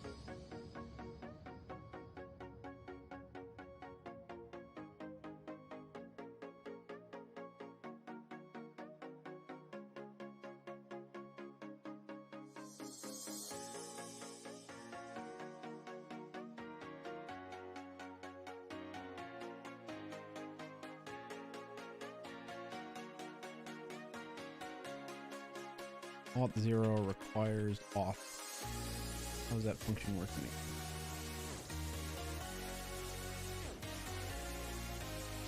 Like that. Okay, yeah, I'm doing it right. That's what OIDC.user. Not finding this?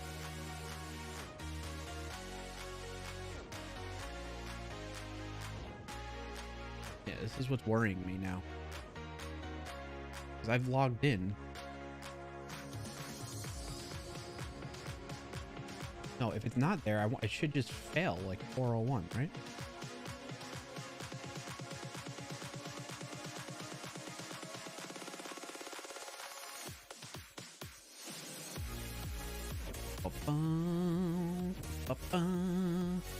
Whoa. Did you see that? It was rendering all weird.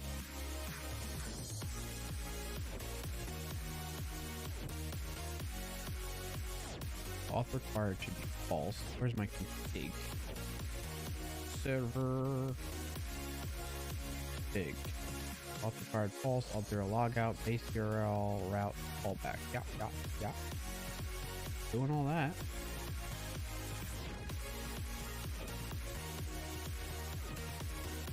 Auth router attaches login, logout, and callback routes and base URL. Yeah.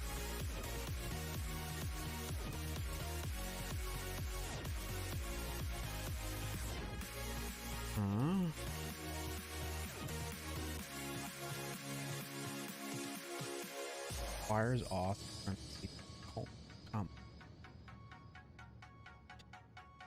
Slash project requires auth. Maybe because it's async function.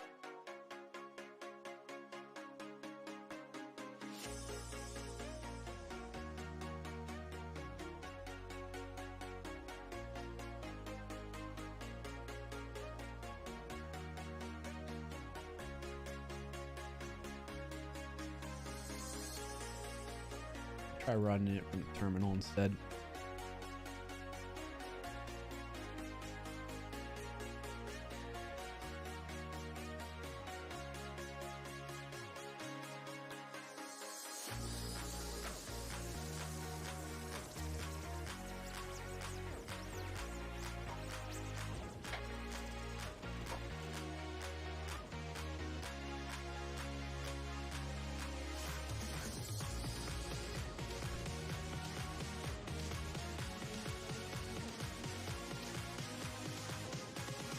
Yeah, why is it doing that? Before it would...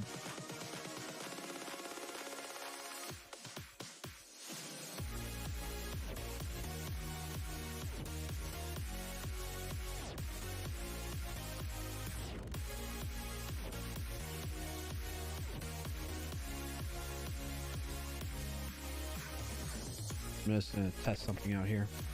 Res dot send hello world.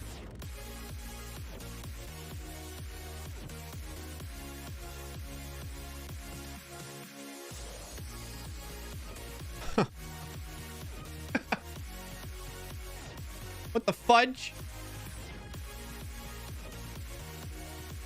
I am already authenticated.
I'm just gonna throw that in there. Let's see.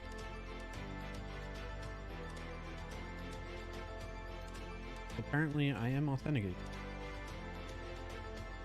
Generate property undefined. Oh boy. And I missed all that because of ads. Sorry. Hopefully, it's not the case anymore. Oh, that was a while ago. Sorry. So maybe that error is actually not from the requires auth part. It's picking up that I'm authenticated already. So I can keep it as a wait. Async function that. I wasn't hitting that breakpoint. That's the weird thing. Oh, well, because I'm console.log here.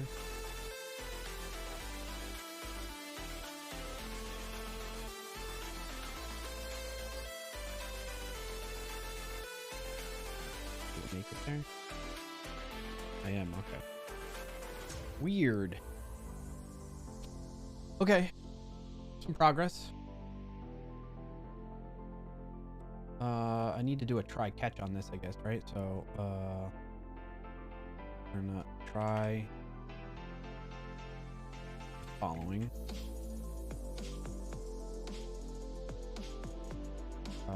Catch error. And we're gonna say return res.status 500.send error. For now. Not the best way to do it, but for now it's good enough. So if can I debug that better now?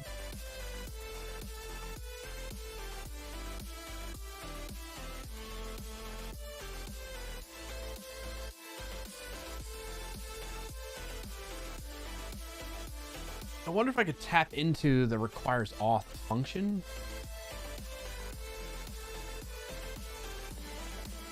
Oh, now I'm hitting a breakpoint.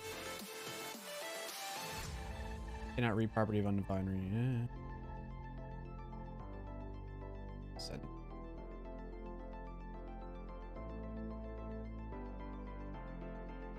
Why didn't it actually send it?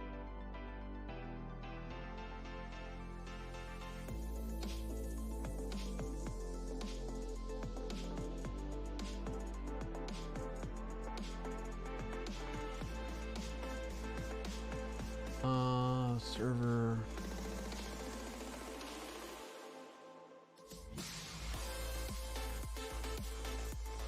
User.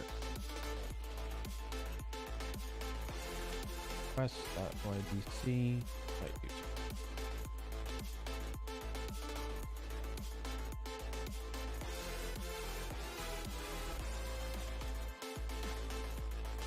So I am logged in.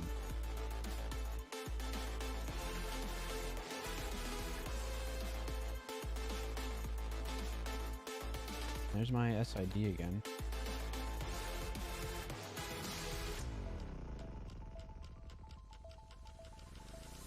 Is there a way I can... I haven't authorized sneak, that's why.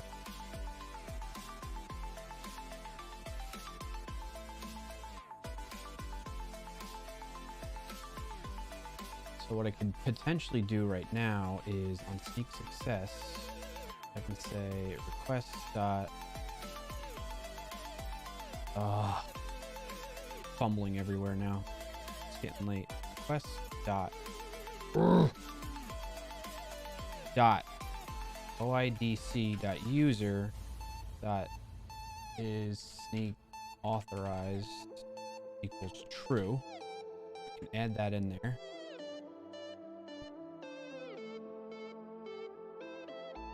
And then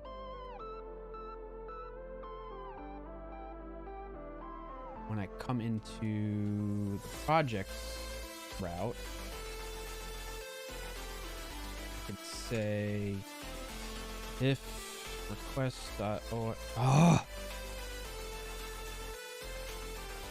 user.is sneak authorized.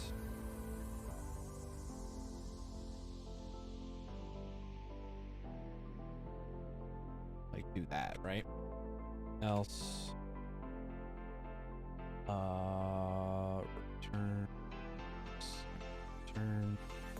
res dot status 100 send you have not authorized sneak count yet.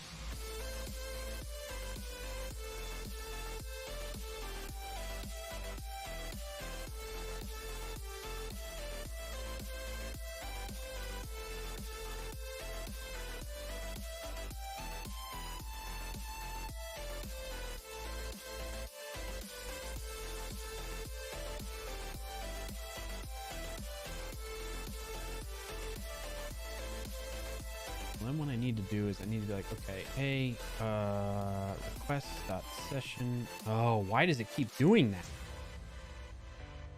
Session store dot get. Oh,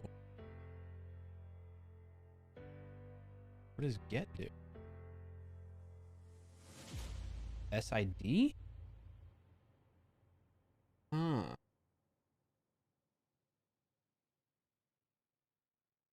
Gets a session from the store given a session ID and passes it to callback. Hmm.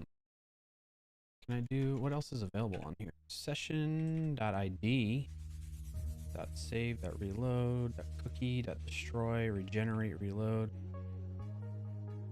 .passport, .user.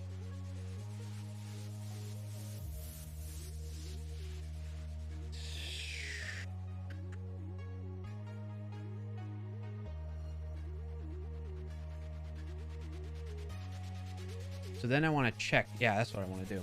I want to check user.sid, right? Because that's what we're storing.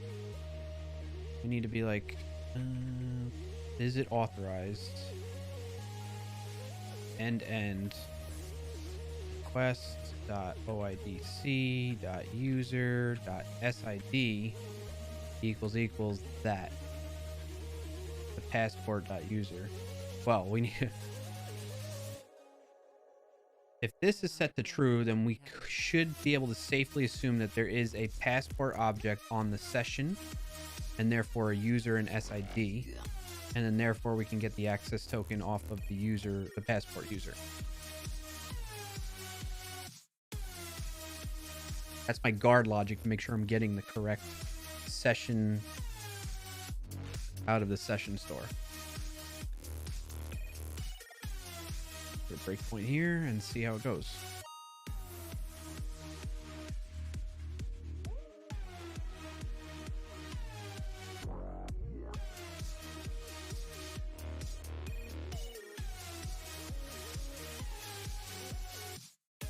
Wait. What is that? Yeah, I have never hit that endpoint, so there's going to be nothing there, so that's going to skip. This is say you've not authorized yet. Cool. So now if I go to localhost 3000 and I authorize sneak, grant app access.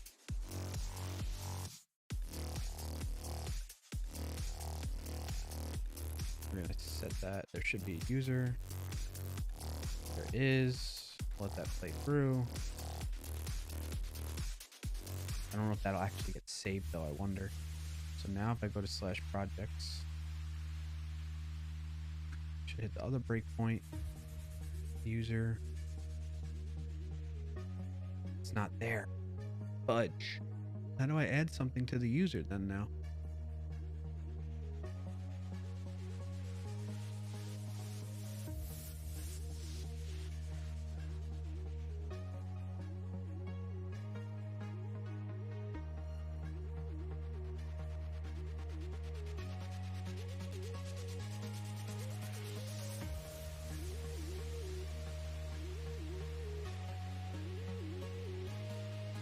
Oh, and it's Alt0 ID, not SID. Oops. It's going to be Alt0 _ ID. That go through. It should fail though. You have not authorized sneak yet. Yeah. I mean, I did, but. So, how do I actually add something to that? Inhale and exhale. Inhale and exhale. Press that. Oh, user dot. Is there a save or something? How do I add something to?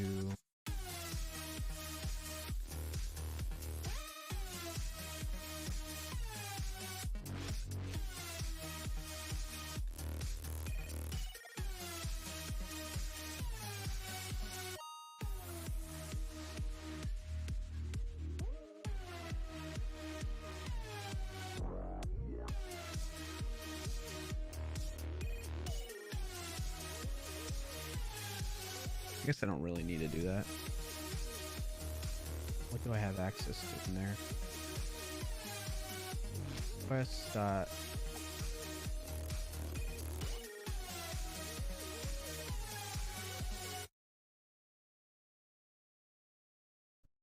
Session dot is sneak authorized. It's true. If I do it that way.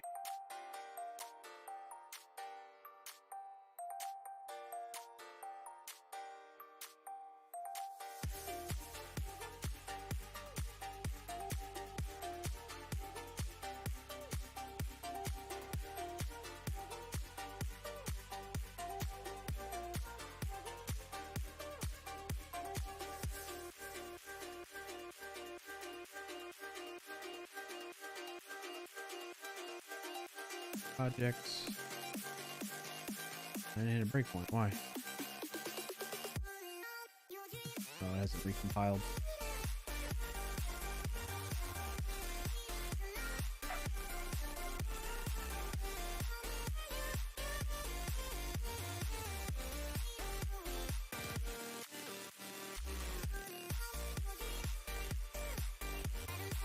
Log in. I go to project now. I shouldn't be able to. You have not authorized a sneak account yet. The Mundo. Why is it putting a breakpoint there?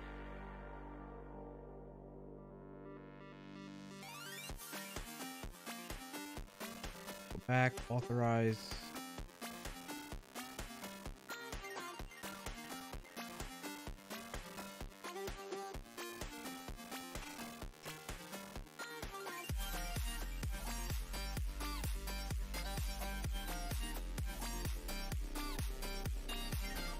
Okay. Slash projects.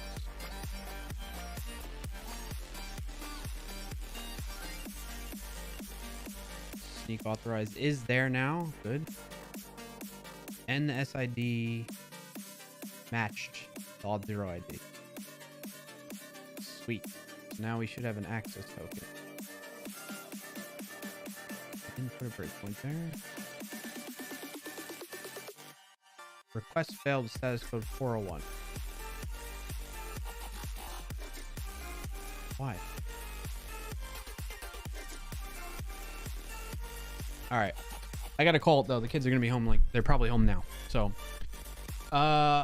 we'll pick up. I'm going to work on this more off stream. I'll make sure to catch everybody up next Friday. We're going to run through the end credits and all that fun stuff. We'll go raid somebody. I think, is Matty Two Shoes still on? Let's see.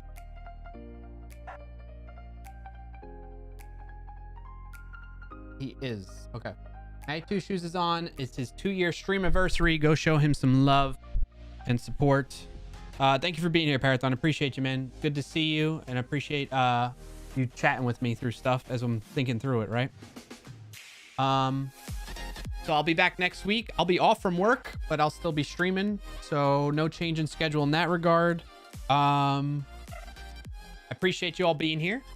I hope this has been kind of fun and interesting a little bit, maybe to some degree. You had some laughs earlier of me dancing and making a fool of myself and so forth. I'll be back here December 16th, 12:30 p.m. Eastern time, right here on Twitch and YouTube again.